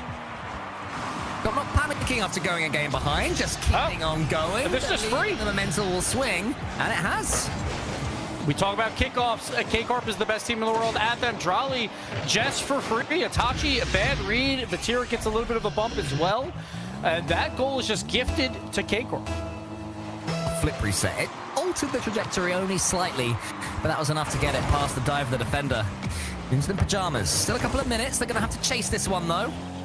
Carmine Corp looking like the well-oiled machine we expected to see as Drali gets in there ahead of Itachi. Oski has been pretty boostless so far this game, and Oski's the player for me for Ninja in Pajamas. When he's looking comfortable, he's involved, and he's going for solo plays. They look 100 times the team. When they start to slow down is when he gets trapped in third. And that's the interesting part, because Ninjas, obviously, we saw them come back from 3 goals down before. But now this is against one of the best defenses in the world, especially with Vatira being that anchor on this defense. So K-Corp comfortable 2-0 lead. Vatira, though, from the front side, going for the redirect, puts it off the crossbar. Yeah, Vatira's hammer was so near to hitting that nail on the head. Just a little bit above, and that crossbar is still shaking. Charlie backflips in the center, somehow recovers to get something on it. Vatira might be able to make amends here. No, instead he passes towards Atto. I think he could have gone for a double there. Vatira unselfish. Thought he should have taken the strike instead. Ninja in Pajamas can get that pinch forwards. Atto and couldn't quite see who it was. I think it was Drali, the two of them getting each other's way. Oski tries to feed it through the pair of them. Nas almost bullies it home. Drali strong up on the goal line. Half a chance for the Ninja in Pajamas. They'll try and keep this one going. Itachi around the corner. Atto too strong. Nip will have to start again. Drali, great touches there on low boost as well to just park himself behind the ball to push that wide. That's going to try and catch this one. Oski over Drali. This could be an opportunity. Atto, though, was too hot to read it. Oski has Itachi in the center. They have to get this one going into the Pajamas. It's all a little bit slow and steady. They're taking their time. They've only got 30 seconds. Yeah, Oski had boost, just kind of messed up his reset there. Couldn't drive it towards the net for a rebound. But Ninjas are still threatening. They got to send everyone.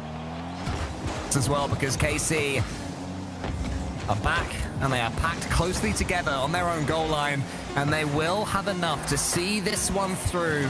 Nas is just feeding it forwards as much as he can, but that's exactly what Vatira wants. KC, a couple of moments, and they have the game management, Gibbs, to make the most of it. A clean 2-0 victory. And Vatira, like, I feel like he normally is playing back on this squad. He wants to be that third man. I feel like that's where K-Corp got in trouble last year. At times when, like, Atto or Rise had to be that third man, they would get in trouble because they used so much resources to play on the offensive side of the field, because Vatira is so good as that third man to waste time, that they would get in trouble when he's not that player. But we've seen through these first 2 games, like, Vatira is upfield, going for redirects, trying to be a bully, and it's working out.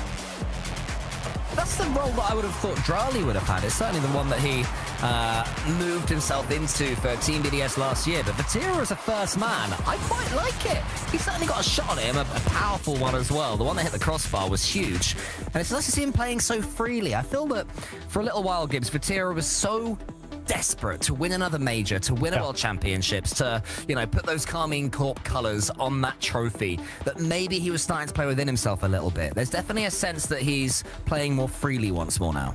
And that's what it felt like last year, right? Split 2, like, qualifications just weren't going their way. They did find a way to squeak in to a World Championship bid. And then we could see that, like, oh, K-Corp is one of the best teams in the world. They could have easily won that World Championship.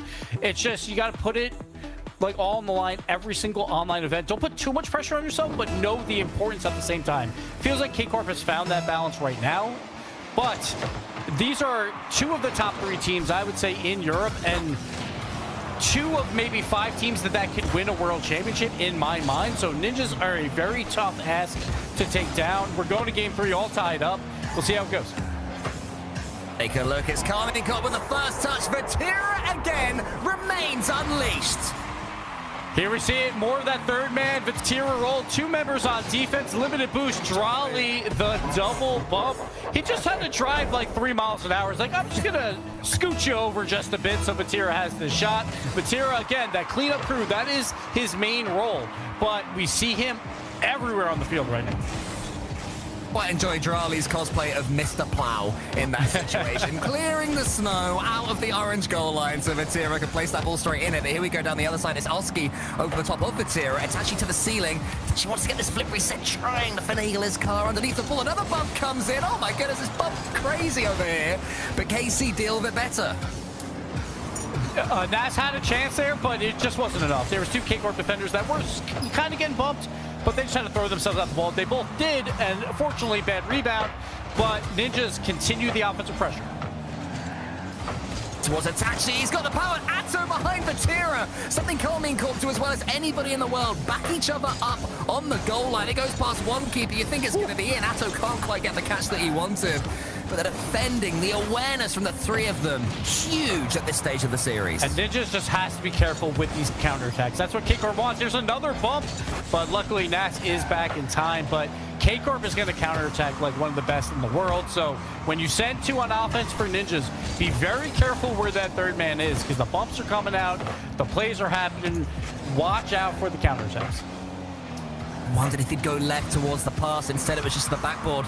Vatira is there ready to sweep up. It was a poor decision there from Itachi and from Ninjas in Pajamas, but it's okay, no harm done. They'll get to go again. This game not even halfway done now. As Carmine Corp have edged themselves in front once more. Vatira tries to step one into the center. Nas is too fast for him. Now he has a race against Atto. Atto misses. I don't think he meant that one. Drali up against Nast. Nas could have got half a 50-50, some sort of challenge. It could have been something dangerous. Instead, Atto gets something on the ball. It's still just flopping about in front of Carmine Corp's goal. They won't like this. They do not want the ball right there. Vatira's backwards as well. Janky defending from Carmine Corp. Ninjas in Pajamas so close to capitalizing a couple of times. Somehow KC survived. Yeah, K-Corp game 1 defense, it feels like, where a lot of double commits. Like here again with Drali and Vatira, they do get the clear out, but they have to clean that up if they want to win the series. So there, Vatira was waiting for it. And Vatira does the right thing, keeps hold of that ball, gets the ceiling pinch. Drali can't quite get the double, it almost falls for Atto. And Itachi's going to have to try and pressure Atto to make sure he can't get this one away too cleanly. It falls to Oski, up against Drali.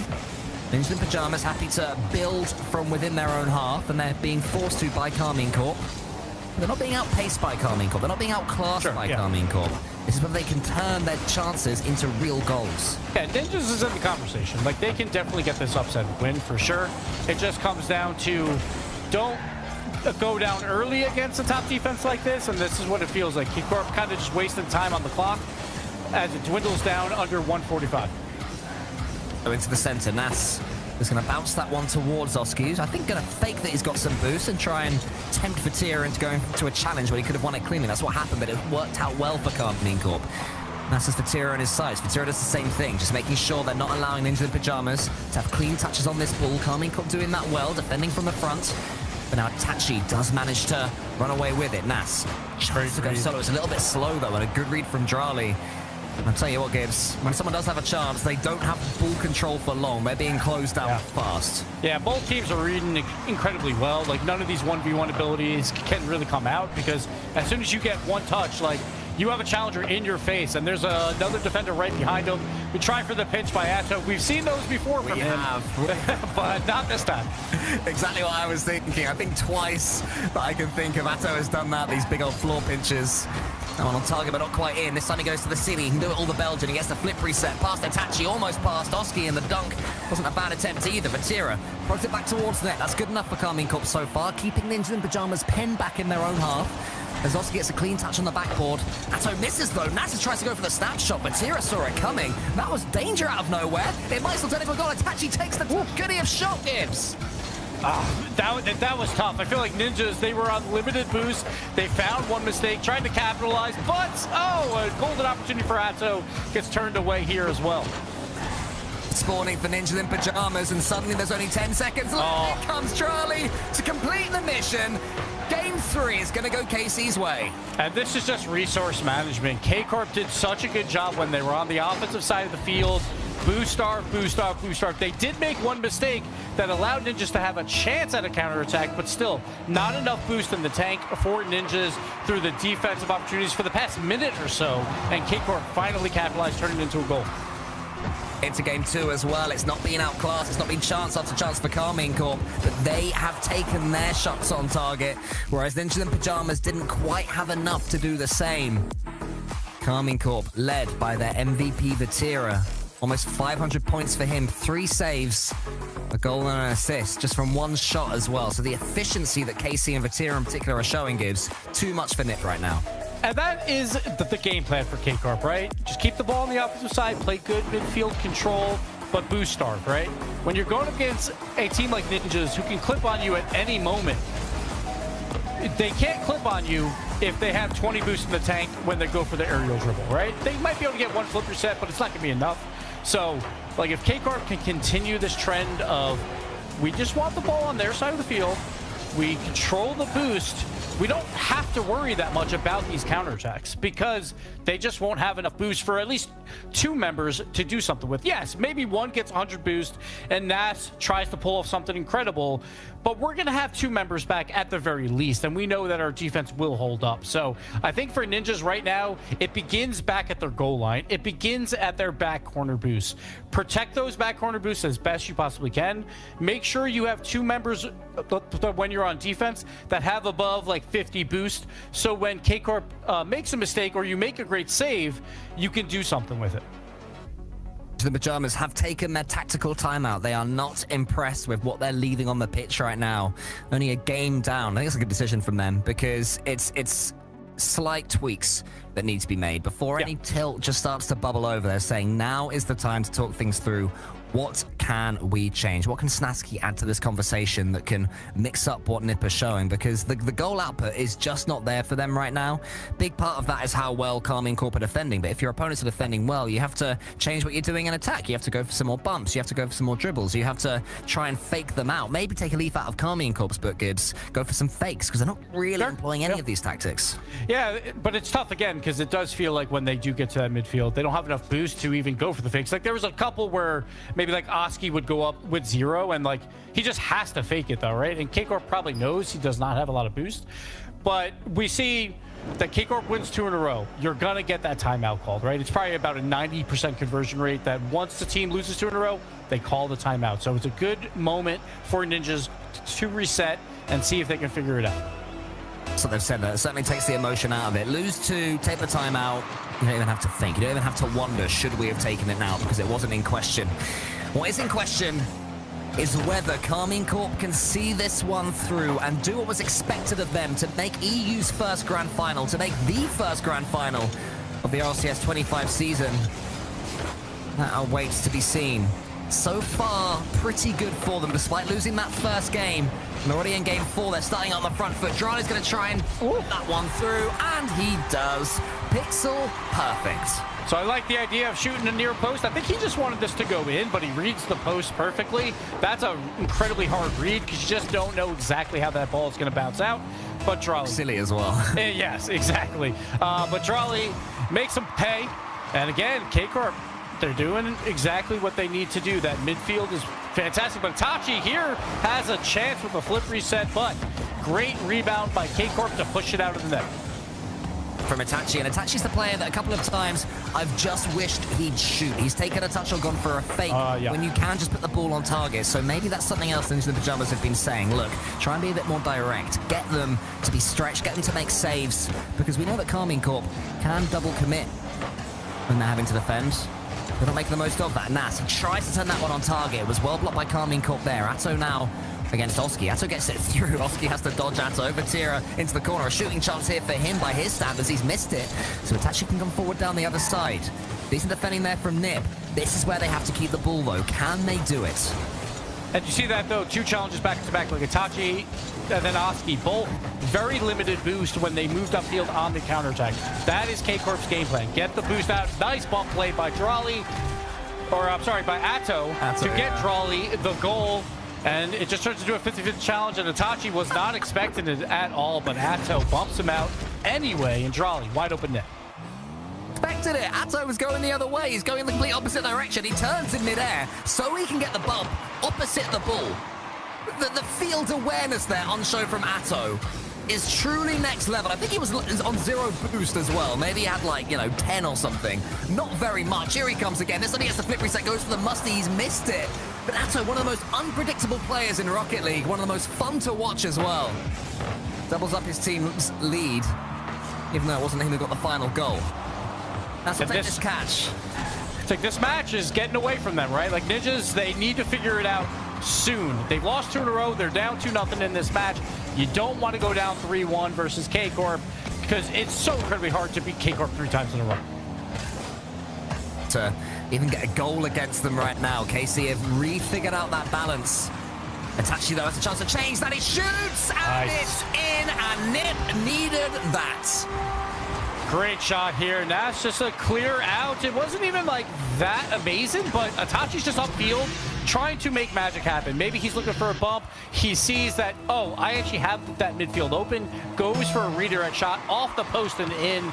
Exactly that spark that Ninjas needs right now.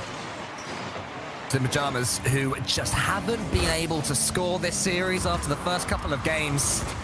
My, how they needed that. Now, can they double it up? It's amazing the momentum shift you can see from 1 goal. Not looking great so far, though, because Vitira has the ball in their corner. Nas slows it down. Oski is going to be able to at least get on it, and he gets more on it. I thought that was 3-1. Drali with a wide open net miss. He was not expecting that ball to come to him, but throws it high, and that's a golden opportunity wasted by K-Corp.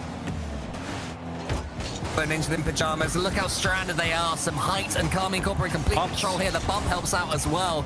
Nas just wriggling his car towards the ball.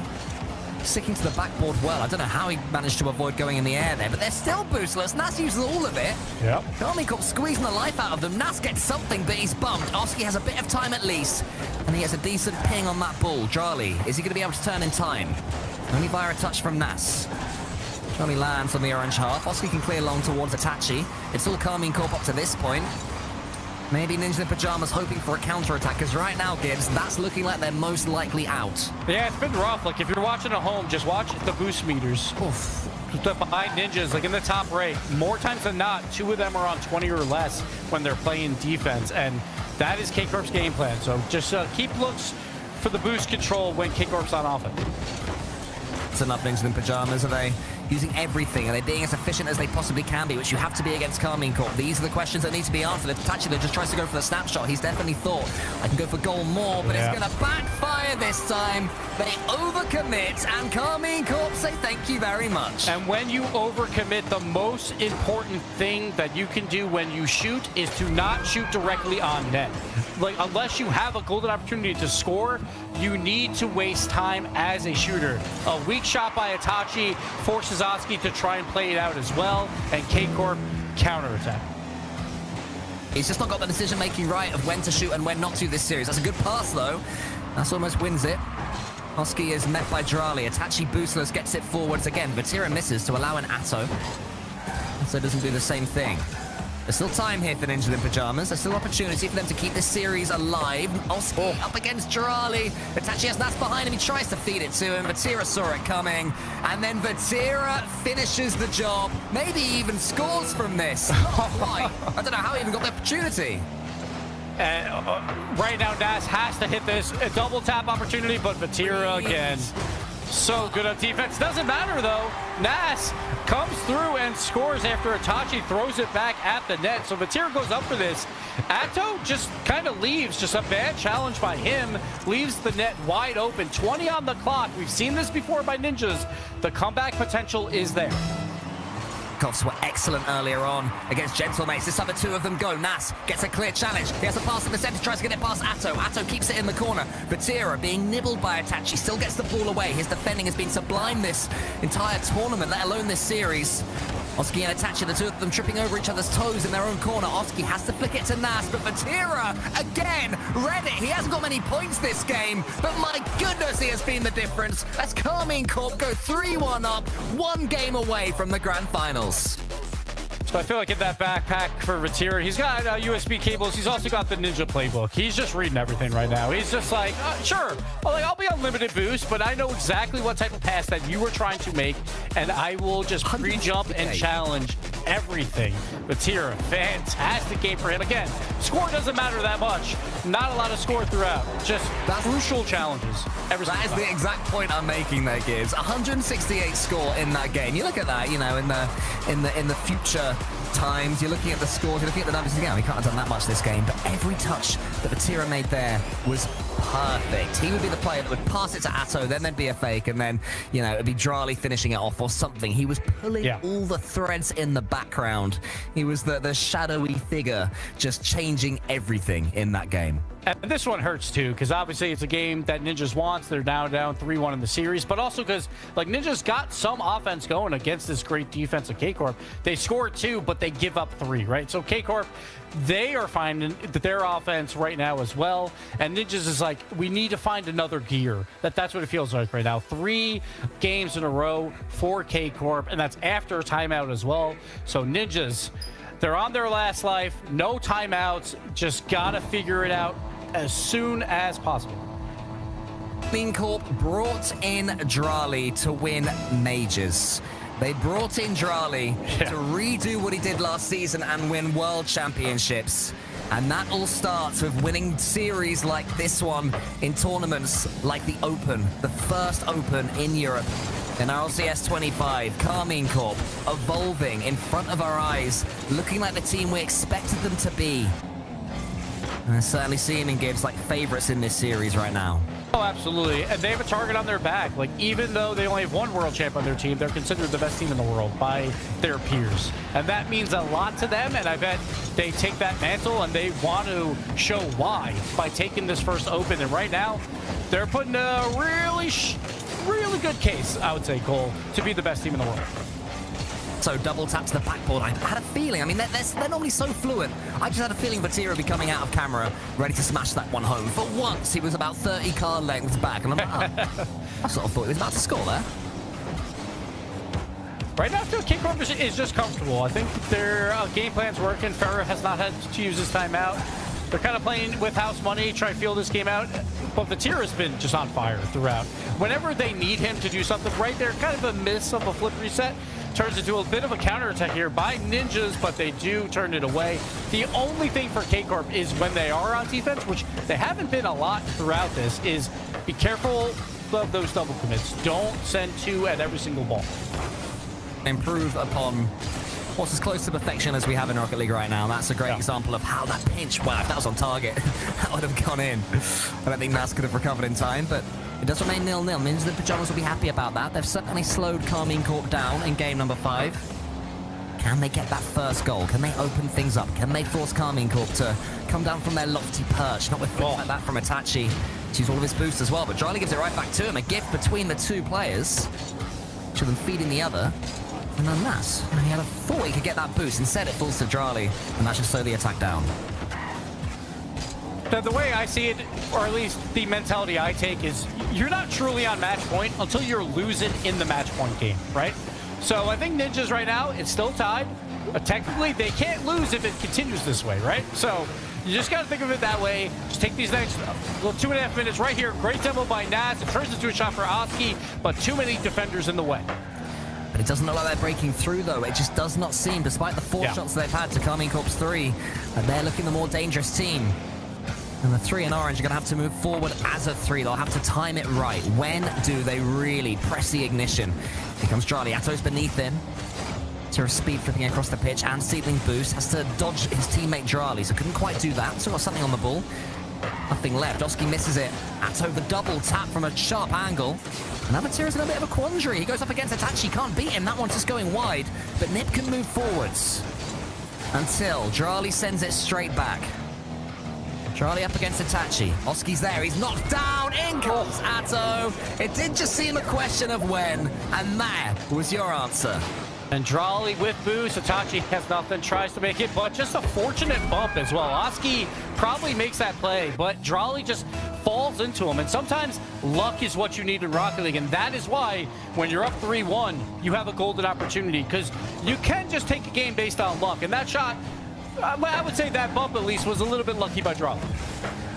They get two straight away. Oski, big clearance. That one was going some distance until it was met. Vatira goes for the pinch again. We've been outrageously close to a couple of huge pinches from Carmine Corp as Nip venture further forwards into blue territory. Nothing left to lose for Ninjas in Pajamas. They have to go all in. That's a great touch from Nas. Drali has no one near him. Oski waits for Drali's touch. Races for Tira. Can't get the ball. Itachi's too slow. There's Atto, but it's wide. Ninjas are very fortunate there. Oski as third man. Very, very poor challenge. Vatira had to beat the whole way, and Atto just a little bit wide. I mean, he'll be seeing that Carmine Corp are on the cusp right now. This is where I would feel that Carmine Corp, all their experience, the losses that they've had are so important in times like this, where you don't think you've won, you know, you don't start to take your foot off the gas. You push all the way. Because Nip will come straight back as soon as they have a sniff of something to face. Oski and Nas both going towards their own goal. Nas has the boost at least to get this one away. Gets past two of them. Itachi up against Vatira. He goes for Vatira. Vatira dodges them. Gibbs, how good has this player's performance been? I told you the third man role is Vatira's. He's the best in the world at it. And then the flip reset goal. Vatira on both sides of the field is shining. Man, Vatira. Truly a subtle performance. It's not jumped out at you as having wonder goal after wonder goal. It's just doing everything right when called upon, doing it with absolute efficiency and ease, and making it so that Carmine Corp will be heading, barring a miracle from Nip, into the grand finals. But maybe Nip coming forwards. They have to score now. Itachi is now or never. They need to. This has to be a fake. It's not. It's read by who else? Vatira. Here's Charlie. KC are your first grand finalists. K-Corp expected to be in the grand finals, and they have delivered. Vatira, that is the foundation of the game plan for K-Corp. Put Vatira as the third man, let him excel in that spot. We've seen it all match long versus a formidable team in Ninjas in Pajamas, ranked third among all the pros, but K-Corp makes quick work of them 4-1. Full gap right now in Europe between Vitality and Carmine Corp and the rest. And you've seen it now. Carmine Corp have done their side of things, Gibbs. Just talk us through that performance from Vatira.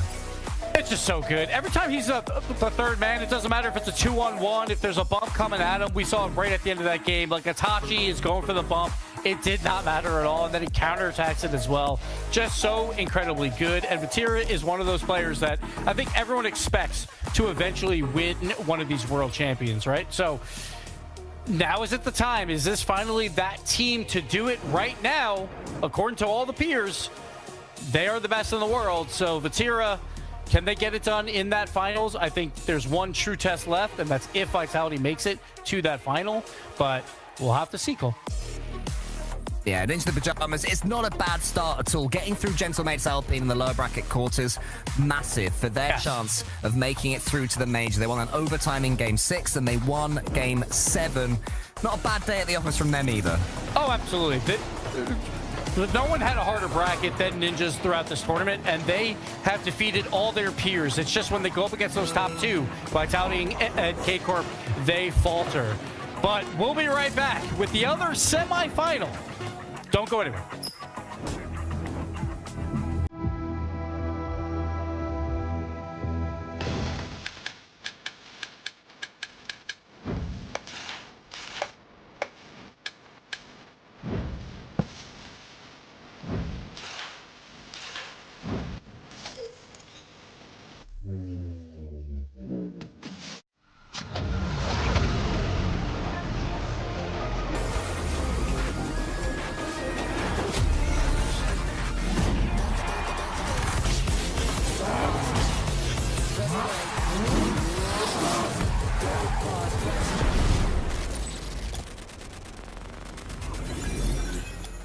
Don't pause, replay. Quick.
Burning like the sun, loyal as a soldier, kneeling at the stars, hoping that we'll be right. We'll be right. You'll be home. You gotta help me out, riding coasters to dream your eyes. You gotta help me out, swim in oceans to breathe your life. Don't you hang up again, baby. I just can't be alone tonight. Don't you hang up again, baby. I just can't be alone tonight. Ticking like a bomb, falling in motion, center of the stage, hoping that we'll be right. Back again. You gotta help me out, riding coasters to dream your eyes. You gotta help me out, swim in oceans to breathe your life. Don't you hang up again, baby. I just can't be alone tonight. Don't you hang up again, baby. I just can't be alone tonight.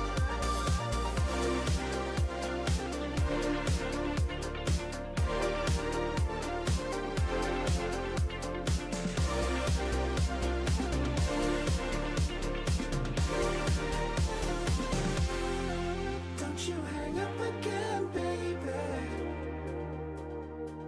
I just can't be alone tonight. Don't you hang up again, baby. I just can't be alone tonight. Don't you hang up again, baby. I just can't be alone tonight. Don't you hang up again, baby. I just can't be alone tonight.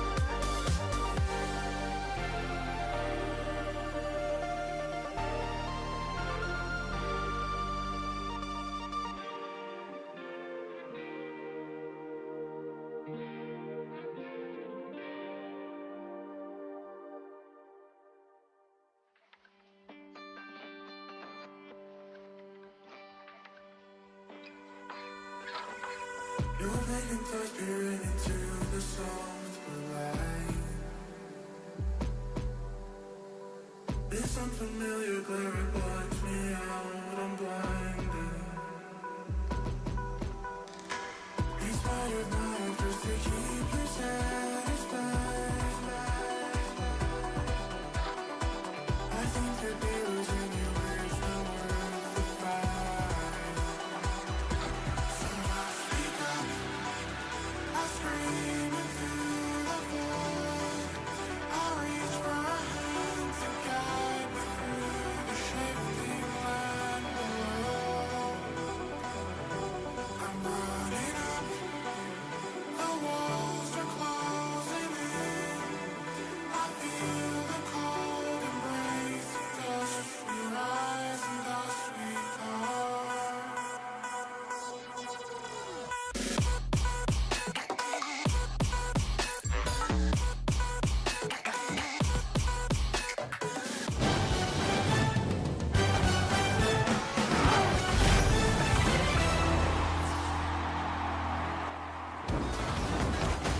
Well, I'll be a big surprise here. K-Corp moving themselves into the grand finals against Ninjas in Pajamas, but a fight was fought. First game being taken by NIP. The K-Corp quickly shut that down. And now to talk to the victors, we have Coach Farah with a lovely headset on, by the way. I like the color, it matches. It's pink there, I guess. I'm gonna have to get myself, mine's boring. Mine's just brown and boring. Let's talk about Ninjas in Pajamas here, because they kind of surprised at the beginning. They took a game and it was relatively close throughout the series. Do we feel like maybe, you know, these next teams below you and Vitality are a little bit closer than we've been making it out to be on the desk? I think so. At least NIP in my eyes is quite close. I think they definitely have the capacity to take series off of us or Vitality. But I think right now we are a step ahead. So hence why I didn't even feel like we played at our best, but it was still comfortable. Right. Like we barely let in, you know, any goals from them. So that was the big, you know, positive point. Great. Now, I want to talk about your players coming into this, because Drawley, I feel like, is just such an easy player, from my perspective, to work into a roster. Do you find that as well, or maybe there's difficulties? I don't know, but he feels like he just slots in nice. He's got a good mentality. Yeah, I mean, I think it's very easy to play with him, you know, as a teammate, because you know what to expect from him. Like, he's very, very consistent with his touches, and he does what you think he's gonna do. Like, he has like very straightforward decision making, which makes it very easy to follow up. So yeah, that's why it looks this way, I guess. Yeah, it looks this way, he says. Maybe there was a lot. Did you have to put a lot of work into this squad? Yeah, I mean, yeah, obviously it wasn't like this, you know, from the get-go. At least, you know, like, it takes a lot of work, you know, from everyone within the team to, you know, gel together and to, you know, understand how each other play. And we still have some, you know, stuff to iron out, because I do feel we still have, you know, lots of improvement to make, but the season is long, so, you know, the plan is to be better and better and better. Well, I mean, you got to keep doing that, because obviously, while you are ahead of a lot of the teams, Vitality still sits there in talks, you know, as a team that's right up alongside you guys. But everyone did vote K-Corp as the best. You know, everyone's saying that you guys are ahead. Why do you think that is, even if you're saying that you guys aren't at your full potential yet? I think it's due to off-season results and probably scrims as well. I think our scrims results have been probably better than Vitality, especially in most team eyes. So that's probably why we sit ahead. Hey, well, hopefully you can keep it up. There's a chance that you'll have to face off against them in the grand finals coming up here. So I'll let you go chat with the team now and get prepared for that. Thanks for joining, Farah. Thank you, Liv. See you later, maybe. Hopefully. There it is. No more confident than that. We'll see you later, is what he should have said. Again, they do have the winner of 100 in Vitality coming up here, Stumpy, which I'm looking forward to. But yeah, K-Corp's still ahead of all these teams. Yeah, I mean, K-Corp, I think, in that series looked like they were very much the sum of their parts. Like, everyone was kind of doing their job. Everyone made sure that they were sticking to whatever plan it is that Burrows put forward to them. And Cole, obviously, you were casting it. Were there any kind of big issues that you found with NIP, or was it just one team better than the other, one of them classic situations? Management is a real issue for Ninjas in Pajamas. It does seem that whenever the three of them go forwards, one player will do something, be tackled, and then you look around and everyone's scratching about thinking, wait, who can aerial? We've got nothing left. I don't know if they're not going over pads enough. I don't know if they're not communicating who's getting the pills, or if they're being beaten to them. Maybe it's just being outpaced by their opponents. But for some reason, KC just seemed to have about 2 times as much boost as Ninjas in Pajamas, and it's not the first time we've seen that against the sort of real super teams, Vitality and Carmine Corp. K-Corp in the grand finals. Who would have thunk it, eh? I am shooketh. Yeah, no, I always like that, though. I like when we come into a season and we have this, it's not even this narrative, we have these teams that we expect to blow us away. So far, Carmine Corp and Team Vitality are blowing us away, and I hope that, one, it continues and they don't go down, but I also hope that other teams catch up and we have more teams blowing us away. That's the goal. Like, obviously, it's fun to see.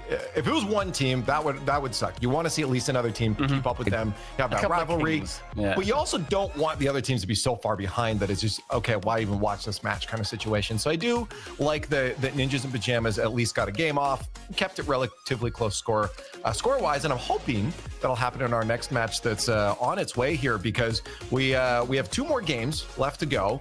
Grand Finals, obviously, where K Corp sits now, waiting for Team 100% or Team Vitality. Our next matchup, where I'm hoping Stumpy 100% does put up a little bit of fight, showing that the gap's not super big.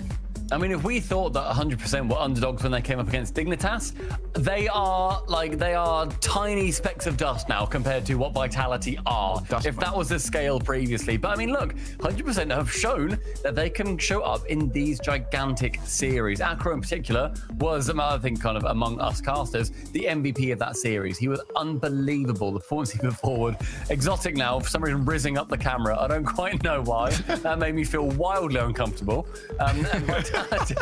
Oh, Monkey Moon's at it now. But Vitality on the other side of things, they are the biggest team in this region right now alongside Carmine Corp. And if we see what Carmine Corp can do to NIP, I fear a little bit for 100%, but the magic of Europe is still sprinkled everywhere.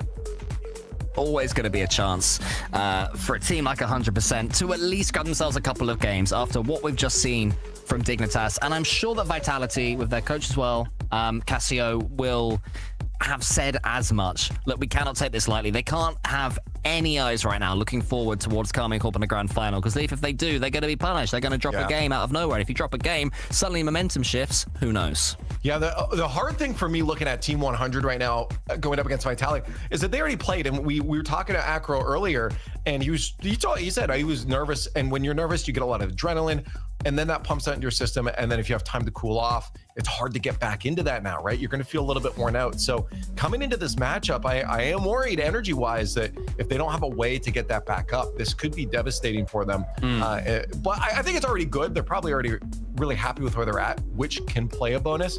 But Stumpy, it definitely is hard to come out of a nervous match like that into a match like this. Yeah, I agree, but I do think that that's going to give them a bit of a bonus. They've played Dignitas. It's a brilliant warm-up for them as far as they're concerned. They're not coming into Vitality fresh. I think that obviously they are up against it massively, but still, you have to, take these opportunities where you can get them, learn from this, no matter what happens.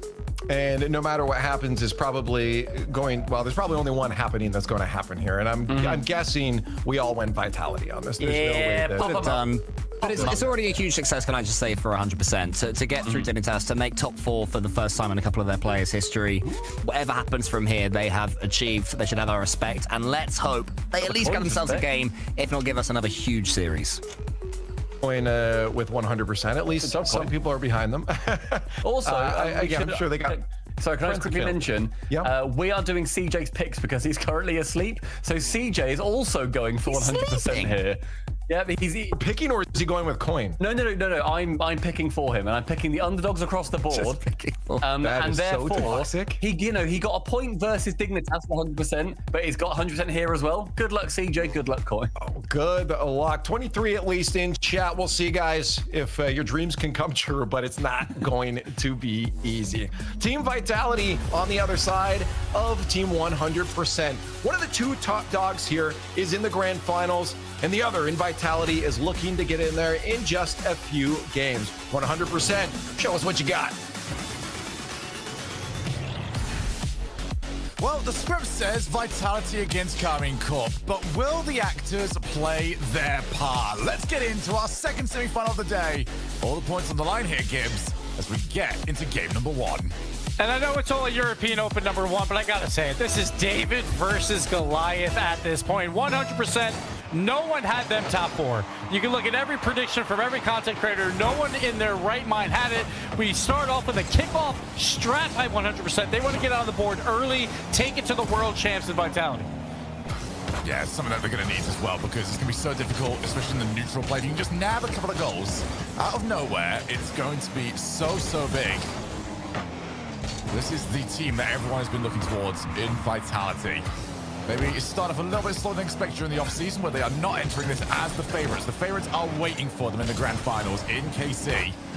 For 100%, they've come off what was a heck of a series, and one thing I've seen quite often, Gibbs, is it's difficult to follow that. Once you've had that game 7 where you've had to put everything in, teams slow up usually in that next series. Yeah, we saw that last series as well with Ninjas, where they'll take game 1, they might have a little momentum going, but it's hard to hold it. Exotic right here, he just gets the lucky bounce out, is in the right place at the right time. Monkey Moon trying to make magic happen. Zen with the 50, Exotic, right place. And this is the thing with Vitality. You know that positionally, they outclass 100%. They know how to play Rocket League better than pretty much every other team in the world. So for 100%, they have to keep their eyes on, they need their eyes everywhere, because all 3 members are going to be in the right place all the time for Vitality.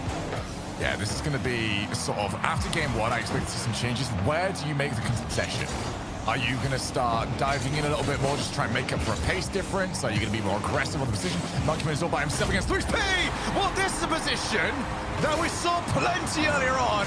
If you let 100% have the 2v1, you're letting 100% have the goal. Yeah, Acro just does it for free, basically. No boost on Vitality. They are one of the worst teams in average boost in their tanks is Vitality. That's their one weakness. If you can get them on low boost, maybe you can make those positional errors actually happen for Vitality. But the thing for 100% is they're going to have to clip on them. That's how you're going to beat Vitality. When you have these moments, you got to clip. That's what they did against Dignitas. They need to do it again here. Just got to keep going as well, because they were the stronger team between themselves and Dignitas. You know, this will be the question moving forwards. Like, is this something that they can replicate? Are they now the top 4 team in Europe? Yeah. There's going to be a lot of questions about that. They've already got themselves top 4 in this event. That sets them up quite nicely for trying to qualify for Birmingham. But there is also a lot more points available for every win that you get from here on out. You get this one, and you are really happy with your current position, as, well, you're probably not happy with their position on the field right now. They haven't been out their side for quite a while. Zen pops the ball, gonna leave it, fakes it, backboard. Everybody is waiting over there. At 100%, they just have to play defense at this point. They know that this midfield control by Vitality is going to be so incredibly good, so they just got to hold out and hope they get a good challenge. They have not got one yet, but here we go. Here's a chance. The pass out. Oh, a poor touch by Rezi. Could not get it out to Acro in the midfield. So one thing they're going to need from Rezi is... Oh my goodness, what a hit. And the fact that Exotic has played that to slice it behind the upcoming challenge is so beautiful. And this is just so difficult for 100%. They finally get out of their own half. One mistouch ruins the offensive opportunity, and what happens? They get immediately counterattacked by Vitality. Yes, you can play 3 men on defense with low boost and hold out for as long as you can, but when you're on offense, make sure you don't make that mistake to give up the man advantage. That's the difficult part of it, isn't it? Of like, when you've got the offense, you feel great because you're finally up and going, but also for the team that's maybe had the better of chances, it's like, all right, well, now the position's more free. We don't have people crowding that backboard anymore. And that's what Vitality needed to change up. I almost kind of wish like some teams would just, you know, back away a little bit more. Sure. Back corner, and then just go again. Maybe a little bit too much of a focus on the field. It's a good save that Macro keeps the team in it. And that's what it comes down to. When you have a team always playing defense, there's very limited space on one side of the field. So when the ball moves around just a little bit more, like across the entire pitch, that space opens up. And for teams like Vitality, they're going to make use of that space better than most. Oh, huge bump. Who's going to be the first one to it? Is they needed. Monkey Moon. A little bit too much sauce on the hit. Luis. All the way out. Okay. Disrespectful a little bit much there, Exotic. He almost had a good catch. It was very difficult, obviously. Like, you have a pre-jump, but now we got Rezi going up with a flip reset and Acro with the follow. A follow by Lewis. Let's see if they can keep this pressure going for a little bit longer. Another flip reset by Acro, going for the bump on Zen, cannot get it. They're playing their game at the moment. Nice pass. Lewis is trying to pre-jump. That still wasn't quite enough. Acro taking his time. I do like, to this point, 100% have been outpaced, but they've not gone away from their game. They know they are still going to get opportunities. They are players with enough quality to do that. As up comes Acro. Oh, he's left it. Exotic had to be there. Oh, a huge demo. Is this going to be the counter-attack? Yes, it is. I don't hate what I saw, though. 100% gave it a good try. Just one player too many to get past. And the physical plays are coming out. Zen just getting involved on the demo. Wide open net for Exotic. And that's what you expect. You expect like Exotic and Zen to be upfield more times than not, while Monkey Moon will play that third man role very slow as a third man. We all know he doesn't have to do much back there. He just knows what to do. And we see Vitality just continuing the pressure off the kickoff. And both of the last 2 goals have come from 100% in offense. That can be a bit horrible, but like when you're trying to change things, you just go, okay, we can play a bit faster or position better. No, you had the ball where you wanted it. What are you gonna do next time? Not play offense? No, you just need it to maybe not drop a horrible way, as Zen will palm that one just above the backboards. And that is gonna wrap up game number 1. Vitality showing up and proving why they are the favorites. But at least with 100%, they feel like they belong in the lobby. It's not completely lopsided right now, and I think that is a good sign. But as you said, it's weird to try and formulate a game plan for 100% and be like, hey, it might be better if we just turtle up, right? That's not a game plan. Yeah, that's not a game plan you necessarily want. It's more about when you are on offense, make sure you don't spend too much of your resources on the offensive side of the field unless it's absolutely necessary, where there's a high percentage that you score. Because right now, with 100%, they send just a bit too much on things that are not necessarily going to be that risky for Vitality, and Vitality will just counter them. So 100% just got to clean that up a bit. I do agree, especially when it did seem like they were getting offense, but they were treating the offensive chances they had like goal dust, and like yeah, exactly. The chance we got to go. And the first one worked. You know, the double commit, trying to find the bump, and that I feel convinced them like, yes, we've got to send everybody, and that's going to give us our best opportunities. At the same time, if it worked and they then it's great. Then we'd be singing a completely different tune. So I don't know. I think it actually just comes down to just score next. As horrible as it is, just score next time, and I hope that the play works. If it doesn't, hey, you're putting all in anyway. So at the end of the day, like 100% huge underdogs, right? So you almost feel like, yes, when we do have an opportunity, we have to use it like that gold dust, where it's like, we have to convert, right? Because we're huge underdogs. We're not going to get a lot of these opportunities. So I don't mind the action. It's just, you just got to clean it up a bit more. But again, they're huge underdogs, so it really comes down to conversion rate for 100%. Well, they've got the kickoffs down, and they're getting good opportunities out of it. Exotic again, the man to shut down the play. Now we're going to the counter-attack. It can't happen yet again, can it? Oh. Vitality's best offense is in their back third. And that's not too surprising when you have like a Monkey Moon on your team, right? Who loves to just like wait out a play and just to do what needs to be done by your positional play on defense. So you expected a bit from Vitality. I expected maybe more pressure out of Vitality, but maybe they feel like they just don't need it right now. I mean, the one bit of pressure they did have didn't really result in much. That was probably that's true. Come to 100% look was, you know, playing defense. You don't really need to overthink that because your positions are relatively limited on where you can go. It's just maintaining communication and also keeping boost totals up. I do like the bump there from Macro, but nobody's ready to respond. And a sidewall double there from Monkey Moon. Luis trying to lay it over to Acro. They're all going to try and chase up. A bit of miscommunication, but Demo comes through. Best offense has come from 100% when they've managed to find demos and just harass the goalkeepers a little bit more. Up goes Rezi. Zen beats into the ball. And one thing to look out for is Exotic. He's been pre-jumping a lot. We saw one earlier there, but that's because 3 Vitality members are behind the ball. So they don't mind having one of those members pre-jump something to take out an option. So keep in mind that for Vitality, when all 3 members are behind the ball, expect a pre-jump out of one of their players. I expect a pre-jump out of 100% because they just find it to be very fun. Got so many of those. Again, you got to clip on them 100%. You got to clip on them. That's how you win this. Hey, there was maybe too many clips. I don't know who actually did the most difficult job, the players or the poor guy that had to put together a replay package out of the Dignitas 100% series. But if you are just joining us, maybe spoilers on who won it. Still very much worth going back to have a look at. Exotic wants to try and take the ball down. Acro called into action.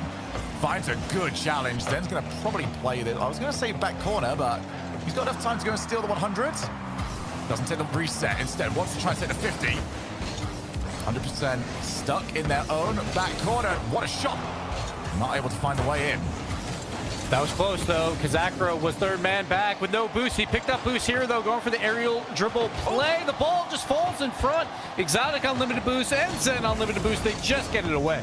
Yeah, this is now 100% chance. They've got to commit to this because the boost are so... Nice pass. Resi! Oh, and that was the chance. They scored those over and over again against Dignitas. But even on low boost, Vitality matched the play.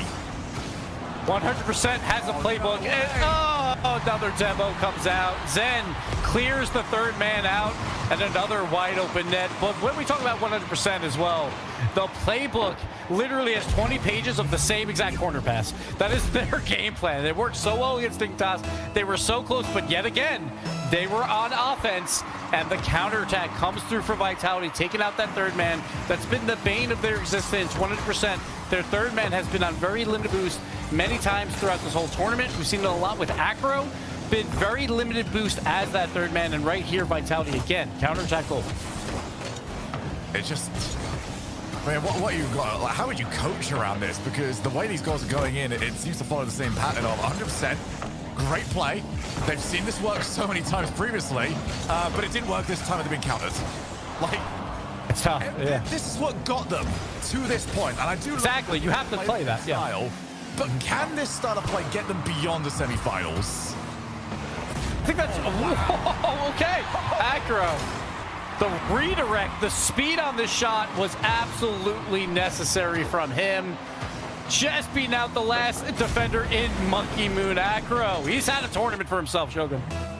I'm sorry, but there's something to say when you outplay particular players. To say you managed to get a power shot past Monkey Moon as third man is somewhat of a brag amongst itself. Zen and Exotic both up. Tied at 1 goal apiece, and well, too much longer. And giving up freebies like this is not what you want to do right after converting a great goal by 100%. Comes out to Monkey Moon, just kind of disrupting the play. Didn't even get a touch on it, but Resi had to act like he would. So Exotic has a free shot, but Resi gets a touch, but it's not enough. Vitality up 2-1. And we go for the bot kickoff this time around, sending the 2. Do not lack for kickoff plays. And they get something for it. I'd actually kind of like to see them just like default to a couple of... Oh my god! As we get the follow-up shot, Acro gets to adjust in time, but Vitality all over them. Monkey Moon is actually committing quite heavily. So a huge chance down the counter-attack, but they had to win that challenge. I think the offense is going to just fizzle away here. Zen ceiling, looks for the signature. I think if there's any goal people don't want to give away to Zen anymore, it might be that one. I'm not even going to try and do the voice. I'm not going to do it for the signature shot. I'm not going to. Not falling for a Shogun. Exotic. 8 boost. Lays it over. Monkey Moon and Zen don't go, but somehow the art of doing nothing completely flummoxed 100%. And I guess we recycle, we go again. Monkey Moon right down the middle. But still, the pressure is there for Vitality, bleeding the clock dry. That's all Zen has to do here. Slow plays it out to Monkey Moon for the shot. Resi turns it away. 5 on the clock. 100% needs a good challenge. We see some boost. Resi with the redirect. No. Zen turns it away. He will kill the ball down. No. Lewis keeps it up, but it will finally fall. And Vitality, a commanding 2-0 lead. Yeah, they're doing very, very well here. It does feel like 100% are sort of trying to just punch upwards at the moment. Yeah. The opportunity when they can, but it is to be expected. We are seeing 12 shots to 3. And the one that went in was just the power shot, which yeah, the way 100% have tried to score is not the one I would have predicted. We talked about this a bit during the game, but to 100% they have a game plan, right? That they like what they do, and you can't really change it at this point. You made top 4 based on it. It's not something that you can change on a dime, right? Maybe with a tactical timeout, I believe 100% they did just call their timeout, but it is very difficult as 3 players who have not been in this spot before very often to completely change what has worked to get you to a top 4 spot. So I think it is one of those things where it's like, all right, guys, let's keep doing what we're doing, but we just got to convert better. And then with the 2-week break, or I believe it's even 3 weeks before the next European Open, that's when you can try and tweak things. But for 100%, you're in top 4 in Europe. That is fantastic. You need to just continue to do what you're doing. Quick reminder as well, for those of you just joining us, for 2 of the 3 players over 100%, this is their first time in the top 4. Luis P, it was 20 plus attempts just to get to this spot. Well, I hope it is everything that he was hoping for. You've dreamed of this moment, and what you find in your way is a team vitality that finally got their sights set on KC in the grand finals. It's crazy now, though. 2 years on, and that just seems to be the match that we are seemingly destined for. It's just wild, too, to just think about the roster offseason, right? Where, like, Monkey Moon said before even the World Championship that he thought that even if you win a World Championship, you should make roster moves to improve. And he backed it up. This has not happened before until Season 3 with Northern Gaming when they disbanded. But that was also when Turbo Pulsa came in as a sub. So it wasn't even like a normal roster. So this is unheard of to disband a World Championship roster and rebuild. But you can't fault either of them, right? You have Monkey Moon and Exotic. They get Zen. Like, that's a great thing. And then, like on the other side, it's K-Corp and Droll. The two best teams that I consider probably best in the world. They're looking like it right now. Yes, that World Championship roster did split, but both teams looking great.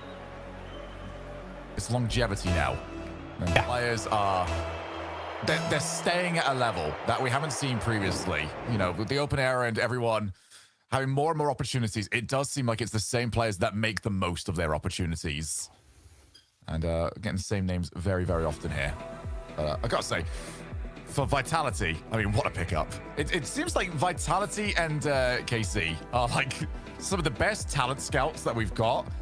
Outside of maybe old Team Queso. For whatever, Team Queso just seemed to always get the best they possibly could. But for Zen, too, it's such a big moment for him because he joined a Vitality roster and obviously brought them to a World Championship. But now he gets to, like, build this team, right? And obviously, he chose pretty well. Monkey Moon plus Exotic, obviously 2 world champions. Monkey Moon, 2-time world champion. Exotic, a world championship MVP. So Zen, like... is this the first time that we get to see him truly unleashed with so much talent around him? Because yes, that old Vitality roster was great, but we always knew that Zen was the guy on that team. It was also now the Vitality roster was kind of, you know, 4th, 5th in the region up until the roster move that they did. And now you bring all this talent around him. Zen doesn't have to do as much heavy lifting, so maybe those numbers go down a bit for him. But you know it's just going to unlock so much more out of Vitality. But at the same time, the pros, no one ranked Vitality #1. So that's kind of a big deal when you have 2 world champions and Zen and you're not ranked #1 by your peers. You know Vitality wants that back. Well, it's all good in theory. What can you do in practice? For 100%, they have got to try and get back into this one. They did very well from fighting from a... Well, is that going to go in? Zen's just barely got to it. I didn't quite know Zen's boost situation. It was a lot worse than I initially thought. Now booming clear from Resi. It's not new territory in this tournament for 100%. They had to fight back against Dignitas. They did that. Yeah. And they looked like the better team in the second half. But there's a bump! And not from where you'd expect it. He was in your goal. He was hunting. He was lurking. And he's got you out of the play. And Monkey Moon just waiting as that third man. Great read off the post. Exotic clears the net. And this is tough because when you're the underdog, like it's expected that you have to come up with those bump plays, those demo plays. But Vitality has been so physical through these first 3 games. It really has seemed like both KC and Vitality haven't needed to get out of the 4th gear throughout this entire tournament. They're playing very good, but it has looked comfortable. Zen, can't find the target. 100%. We know they're going to get their moments in this game. That is just clear. As they get an opportunity, this time Acro does not want to go for it. But they've got to make them count. They've had 2 or 3 in both of our previous games. Yeah. It's about, a 1/3 conversion rate for them, which has not quite been good enough. It's very important that if they don't concede here, don't do the counterattack yet. Don't concede on counterattack. And it looks like they did again. 100%. They have all the pressure. They can't find anything worthwhile. And then the third man is caught on an island. Zen with the double tap. I talked about Acro. He's been amazing on the offensive side. But when he has to play that third man defense, it's been rough at times, Shogun. Yeah, this is the sort of performance to this point where I get a bit worried about what was said. You know, because you're going to try and change something. People always do. But where's the balancing act? How can it work out best for a team like this? were they already like at the best that could happen, and now that they get more aggressive with the rotation, just falls apart a little bit more? We will find out. As Exotic just takes his time, gets dumped for his troubles. Acro's been third man at the moment. It's not been steady to this point. And again, he turns back upfield with 14 boost as that third man. So you just got to keep in mind what he does when he is third man. He's still on 14 boost, has not picked up any that entire time, and then it just goes in. It just goes in like... Yeah, I'm curious. Acro's POV, he just sort of leaves to go and drive into a post. That one looks weird to me. Yeah. Yeah, there we go. Okay. Looks like we get a pause coming out. Yeah, Looks like Acro was lagging. All right. Because it would be a pretty good talent to drive around the field and miss every 12 boost as well as you go back. So. Let's talk to every single person in, let's see, C3 and below. You are aware there are 12 boosts, right? And go for those. So we'll see if that counts or not. We'll have to see what the admin ruling is. But either way, it just feels like with 100%, the offensive opportunities, we've talked about it through games 1 and game 2. Yes, they show up, but there's never... There's no dispute on the goal. That's at least good for us to hear. Yeah. Was just asked, and Rezi just responded no. So, yeah, no controversies, at least for us to go through. If you guys want controversies, you can go ahead. You can have a controversy chat. I'm not going to stop you. So, yeah, we'll hopefully get Acro back in here nice and shortly. It's just the conversion. Rezi's being well, I wouldn't be this considerate if I was Rezi. He's being very he is being very nice. He is being very nice for now. He's like, yeah, we're all right. But the edge, Rezi, like, bear your fangs. No, we want this back. But 100%, I do feel like this is an extra tactical timeout basically for them. Sure, they are going to be down 2 or 3 goals based on this, but it really is coming down to, just the conversion rate on offense. When there's nothing there, don't force it. And it seems like they just keep trying to force it. They'll rotate that third man back up with very limited boost to try and keep that pressure like they need it so desperately. But if they just kind of wait it out just a bit more, I think they would have a better chance to keep games close, right? Because the counterattack by Vitality is so incredibly deadly. We've seen it through 3 games now, or 2.5 games, and they have to somehow clean that up. Sorry, I feel like I've got to keep the play-by-play going now on what's happening in the quick chats between these players. Mercury is now pushing for his this actually 2-0 in the scoreline in game. Do we have the nicest players ever in Europe? What is going on here? Both of them are like, it's been a long day. Let's get things moving. Let's keep it going. So Vitality's probably like, we got a grand final still to play. Which one, K-Corp? Incredibly nice or incredibly disrespectful? I've got a negative vibe on this. Well, the main thing right now is getting Rezi back into the lobby, and hopefully that'll be sorted out nice to see. We did hear earlier on from him actually saying that, the family had left to sort of give him full access to the internet. So, I don't know. Maybe somebody came back and let's throw him off. Mom, turn off the stream. Mom, no, you can't watch. Use the 4G. I mean, to be fair, she's a big fan. I get it. I'm casting. I understand, Mom Macro. But but this right now is... it just feels like it's just looming for a Vitality 4-0. We'll see if 100% can fight back, but it really felt like we talked about it at the way beginning. It's David versus Goliath, and it's just there's an armored Achilles as well here. So Vitality doesn't look like they're gonna be faltering here. Yeah, we've got confirmation that the admins are now reviewing the goal. So we've got a bit of time, so we can chat through a few things. I can then complain about that one guy I saw that said I was D2. How dare you? In maybe snow day, but in nothing else. As Acro could not have made a play on the ball, the goal will not stand. He could have made a play. Sorry, I put a not in there for whatever reason, just to confuse everybody. Zen just says I faked him. Zen's rebuttal, yeah, he's like, nope, no. Already disheartened. Everyone's having a good time. Everyone's having a good camp. they're all having a good laugh. And Vitality, honestly, they're feeling great, right? They're up 2-0 in games. They're up 2-0 in game 3 early on.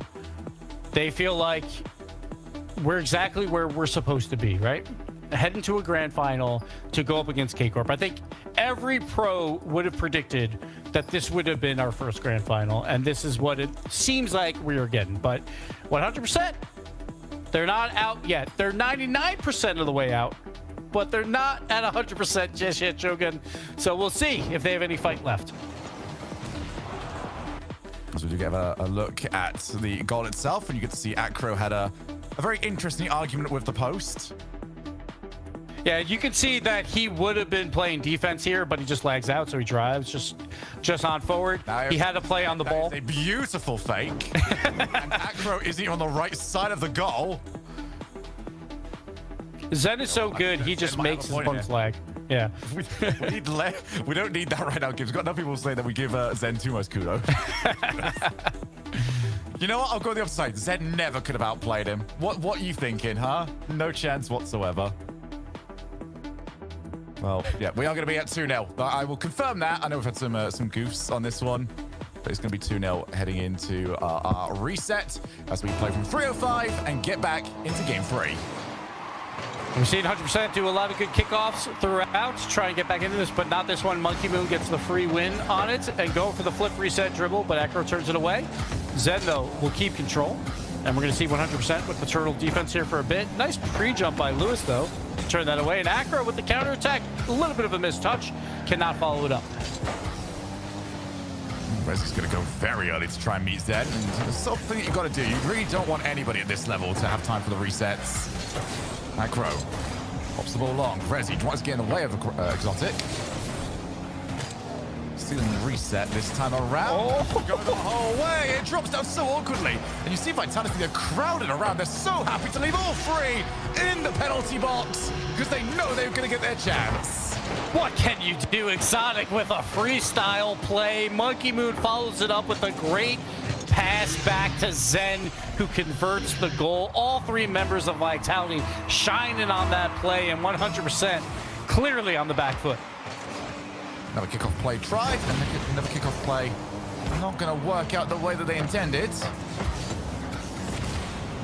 Another demo. 100% are being hunted down in game number 3. Monkey Moon all the way to his own backboard. Oh, Rezi's already gone. Well, 100% are not exactly lacking for attempts on the ball. You can't say they're just trying to stay back, but that hasn't really been their choice half the time. Yeah, it feels like Vitality's just playing with their food at this point. Just, like, at least 100% is trying to pre-jump plays, but another goal gets converted from the corner. Monkey Moon just playing cleanup here, just being in the right place. Exotic, a great 50, gets a fortunate bump to keep his speed going into that corner, and Monkey Moon will convert, and Vitality running away with it. And this is, really been a question answer regarding, like, all right, everyone's expecting KC and Vitality, 1 and 2. Yep. What is the difference like? Are we talking like really close and somebody else can maybe steal away a couple of regionals, or how's that going to go down? Well, at the moment, it seems like the gap between is vast. KC dominant in their semi-final. So far, Vitality extra dominant in their own. This one's a bit more expected, you would say, when you got new players making their first top 4. It's going to be a lot of nerves. They are the underdogs, but for a first European Open for 100%, this is fantastic, right? They're in a major spot as of right now. It's just about doing it consistently. So that's what they'll have to figure out going forward. But right now, Vitality running away with game 3. Yeah, 4-0. And Rezi is waiting for boost at the moment. He's going to turn up. It never does it? I think they add like 5 seconds. Stay on that. They had an extra 5 seconds to... Oh, that would be brutal, because I try and time those perfectly. Yeah. There goes Acro. Nothing available. It's a deflating game. You could say in the games that there were huge opportunities, 100%. Could have taken a win if they just could have executed on their plays.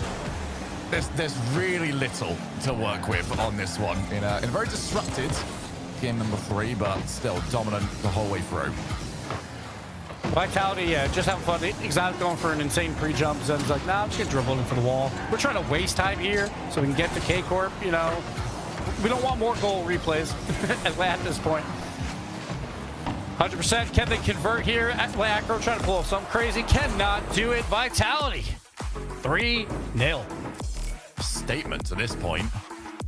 100%. Just trying to play for pride at this moment and maybe make us believers, but a best of 7 reverse sweep against the Vitality in this form, it would be, well, you need more than 2 games, I think, before I'd even start considering it. You need 2 games and to be winning by 3 goals with less than 10 seconds left in game 6. Then, maybe, I will believe. It's just tough because it felt like this game was more just Vitality. He just out-pressured them too, which is unfortunate because the one nice thing to say about 100% is when they have offensive opportunities, they can hold it there for, you know, maybe a half minute or so. It's just, this game felt like they were just on their back foot the entire time. It seems all but over, but we say that every time that there's a 3-0 Shogun, and, you know, it has happened before. There's reverse sweeps. Exactly. It's a reason you play that last game. So we'll see what 100% can bring to the table. I do feel like I remember a best of 7 reverse sweep this time last year at the very first qualifier that we had. Might be wrong about that, but it's in the back of my mind. And you probably predicted it wrong. Yep, exactly. Yes, actually. You know what? I know exactly how this one went down. It's not in the back of my mind. It's at the very front of it at this moment as we get ready for game number 4.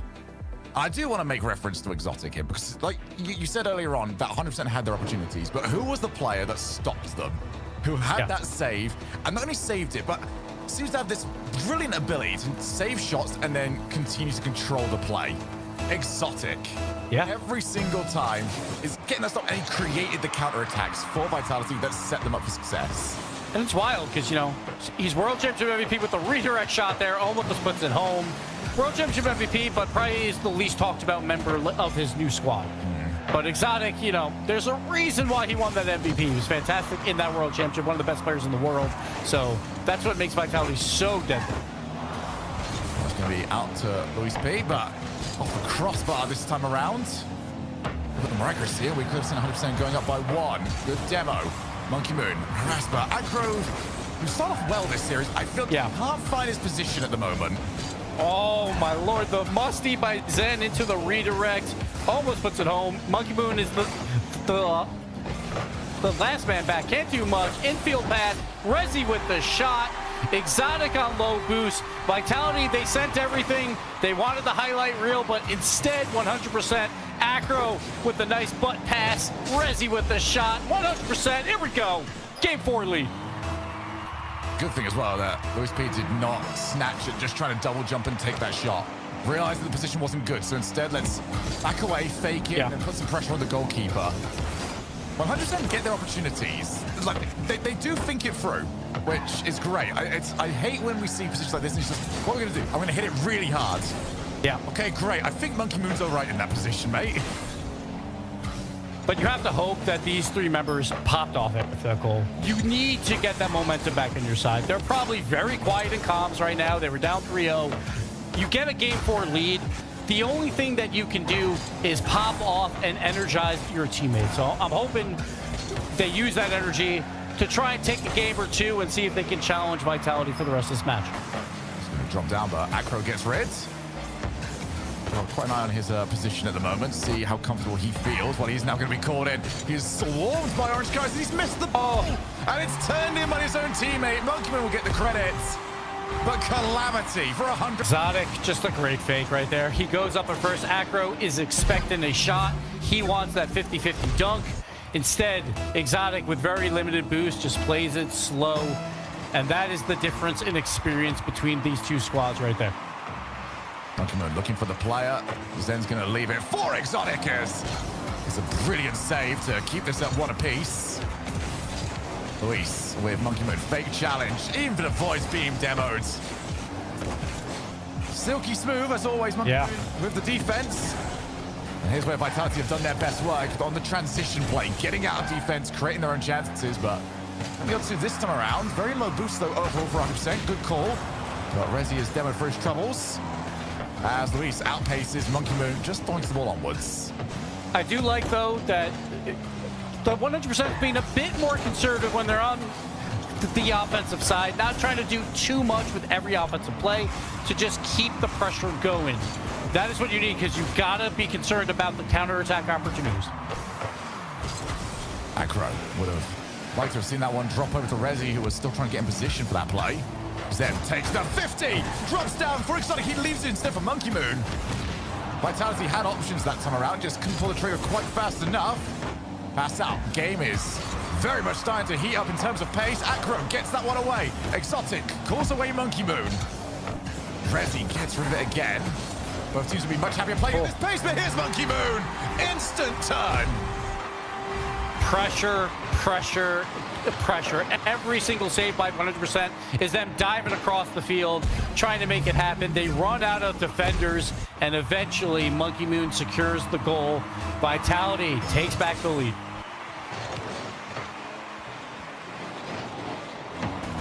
Luis gonna try and find an opportunity, but can't get a dunk on that one. Acro's already jumped, so Zen's gonna try and set up. Oh, what a pinch out.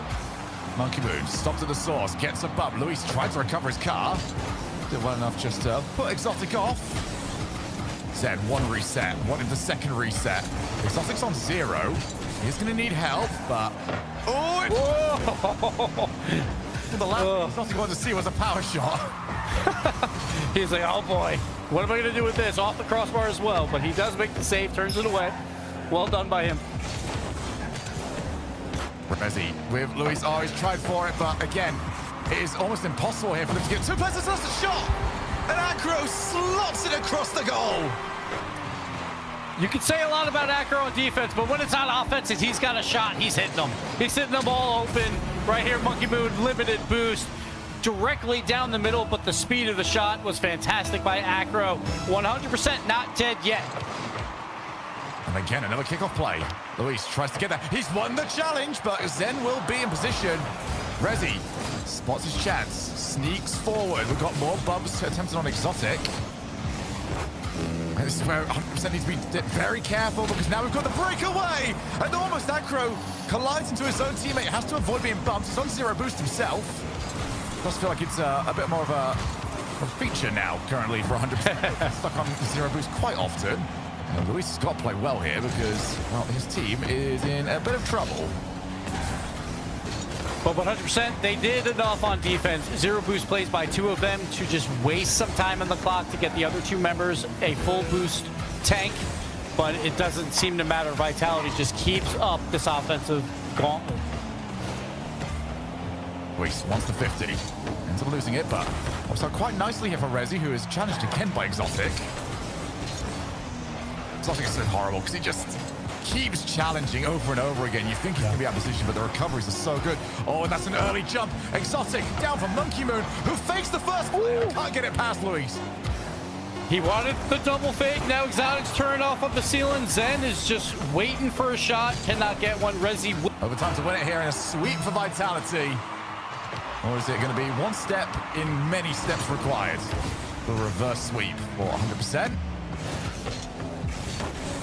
Have been relatively icy, though, when it comes to these OTs. They have? A whole bunch of them outside the game 2 that they lost. Did very well outside of that, and have a power shot, which has been the bread and butter, actually, for 100%. For every outplay they've tried, they've scored more often just by hitting it very hard, as Monkey Moon has to get there in time. 100%. Just don't do too much in this midfield. Just try and keep the ball in. Exotic just kind of slowly drives around 1, gets a 50, but it does go back to Acro, who's going to go up with very limited boost, just trying to pass it down to a teammate. No one's available, so Monkey Moon will throw it deep. Rezi, he's going for the big clear. Zen meets him in the air. See if they can get a pass mid. A little bit threatening there from Luis, but the play does get broken up. Zen off the wall to Monkey, not converted. Exotic's just going to try and recycle this. He has to pick up little bits of his car and then go again.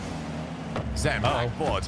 There's the reset. He would have liked a little bit more of a soft touch there if he was going to try for the triple, but if the angle quite agreed. Oh! Dave, you've got Acro coming in just at the right time. That's the reason why you don't need everyone on the goal line. You need someone rotating in after the save. Luis, backboard. Zen meets him. And Zen's got time. He's got the reset. He didn't get the best second touch. Another huge challenge. Exotics won all of those. Rezi can't afford a mistake. It's played relatively calmly into the corner, but now there's everyone crowding around. Really tough angle there by Exotic. He couldn't really do anything with that ball, so tries to play a forward challenge down. Does not happen. Yeah. Lewis with the shot, though. Oh, just turned away. 100%, though, with all the pressure. Rezi gets turned away by Zen, and this ball will be cleared out. A little bit of a sigh of relief for the Vitality defense. I'm not entirely sure if this is a feature or not, but Vitality's defense, especially shots defense, they are very happy to double or even power shot. Oh, it's almost in. 100% just keep doing this. Your power shots are so good. Zen somehow puts that perfectly into the corner as well, reading it off the crossbar. Absolutely nutty save by him. 100% power shoot, power shoot, power shoot. It's chaotic. Zen to clean it up to win. Gets it done. Vitality. They had to work for it in game 4, but they get the job done. 4-0 sweep. Welcome to the grand finals. Yeah, it just ended up being a little bit of a car jam over in front of the goal. It's enough to finish the series off 100%. They'll be happy with the overall result. Top 4 for them, but it is the expected grand finals. Team Vitality against Carmine Corp. And honestly, there's no arguments. 1 and 2. We don't know what order they're in between Vitality and K-Corp. We'll see who comes out on top in just a few minutes, but Vitality, super comfortable throughout the series. K-Corp, very comfortable throughout theirs. Maybe K-Corp had a more difficult road, so you might edge it there for them. But Vitality, through 3 games at least, I felt like incredibly comfortable. Then I think they started maybe having a little bit too much fun at times in game 4 to bring a 100% back in, but 100% credit to them. No one had them as a top 4 team, and right now they sit with a major spot with 2 opens to play. It's all about how do we do this again? How do we be consistent as a team? We've seen this so often, Shogun, in both regions, North America and Europe. A team will pop off for one of these and get a top 4, and then they'll never make a top 8 again, right? So 100% has to find a way to replicate what they just did. Well, I think the big thing as well is like the more points you get and sort of the better you're playing for a season, it does get easier for you just from a format standpoint, because you are, getting a better seeding, you're getting better matchups, you're getting easier matchups. You're not just going to run into a KC in round 2 like you were probably on your way through to qualifying for this event. So as long as they can maintain this in some way, they're going to be so happy, and they'll be able to probably try and push their way towards Birmingham. But again, 2 more events to go. And the top 4, it's on that average. You are now on the average line. You've got to do it again at least once, I think. If they put up a fight, game 4, 100%, well done to them. But Vitality, with 2 world champions and the greatest player in Rocket League, Zen, will go up against the other world champion in Drali with Vatira and Atto on K-Corp. Right after this break, we have K-Corp, Vitality, for it all.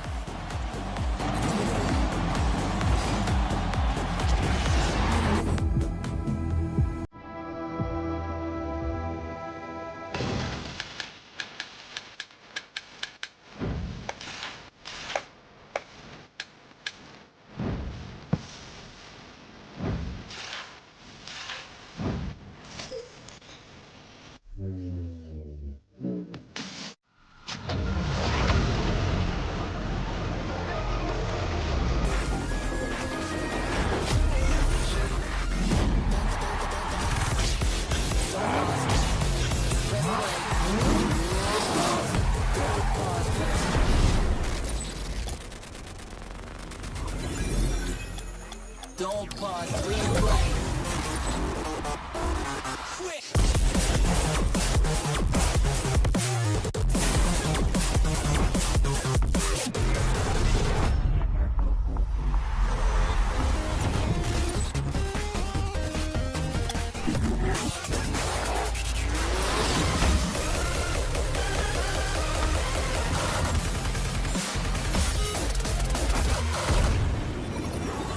Don't pause, press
can feel it rushing through my veins. Your love's the only drug I know.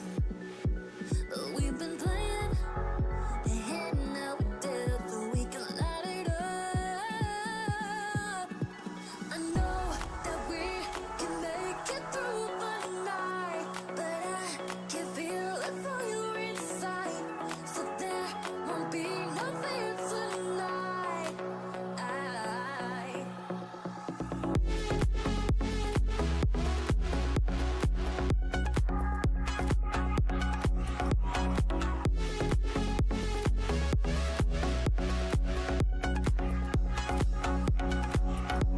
We crossed the line, and now it's clear to see the light behind the suffering.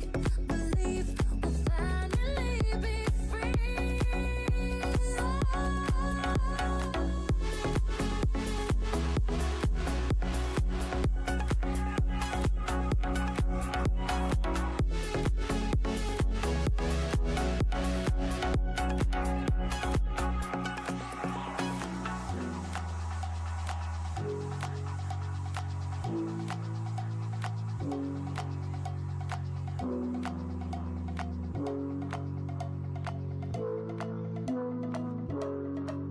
Let the silhouette cast upon your heart, turning every little moment into scars. Baby, it's our chance to make a start.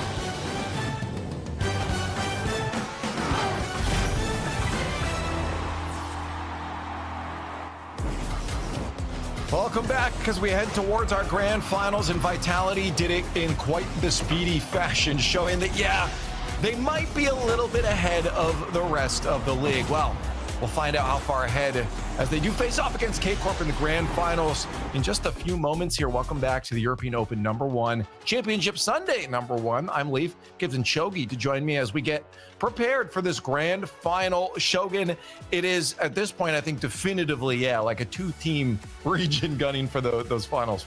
Yeah, right now, I think everyone is playing catch up when it comes to these teams if they want to go and win one of these events. So also means everyone's kind of more precarious there with their points that they're taking through to the next 2 events. But for these 2, it's what we expected, but we don't usually get what we expect in these opening events. There's been a nice change. We expected the expected, and we got the expected.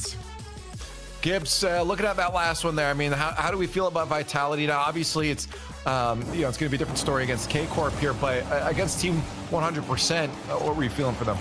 It was comfortable, right? It was a big underdog, and Vitality did exactly what they were supposed to do, right? Just outclassed the big underdog. So it's still kind of hard to see exactly where Vitality is in terms of their form for today, but the good teams know how to take down the teams below them. That was an issue for K-Corp last year, for sure. When they were big favorites, they would lose a lot of these in Split 2. So Vitality, they do it comfortably. Had a little bit of fun, I felt like, in the back half of Game 3 and Game 4. But honestly, you might kind of need that with a long day ahead, and you know you're about to go into a crazy good final. Try and relieve some of that pressure by having a bit of fun is always helpful. So Vitality did exactly what they needed to do. They conserved energy to go into this final. They get to play back-to-back, all 4 straight wins. So they'll be feeling good about this. Unfortunately, Shogun for 100% their journey. While they did celebrate, for 2 of them making top 4, they do fall short of going any further. But I mean, I don't think they can be upset with their run. The typical Rocket League player thing of they'll be upset for like 10 minutes, I think, after that series and realize, you know what, we did very well in this event. Obviously, they've got something that can be built upon. It's one of those things of I always ask myself, can this be replicated? But they have a play style. They know how they want to play. And they don't change it. No matter who they're against, they know who they are. So I'm expecting very big things from them moving forwards. And apparently, 7th was underrated for them when it came to the Pro Power rankings. Yeah, so Gibbs, let's look at where that locks us in, because obviously now we're gonna have a couple more points. It's just the last 2 to figure out the 15 points and the 10 points here. Yeah. But looking at what we have, again, this is still really good for 100% and Ninjas in Pajamas. Throwing 7 on the board, behind first and second for sure, but not too bad. Oh, absolutely. And again, I feel like that magic number will probably be roughly around 20 points. If you can hit that, there's probably a good like 90% chance you will make a top 4 and go to the major. So that's what these teams are playing for. So whoever loses this grand final, they're halfway there to that 20-point mark that will be so incredibly crucial. But if you win this, you're only basically 5 points away. You basically virtually locked up your major spot after the first open with 2 to play. So this one, very, very important. For Team 100%, I mean, we were talking about it before where it wasn't perfect. I just, before we move on to the grand finals, I want to talk about them. What changes maybe would you like to see, Gibbs, going from this squad? You know, we saw great aggression, but maybe... Yeah. I feel like the third man role just has to change a little bit on that squad. It feels like every time they have a third man back, they're on like 20 boost. And they don't try and go get boost. Instead, they're like, no, I have to be part of this play because we could score at any moment. And that's a problem because you don't have to score at every moment. When you're third man, you have to use your comms like, hey, I'm going to go pick up a mid boost. I'm not ready just yet. Don't necessarily go for the shot right away.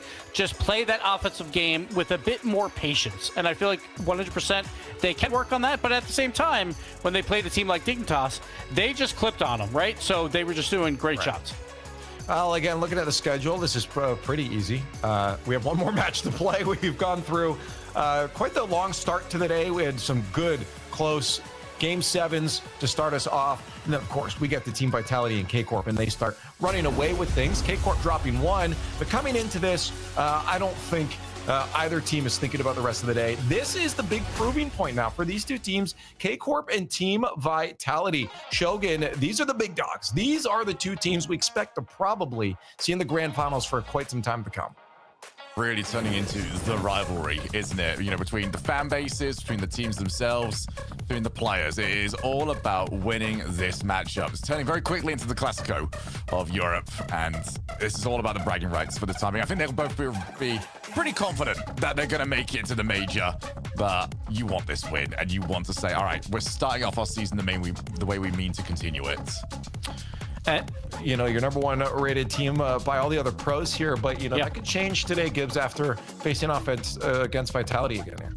And TBDS is not here anymore, the world champions, but all 3 members are, right? They split up, but they still are on the best team, so made it to a grand finals. Drali moves over to K-Corp, while the other 2, Monkey Moon and Exotic, move over to Vitality with Zen. But, like, K-Corp, but this is what they build for. They build to be the best team in the world. They build to win these events. They build to win a world championship. That's the one thing Vatira does not have, is that world championship crown. He can't get it today, but he can put his mark on being the best team right now. That's exactly what he wants to do. Again, ready to go. I was talking to Farrah before about how locked in they just seem to look. Like Drali looked like he was in it. They said they got a little more work that they want to do, but I don't believe that's going to cause them too many concerns going up against Team Vitality. I still think this is going to be a great match for them, but Vitality, they know that they got to lock in Shogun because it's not going to be as easy as their last match.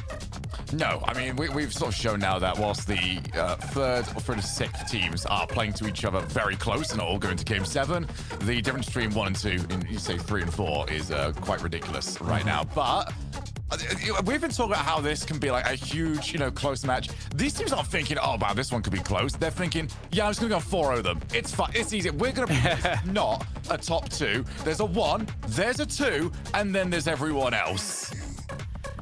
Team Vitality getting ready to lock in. I think Zen's been obviously a star player for this entire weekend, at least in my eyes. But you do, of course, have the 2 most recent world champs sitting beside you as well.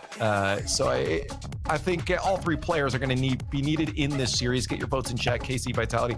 Gibbs, I think this was the most contentious predictions that we've had so far. It's been pretty unanimous leading up to this point, but this was a really hard one.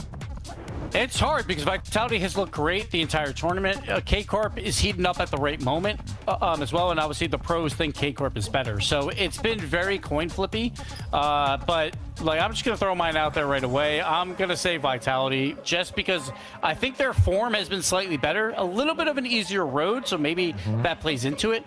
But I think they have looked slightly, and I mean slightly better, maybe 51%.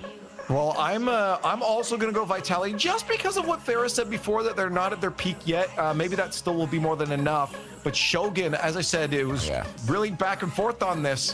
Where'd you land? Yeah, well, obviously, as the king of predictions over in this region, I had to go against you guys. I've gone for KC. I don't understand. All right, look, I understand when I get a prediction wrong, but the fact that you guys have been given power rankings from these players, and universally every pro has gone, KC is the better team, and you've gone, well, nah, actually, I think I know better. Nah. What is going? KC are winning this one, okay? Vitality, they've got this defense thing going on that I'm very nervous about for them, which is there's a shot. All right, all three of us try and save it, and I think that can work against a team you outpace easily. They don't outpace KC that easily. As we said, it was a coin flip. Let's do it literally. And they are going to go the blue wall with you and Shogi. But it's very close. Almost 50% down the line here.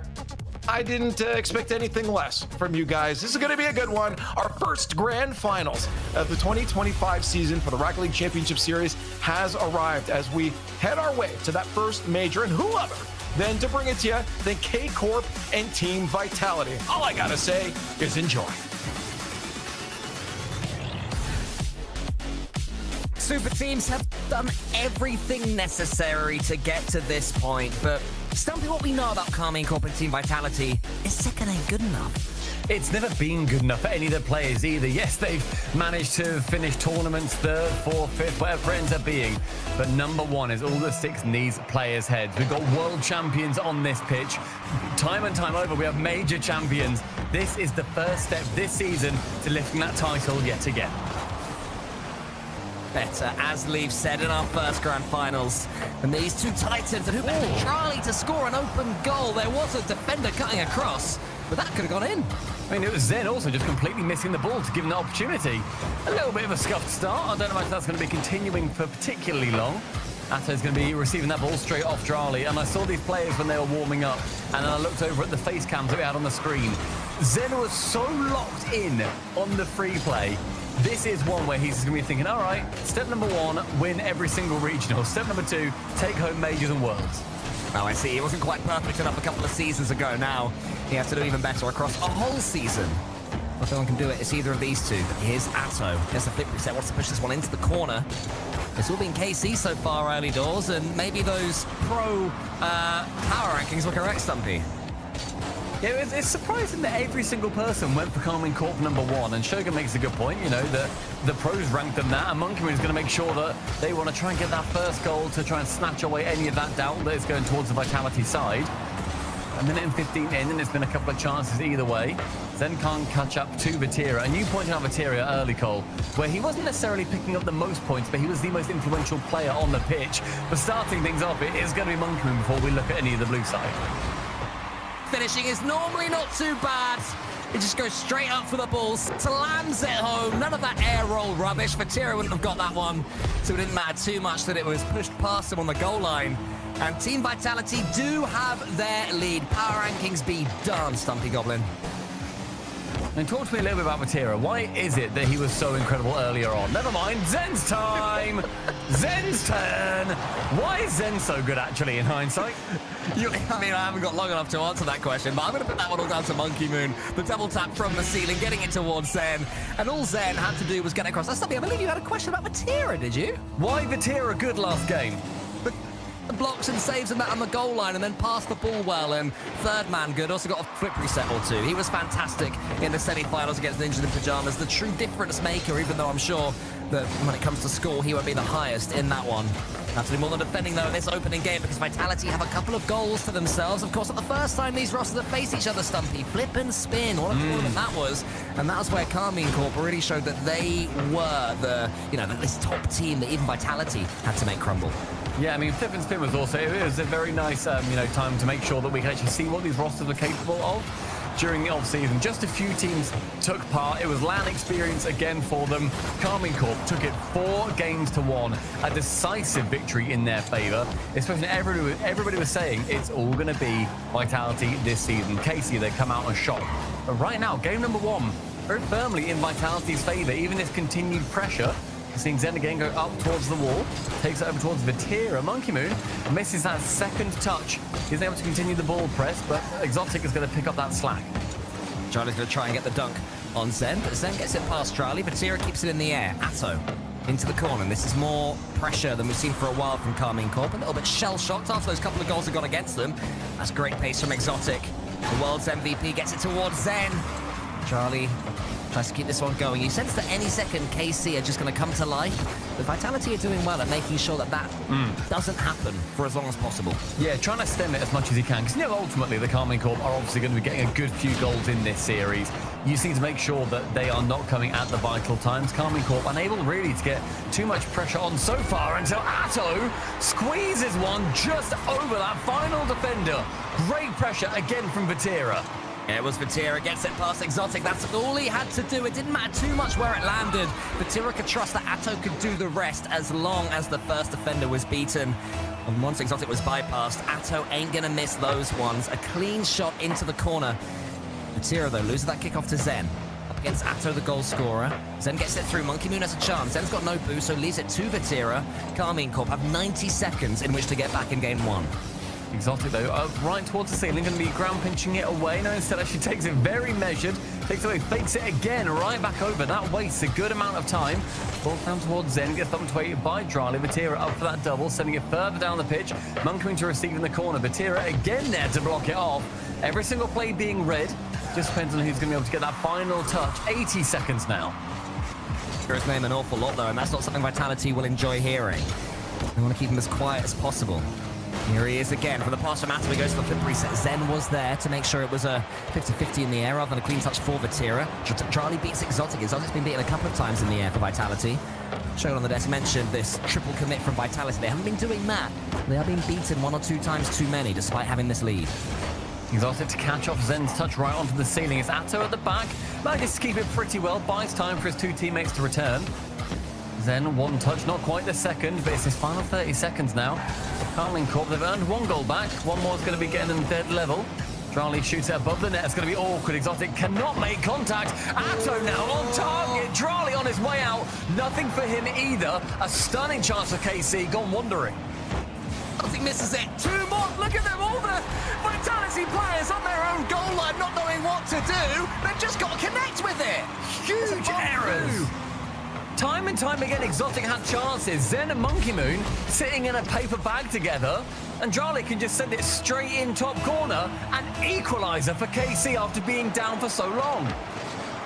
But it wasn't enough to cause that absolute kerfuffle in the Vitality defense. But now Exotic gets back involved, wants to score this one, almost there. 8 seconds left, it's all kicking off.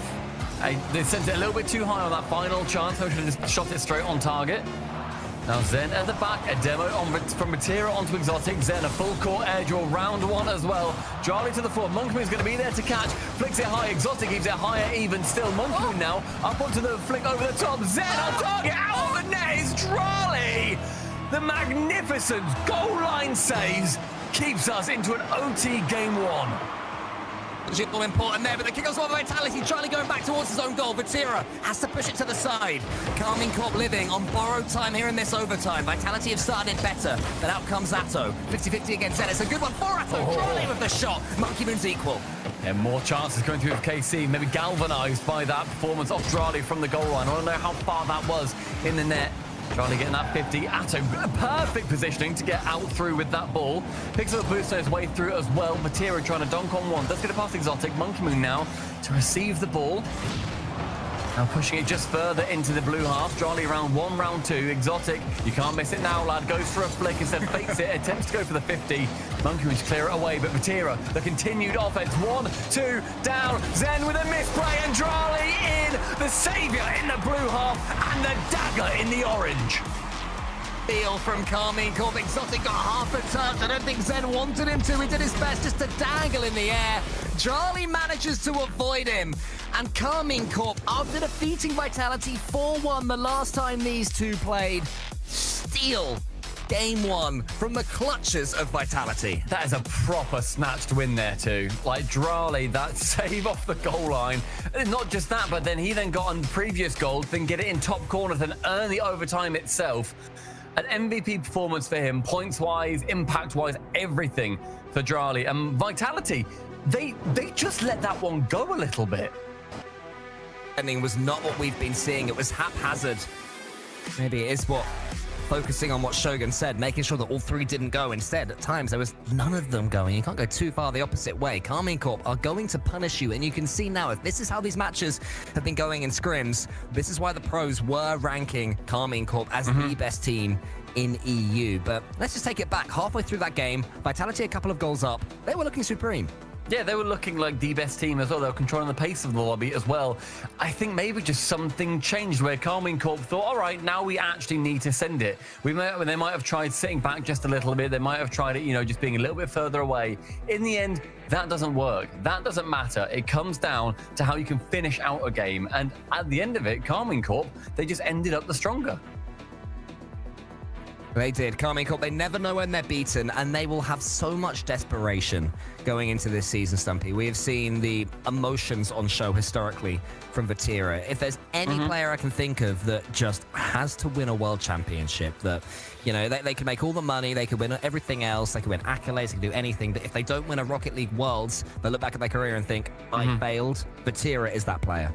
I remember back for the Vitality win over in Dusseldorf. I was in the stands, probably about, I don't know, 20 or so rows ahead of Vatira. And I remember looking at him during that win. And it was that mix of, I'm so proud of Zen, and I'm so happy that he's managed to get this win. But God, I wish it was me. And that kind of drive really does pull a player through. If you're thinking, I'm really proud of my friend for achieving that, but I would trade me up there in an instant, then that's what can pull you through those kind of situations. Keep your belief in yourself. You have to keep on working hard. And I think on the other side, for me, it's Monkey Moon. He is the one who will just continue to work until the day his hands work no more at being as good as he can possibly be at Rocket League, as ruthless and as brilliant. Do you feel like Monkey Moon and Team Vitality is a fit? I know you were saying yesterday it's weird not seeing him in BDS colors. Yes, 100%. Yeah, 100%. They are a complete fit. It's essentially, it's a match made in heaven. And I'd probably argue it's more BDS plus Zen minus Org plus Vitality. Because that's sort of the more contained people, right? You've also got Casio coming over as well. So it's a huge amount of the presence of BDS coming through. And yeah, I think it's absolutely a fit. I think, you know, you're looking at the GOAT of Rocket League, then joining the greatest rookie to ever play the game in Zen. And then at the end of the day, how do you come up against that? So far, Karmine Corp have said, oh, this is how you come up against it. And they just make sure that they are the team at the end of the day who has got the lead right when it comes down to 0 seconds and going into overtime. Heading towards game number 2. We just had to remake 1 or 2 things, and this is more pressure for these players. I mean, normally, when you're going into an open number 1 final, you're sort of thinking, to an extent, job done. You've banked a lot of points. You're already sort of taking 10 points steps forwards, exactly, into the first major. But for these guys, that's not going to be enough, because I've got a feeling that throughout this entire season, it's going to be, and obviously there are North American teams and mini teams, etc. But I do think that a conscious plot thread we're going to have is this Team Vitality versus this Karmine Corp. Yeah, and I think also if you think of any team that knows the fickle nature of coming first in these first events, then it is going to be Karmine Corp, Vatira, and Atto. They know what happens. You know, okay, cool, we win the first 3 events, we go to major number 1, oh my god, Mike Boy exists, and then they don't end up actually going to the second major whatsoever, then they scrape an appearance at Worlds. So they know what it can be like. There's Mike Boy with the steel chair out of nowhere and all that. It really is. Well, he's not here today. It's just Zen they've got to deal with, so much easier, I guess. At least it's not my boy, that's all I'm saying. For a challenge with Monkey Moon. Vatira gets that one forward, and then game 2, Vitality. They had the ability in game number 1. They've just got to be a little bit more solid if and when they do score. Yeah, maybe just let their concentration slip a little bit. Didn't quite have the continued play, but that is a great chance for Exotic. Manages to force Atto into a save, a double wifty coming through. Monkey Moon fakes it for Zen. Atto has to respects both, and saves that shot away as well. everything I just saw. I love the fake. I love that it was between Zen and Monkey Moon because, you know, I'm always wondering how are these two going to team up, these two greats. And I also love that Atto had either angle red, so brilliant defending from him too. Top tier Rocket League early on in game number 2. Here comes Carmine Corp down the other side. Charlie fakes him over Vatira. Atto's behind him. Vatira doesn't need him. He snipes it himself. I mean, look at just the knowledge that Monkey Moon has. He knows right now John is behind him. That's why he jumps so awkwardly. He doesn't even quite make contact. Vatira waits, bides his time, sends it opposite corner. Monkey Moon has to play his entire hand straight away. And Vatira comes through with pocket aces. Goal 1, Carmine Corp. For Vitality, they don't want this one to get too far away from them, even early doors in this best of 7. When you can feel the momentum is running away from you, it gets trickier and trickier to believe you can get back into it. A 3-0, a 4-0 becomes more and more likely. Monkey Moon isn't going to let that happen, though. He's up against Atto now, gets a huge pitch forwards into the corner. Exotic races Vatira for it. That was going just over Zen. Unfortunately for Team Vitality, so now it's Carmine Corp, all 3 of them moving forward as one, all in the same corner. It could be risky if they get beaten here, which they have a couple of times. How's this ball going to fall? Is it towards Vitality? It is Zen. Could he have taken out Atto Stumpy? I think that's what his idea was. Yeah, a bump potentially could have secured a goal for them. Unfortunately for him, Atto just reads a little bit better than Zen does. Since had a couple of misreads, that's a lovely little touch. Gets the reset straight onto Drali, who can save into the corner, but who is lurking? It's going to be Exotic. Was it up and above? But Vatira spends about 30 boosts to make sure that he can get that ball next. Halfway through the game, Vatira and the Carmine Corp lads still maintaining that first goal lead. And Vitality haven't really had too many opportunities that really have felt very convincing, apart from that one right in the start of the game with the Atto save. Carmine Corp as well, as could this be. Exotic, he actually ended up free-flipping into that ball, not what he wanted to do at all. Zen had nothing on the floor. If the shot was better, that could have gone straight past him. He positioned himself as well as he could, but still, that should be 2-0 Carmine Corp. Zen getting a demo on Vatira, going to be thwarting the attacking play of Carmine Corp just for a minute. A little punch away from Exotic, only finds Vatira. Monkey with a lot of boost. Zen's also up high. They both know the threat that comes through. And Exotic pumps it straight into Drali. Up central is Monkey Moon. Finds Exotic backboard. Not enough boost to get down to it. Zen reckons he could read it. And Monkey Moon now 0 boost. Has to retreat because the Carmine Corp, they are charging down. Huge boost steal there, and another one as well. Vitality are going to be starved right here. This could be Carmine Corp's shot. It's Atto who stole both boosts. He goes to the backboard. Zen, with nothing, somehow gets the block. He gets a block, and then he gets a block again, manages to squeak it away. Vatira now air dribbling over the top of Exotic, does get a pass for Exotic, then helps it on actually. Zen has to make contact, does do so. 90 seconds, and KC still with that lead. Exotic, a spicy pass back towards his keeper, Monkey Moon. He's not having his best series, Exotic, it has to be said. There's been so many misses, and then Vatira dunks the ever-loving heck out of Zen, and then Zen gets bumped as well. Oh, that is a huge dunk as well from Vatira. Atto then just removing Zen out of the play as much as he can, then trying to retreat back with 0 boost. And Vitality, they go down by 2. Carmine Corp showing their French dominance. Looking beautiful right now, looking stunning. I love the way they're playing this game. It's not throwing everything at the ball, you know, they still have this element of control. Vitality are struggling to deal with the pace. And their shot conversion is brilliant. Vatira goes for a bump. Exotic has to help Monkey Moon out there. There's a chance now for Vitality, though. Exotic, he's got no boost, Stumpy, because Carmine Corp are controlling it so well. I mean, Carmine Corp so far have been running the pitch. They have been the matrons of this entire game. Exotic wants to try and make sure that he and the boys can push down further. Vatira tracks back, keeps away a shot. Monkey Moon across. Vatira up for 1. Can't get the second, but neither can Exotic. Vital seconds ticking away. Shot top corner. Zen just wide. Carmine Corp weren't expecting the snapshot. Zen went for it, and it almost paid off just off the post. Exotic can turn here. Zen, massive pre-jump, but Atto beats him to it. He's almost taken out by Zen. Will leave some gaps in defense. Monkey Moon tries to take out Vatira now. Oh, they're trying every trick in the book for Vitality. But Carmine Corp are dealing with it incredibly. Yeah, there's a lovely gentle touch going through. I think it was Vatira who... No, it's like, I'm not going to send this too far. I still need to maintain control of it. And does just that. Atto manages to get rid of 1, then taps it onward. As we were saying earlier, vital seconds were ticking down, have now ticked down. And that is going to be another goal for Vatira, locking in the hat-trick. And Carmine Corp, game number 2, also going their way. Knocks out Zen, falling from the skies in disguise and rolling it home as easy as you like. Vatira, the old enemy of Team Vitality. You said that Vatira was watching on as Zen lifted up his World Championship trophy. He doesn't want it to happen here, and you're chuckling because Charlie was not moving for that one. I like that.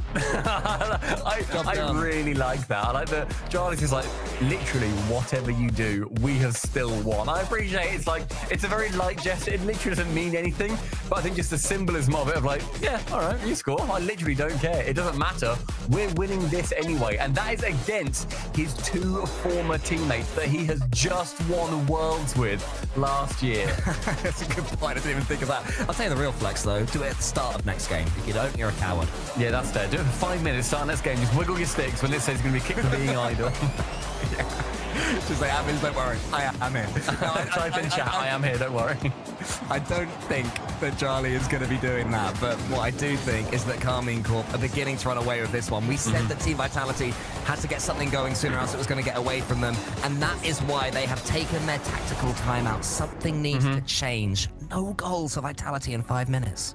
That is, to shut down Vitality, a huge effort. Cassio going to be talking to the lads. He knows 2 of them incredibly well with Monkey Moon and Exotic. He says now to that new boy, at least on his roster, on Zen, how can they work with a little bit more synergy to make sure that they continue shutting teams out? Because bear in mind, through this entire playoffs, they have lost 1 game up until the grand finals. They have now in the grand finals lost 2. In levels, the Carmine Corp bring.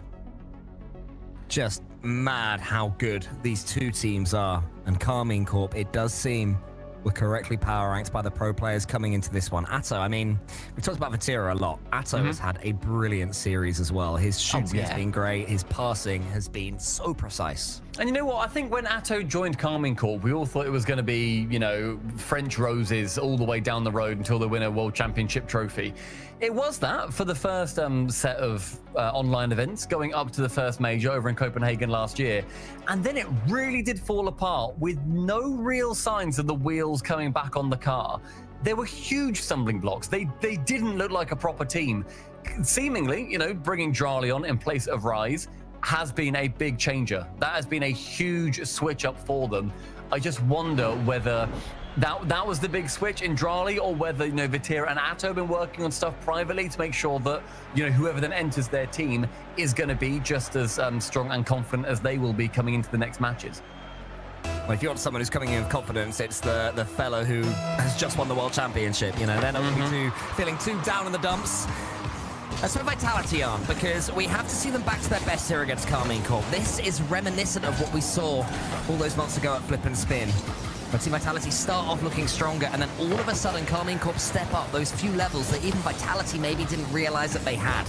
Now we find out Vitality have their own. No, it's just in the crossbar!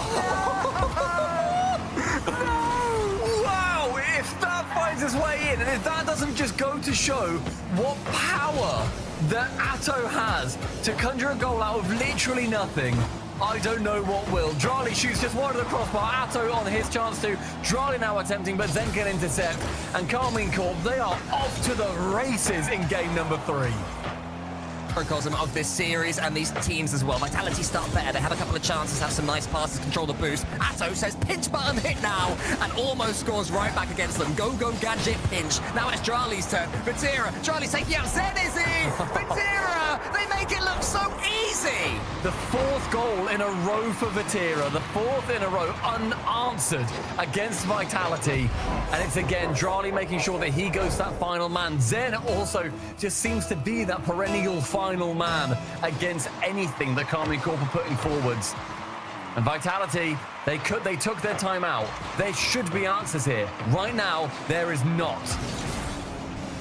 All your pressure, and then they slam it back against you. Vitality are diving in from 3rd man. Exotic had to scamper back right there. Vitality are desperate for something. Demos. Control the ball, and he just shoots. Vitality have a freebie, and it's all important. It's a freebie earned through that demo. It was Monkey Moon, I believe, right at the back, getting rid of a player, taking out Vatira himself, getting rid of that troublemaker, and Zen is going to be able to just pump it home. An equalising goal, the first one for Vitality in over 7 minutes. For a second, Atto was going to be beaten there from the kickoff. Could have been 2 in a row for Team Vitality. That really would be the momentum swing. Sends in there. We're looking for Exotic in the center. Exotic picks that towards goal. What a pitch that is! And via some Carmine Corp tomfoolery, it's 2-1. What a pit! I thought it was way too far. Exotic brings it straight back in. Charlie says, Atto, get out the way, fella. And Monkey Moon taps her home anyway. Charlie ain't looking so cool now, is he, Stumpy? He's not looking nearly as good as those previous teammates that he's got. A beautiful pass from Exotic. That's why he's the MVP from last year. Worlds, everybody. Goodness, that is just a ridiculous pinch right there. Never seen anything like it. The angle. I can't wait to see a replay of that one later on. Is Exotic going over the top of this one. Atto just had to watch the chaos unfurling in front of him to decide what to do with the ball. What I would say, Stumpy, is we have been here before. Vitality have been ahead, have been looking better, and suddenly KC have turned it on. Monkey Moon clearing out of his own defense. Material's going to shut down any approach that Zen may well have on that ball. Johnny, the next one, just sends it straight towards his own net, and then Vatira then to receive. The play that all of these players are putting forward, the pure synergy is off the charts right now for Carmine Corp. Exotic steals 100 boost as well, so this will be a big attack right now from Team Vitality. They're sensing they can get this.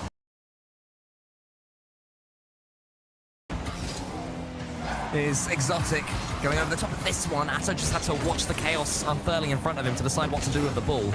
What I would say, Stumpy, is we have been here before. Vitality have been ahead, have been looking better, and suddenly KC have turned it on. Monkey Moon clearing out of his own defense. Material's going to shut down any approach that Zen may well have on that ball. Johnny, the next one, just sends it straight towards his own net, and then Vatira then to receive. The play that all of these players are putting forward, the pure synergy is off the charts right now for Carmine Corp. Exotic steals 100 boost as well, so this will be a big attack right now from Team Vitality. They're sensing they can get this 2-goal lead again, their first since game 1, their first lead since game 1 actually. Exotic up against Atto. Exotic gets touch and does. His defending has improved markedly. I think that's why we're seeing a better version of Vitality. Look how much more solid Exotic now seems. Another demo from Monkey Moon. He has absolutely got, you know, blood in the water. He has smelled it. He's making sure that nobody on Carmine Corp is going to be feeling any amount of safe. Any of these off-ball players are going to be huge. A bit of an awkward tap into the center from Zen. He just gets stressed into doing it. Now Drali onto that side wall, a loose touch from him, and then finally, not really thinking on that play, and gives the ball over to Zen with 100 boost, but the bounce is not in Vitality's favour, but no one from Carmine Corp actually goes and challenges. Exotic though to get that one towards Zen. Zen, who, as you said, can get him that 100. Had to forego the ball. Exotic did a lot of work with it. Now Vitality can just steal away a few seconds from Carmine Corp. They'll be happy with this ball in the center of the pitch, up in the air. Nothing KC can do about it now until Vatira finds Atto and almost Vitality. Just working to get that ball past their own teammates there. A little bit dodgy again defensively, but they get away with it.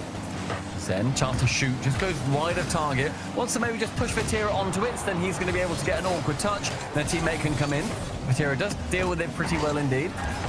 Monkey now low on boost at the back. He's going to be continuing onto that side boost, stolen away by Vatira. It's going to now force Zen to go low with it, onto Exotic. Backboard found, but Vatira found first.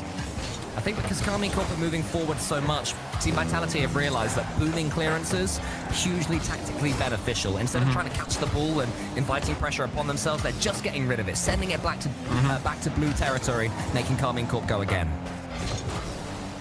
Vatira wants to beat out one, does do so. Onto the reset as well. Takes it just over the top, onto the crossbar. No one's there to follow. That was a brilliant chance, completely orchestrated by the current series MVP, Vatira. On there is because Team Vitality are going for these long clearances, so Carmine Corp have retreated back onto the blue. So when Vatira got that one onto the backboard, there was no one there for him. And now with 20 seconds left, KC are going to have to figure this one out. Atto sends it forward himself. Zen, beautiful control, has to stay behind this ball. No, Atto beats him to it. Drali up against Exotic. He gets the ball above. Vatira has to go for the pass. The shot is the pass. It's Atto! KC always find a way! Vatira wrapping himself around this ball from such an awkward angle. Straight back central. Atto no boost, but knows that that man can get it towards him. The defenders thought it might happen, just never that perfectly. An equaliser for KC. Have to score this next goal. If it goes 3-0, it might as well be series over. There's a save at the near post. Carmine Corp can steal it now. Who's this ball going to fall for? It's going to go all the way towards the own net. Monkey Moon has to send it down. He does. Overtime, mate. No biggie. It's never going to go KC 3-0 up. Not with these two teams. It's going to be going to 7. We all know it is. Let's just take us to 7 now.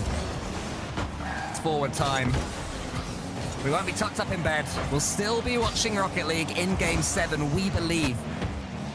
Zen has to get it going for Vitality. Look how much space they've got to play. And he passes to Monkey Moon. Monkey Moon to the back, but Matera misses! Charlie saves! Exotic couldn't make the most of it, but here comes Zen all the way into the corner. Monkey Moon, Charlie! He hits the crossbar, Stumpy! He made contact as well, but it whipped out beneath him. Now Vatira gets a reset, continues on the dunk. That now lands up central. I can't believe that Drali again has been the savior. A double dunk gets Drali away with a little bit of pressure there. Zen dunking on again. Monkey Moon just above the bar. Drali is going to be landing perfect position for it. A reset, round 1. Can he just quite whip it central? Not quite able to. Exotic's too low on boost to really challenge that effectively. So Zen, he takes over. Monkey Moon up against Drali. How he'd love another opportunity to finish this one, Monkey Moon. Zen gets the ball down, but it's only going to be neutral, and he takes out Monkey Moon for good measure. Do not miss open nets when I'm your teammate. Straight back in the middle. The 1-2. Vatira now just round 1. Monkey Moon has to intelligently turn this around. Actually gets a fake on one of them as well. Zen's backwards. Atos to the ball. Actually just misses Drali. And it's going to be sent straight back into the blue half. Very scrappy overtime, this. Yeah, it's all got a little bit ugly, but KC won't care if they can just get this next goal. They will have one hand on their medals for this qualifier. Zen into the center. Exotic wants to get the dunk on Vatira. Love the idea. Vatira is too clean defensively. I love the idea of that, though. Just send it off that side wall. Make it a little bit more awkward to deal with. Drola's got a lot of boost here. Gets a bump. Can't quite get too many people away from it, because right now we're seeing Carmine Corp. They go for all these passes. They're getting really good chances, and then no one's there to actually follow up on it. That one goes central. Charlie is going to be there. And Monkey Moon, the savior for the orange. Yeah, he makes amends for that miss from earlier. Monkey Moon keeps Vitality in this game, maybe in this series, but threads it past him, and it's amazing! Revolting play from Atto. Gets the challenge of the reset straight under the crossbar. 3 dominant games from Carmine Corp. 1 more, and they take home open number 1. Looking back at the replay, that first touch from Atto, sublime. Utterly stunning. To take all the pace off that ball, to get underneath it with Monkey Moon bearing down upon you, Stumpy as well, no less, and still just place it so gently into the back of the net in overtime, in a grand final. Everything about that perfect. Ridiculously composed. Like that, when you look at how I think a champion should be playing Rocket League, that kind of moment is exactly what I would expect. Takes the full, pressure on his shoulders, and then just goes for a nice def reset straight into it. And we're seeing here as well, Ferrer calming the boys down. You see Vatira closed eyes, just breathing it through. You don't want to be celebrating a win before you have it, but they have got one hand on this cup right now. Vatira showing his mindfulness right there. It's a sign of how far he's come over the years as well. You know, there has been times where Vatira's emotions have got the better of him, certainly after series, and it's something that clearly he has been working on, to be in situations like this one and not let it get to him. And that terrifies me, by the way. Yeah, like, that's really scary. And like, his teammates will follow as well. You know, when Vatira leads, they will follow. They will feel calm. They will feel collected. And they will feel sure that they will get one of these next 4 maximum games. Watching Vatira do breathing exercises is like watching a tiger do yoga. Like, I don't want to know what it's capable of when it has done yoga. It's like watching a shark code. It is. It's a chill activity, and it's like, but, you know, what are you now capable of that you are coding, shark? Exactly. You've got teeth. You don't need to use, like, you know, algorithms and such. What we're seeing is going to be Carmine Corp wanting to get one more game. Another opportunity, a great little slow play, as I can't quite get it round to his teammate. And we saw ultimately, you know, more opportunities for games to come in, for more wins, or rather for more goals to come through for Karmine Corp, but they just didn't have that final player there.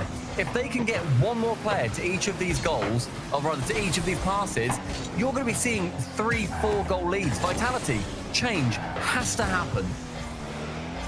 40 seconds.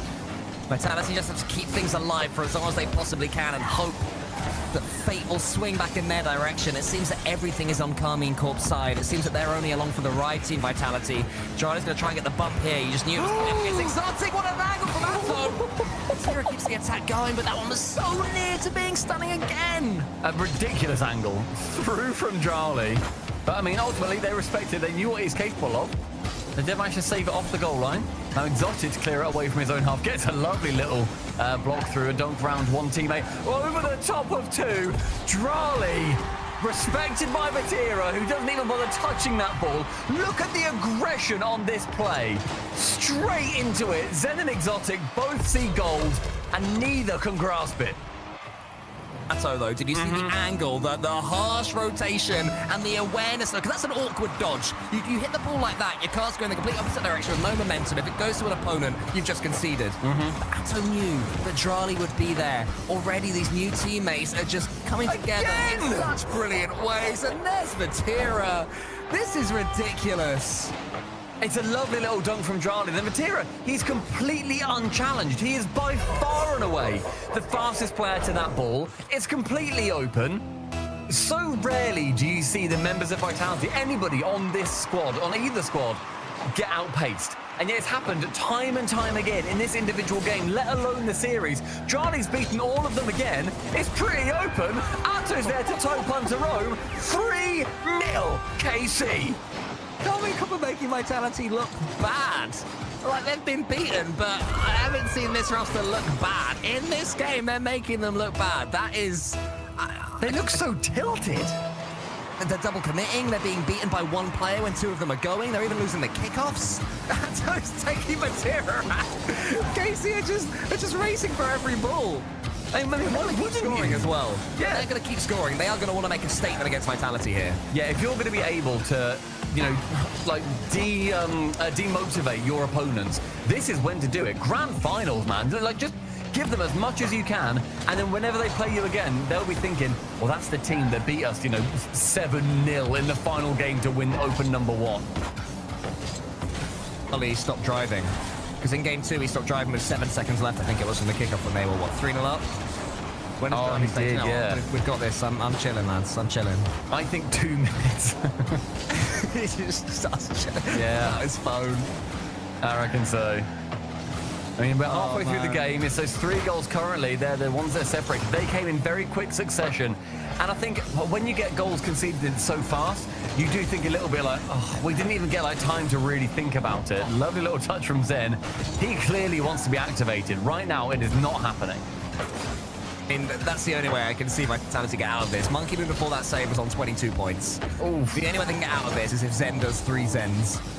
But I'm not sure he can do 3 Zens against Karmine Corp on current form. I mean, right now as well, what you're seeing from Karmine Corp, they could dive to every single ball. They can make 2, ultimately, you know, pretty big errors and concede 2 goals, and then they can hunker down.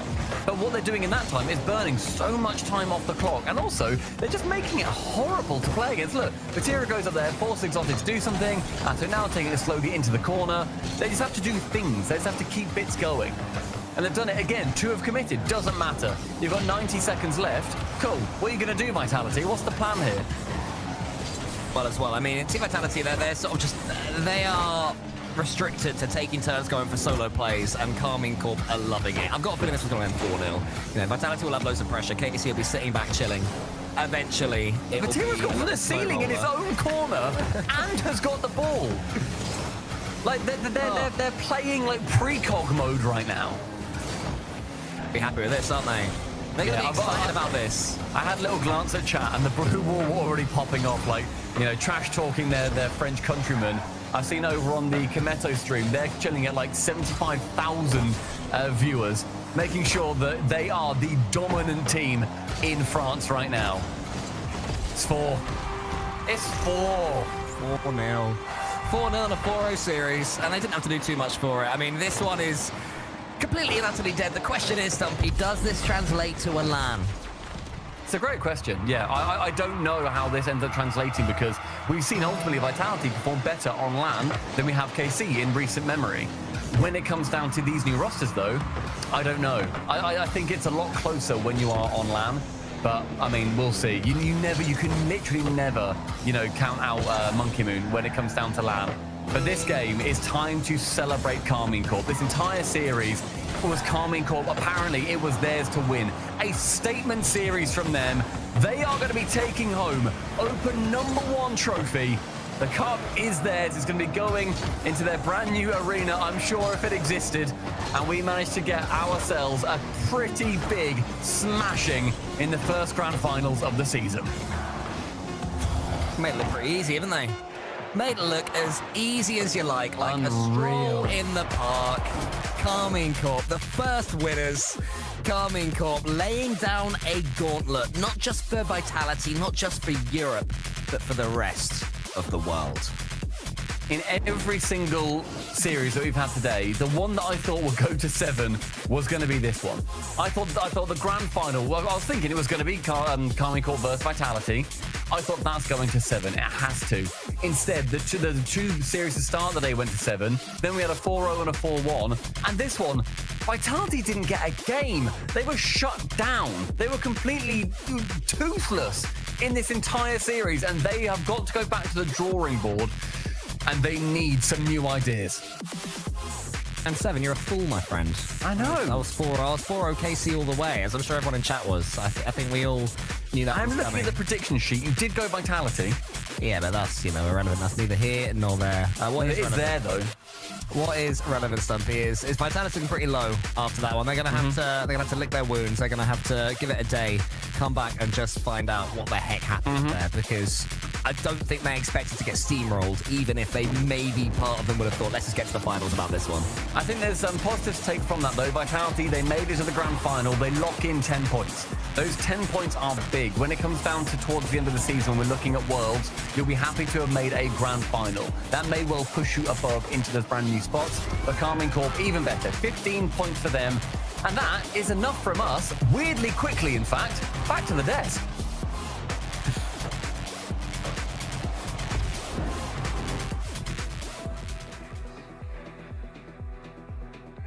Speed. Oh my goodness, Leaf. Oh, Leaf. I'm not. You cursed You were it. the only one as well. I'm not muted. That's I'm not crazy. muted. It's not me. Oh. I swear. Okay. It's somewhere else. But hopefully I'm here right now. Either way, yeah, that was a quicker than anticipated matchup, guys. Like, all I got to say is I fought the pros on the pick, and the pros got hands. They were right. K-Corp, #1, with a bullet. Every single team, again, power ranked them #1. And it showed, Shogun, throughout this match. Like, yes, there was comebacks. Vitality had the lead, but that makes a good team, right? K-Corp coming back with less than a minute to play in 2 of the games, and they got the job done. That's why I don't think for myself, Gibbs. I let the pros do it for me. And That's fair. KC was the best team, and they were very definitive about that. For KC, this is a massive result for them. For all that we talk about going to Game 7s, fan bases remember the blowouts. They remember the times that they took on a rival and annihilated them. A 4-0 against Vitality to start the season. You cannot ask for better than that. So much so that I've got very used, by the way, to the yeehaw sound, because Ato was scoring every other minute. He was scoring. Vatira was playing a great third man again. And K-Corp, they take round 1. They did it last year as well, but it comes down to the end of the year. We'll see if K-Corp can continue this pace. Vitality's got to lick their wounds and get ready to fight in Open #2. Yeah, Vitality definitely has to look back, reflect, and get prepared for Open 2, but that's not what it's about. It's about the winners right now, K-Corp, and Vatira is here to join me. Vati Goat, man, what a performance. There's no way you expected it to be that dominant. To be honest, we didn't expect it to be like I wouldn't say easy, but like the result shows like it's easy. It was like a really hard series to win actually. Even if it's a 4-0, like I didn't imagine to like win against them 4-0 because they're a really good team in scrims and even in RLCS. So yeah, I'm really happy about the result. Yeah, no kidding. I mean, I'm guessing you're expecting them to bounce back at some point. Do you know, was it something you guys were doing they couldn't figure out? Do you feel like what was going on in that series? Can you walk me through from your perspective? From my perspective, to be honest, like the game one, we were not playing good at the beginning, but after we found ourselves, we were playing really well. And after we come back the game one, I was like, yeah, if we keep playing like this, the whole series, they will not keep up with us. And yeah, to be honest, we were just in the flow. Everyone was too good in our team, so I'm happy about them. Yeah. Yeah, I gotta ask you about you specifically, because I mean, obviously you've always been good, but I feel like you've continued to level up. I mean, what was the goals for the off season for you? I mean, you must have put in a lot of work. Yeah, like I'm working a lot with Farah. Even individually, I'm playing a lot of ranked. You know, like it's to be honest, it's my job, and I want to be the best, and I want to keep performing. I want to win worlds, so I'm trying my best to show it. How does Drawley mentally then fit in with that? Because one time I talked to him, he seemed so business oriented too. Like, this is my job. We got to go. We got to win. Drawley is a really funny guy in real life. I didn't imagine it like this, but to be honest, I love him. Like, he's a really good friend. He's really funny, and like you can't be annoyed with him. Like, he's so funny. You always love because he's here. So it's really good to have him in the team. Is that why I saw Atto laughing a lot? Was that why? Yeah, probably. He's probably why. I don't remember what we said during the series, but he's always making jokes and like stuff like this. So yeah, I think it's probably him. I gotta ask that, and just in terms of like the region as a whole now that we've had one open out of the way, we've seen where some of the other teams lie. Obviously, you guys have been scrimming, so you have an idea of how things look before this anyways. But do you feel like now you guys, and then maybe Vitality just behind you, are really that far ahead? Do you feel like other teams will close in by the end of the split? To be honest, I don't want to curse myself, but I really feel like there is a gap between like the top 3 teams, top 2 teams. Like the top 2 EU is probably like far to all the other teams. Even the like top 4 teams, it's weird. Like I can't say you know, like a top 4 right now. Like it's always it looks like, you know, 100% they make some miss, but I don't feel like they will keep doing this. So it's really weird, to be honest. Yeah. Hey, well, I mean, for you guys, it's fine. You guys get to just keep winning, I guess, which is what you like to do. So at this point, I want you to let you just won. So I want to let you go celebrate with the team and say congratulations. But one last time, if you want to talk out to anyone, this is your first chance. I'm sure you'll get many more chances to talk to your fans. But let the Blue Wall know what they can expect for the rest of the season from you guys. Merci à vous les gars de nous supporter tout le temps. Franchement, ça nous fait super plaisir. Et je vous le dis, continuez de nous supporter. On a vraiment une équipe de fou. On a un coach de fou, on a un staff de fou, une org de fou, des fans de fou. Alors vraiment, continuez d'être derrière nous. On va tout donner. On va se battre pour tout gagner cette saison, les gars. Vraiment. Awesome. Thanks so much, Vatera, and congratulations once again. Thank you. Fatigo there for the Blue Wall as they win 4-0. We got to say it again, Gibbs. 4-0 against Team Vitality. Wow. The match everyone was expecting, the one match everyone wanted to see. And they just decimated them. K-Corp decimated Vitality. And again, it's a long season. We've been here before. K-Corp, they swept the entire first split last season, and we saw what happened, right? So there's still more work to be done for all the teams here. But for now, K-Corp, it's going to have a nice dinner. That's for sure after that 4-0 win. Yeah, and just the, I don't know, again, as you said, he was so surprised by it as well, how far ahead. I'm, again, hoping the other teams do try to roll it in here. But let's take a look now at the points, where we sit for this, because they just locked in 15 points, which obviously Shogun, that every team wanted to do here. But K-Corp coming into this were the expected winners of this, and they've just locked that in very confidently. a phenomenal spot now, especially now that all the top 8 teams are automatically invited to the Swiss stage. So hopefully no mishaps like we got last year out of the qualifying. Surely this is a position now that they are completely comfortable, and it could very well be up to all the other teams to try and catch up. For 100%, that game 5 that they went to with KC earlier on in the tournament, that's aged incredibly well. They couldn't beat KC, they couldn't beat Vitality, but for 100%, the losses that they've got are very high quality. But the points, though, very top heavy as well. Obviously, 15 points for K-Corp. That's more than double for third place, right? So they have a huge lead at this point. Very likely going to the major. We expected that anyway between K-Corp and probably Vitality. It's the other spots, right? Who's going to get that 3 and 4 spots is kind of up in the air, and 100% out of nowhere, they finished top 4. So we'll see if that continues. We'll see if some other team has a chance to pop off in the next 2 opens. So it's anyone's game. Well, I mean, Vatira said it too. He's like, he can't really put into where he doesn't know who's the top 4. Like no one really can figure that out right now. So it will be a battle as we move through the season, but we do now have 1 open done. That's it. We have K-Corp. Crown your champion of this first one. There are more to come. You see Open 2, Open 3, then we get that 1v1 last chance qualifier, and then of course the World Championship after that second split as well. So lots and lots, Gibbs, of Rocket League to come people's way. Yeah, it's gonna be really fun to watch the 1v1s. It'll happen near the end of the split, but that's just gonna be fun to see. Like, we've had 1v1 tournaments before, but no one's really grinded because they want to be a world champion in 1v1. So we'll see if that elevates the game, or does it just put more pressure, like at the majors? Just one person versus one person with all the crowds. It's gonna be a lot of fun to watch. Well, we're on our way to Hamland. Shogun, do you have your tickets yet? Well, you know, I've got the screenshot ready to go. Okay, good. I've got Acro's internet, so it's still loading up. Okay, there you go. Everyone else, get your phones out, scan the QR code, get your tickets, join us for our first major in Birmingham. It's going to be a blast. That's Rocket League Live always is. To be honest, it's ask anyone that's been. It's always a special thing. Were you about to say something, Shogun? No, that just sound like Gibbs. It was me. It was me. I'm just saying, yes. Firstly, how dare you? You want to go to a LAN because it also like energizes us as well, like as casters. We do these online shows, and we're like, all right, here we go. But as soon as you get to the LAN, that environment with the crowd, we feed off the crowd. Hopefully, they feed off us as well, and of course, the players love it. So definitely check it out.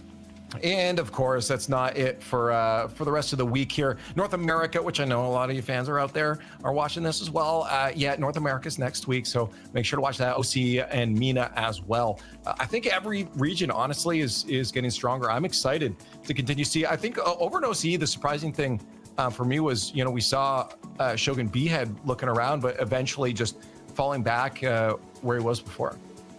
There was a fair few rumors about maybe him making a swap over on regions. We've seen a fair few of those, but ends up not quite forming. We've also got Rise, who's now playing over in MENA. So, yeah, there's a fair few exports. If you're wondering where a couple of your favorite players have been, then that's what's going on over that. But for Europe, I mean, we're in the books now, and we're up and running. As we said, that's it for this weekend. We've just done it. K-Corp dominated, cruised on through to the finals here. Since it's the first week, I don't always like doing first thoughts, but what's your initial just viewing of what we're going to expect 2025 from here on out, Shogun? I'm expecting everyone to try and play catch up at the moment because they do tend to converge as we get closer and closer to the World Championships. You know, that it can seem very distant, the gap between like first and like everyone else, but that has never typically held on for all that long. So we're gonna find out. Yeah, I just want to see, like, at the majors, like, I expect one of the winners is either K-Corp, Vitality, Falcons, or NRG, right? But will there be another team that emerges to challenge the top 4 teams in the world? So that's what I'm most excited for. Obviously, with Europe, I just want to see more of this Vitality versus K-Corp. I don't expect 4-0s every single time, so we'll see how they match up in Open 2. The storyline I'm looking forward to is seeing if Shogun can avoid the bottom of the prediction leaderboard. I'm not only getting bottom of that, I'm winning the 1v1 tournament. I'm winning the prediction tournament. Yeah. This is the era of the Shogun. Okay. We'll find it there. 2025 era of the Shogun. Easy. Thank you guys so much for joining us again. Join them for all the other regions next week. But for now, go play some ranked or something and have some fun. Thank you for joining. We'll see you later.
1. We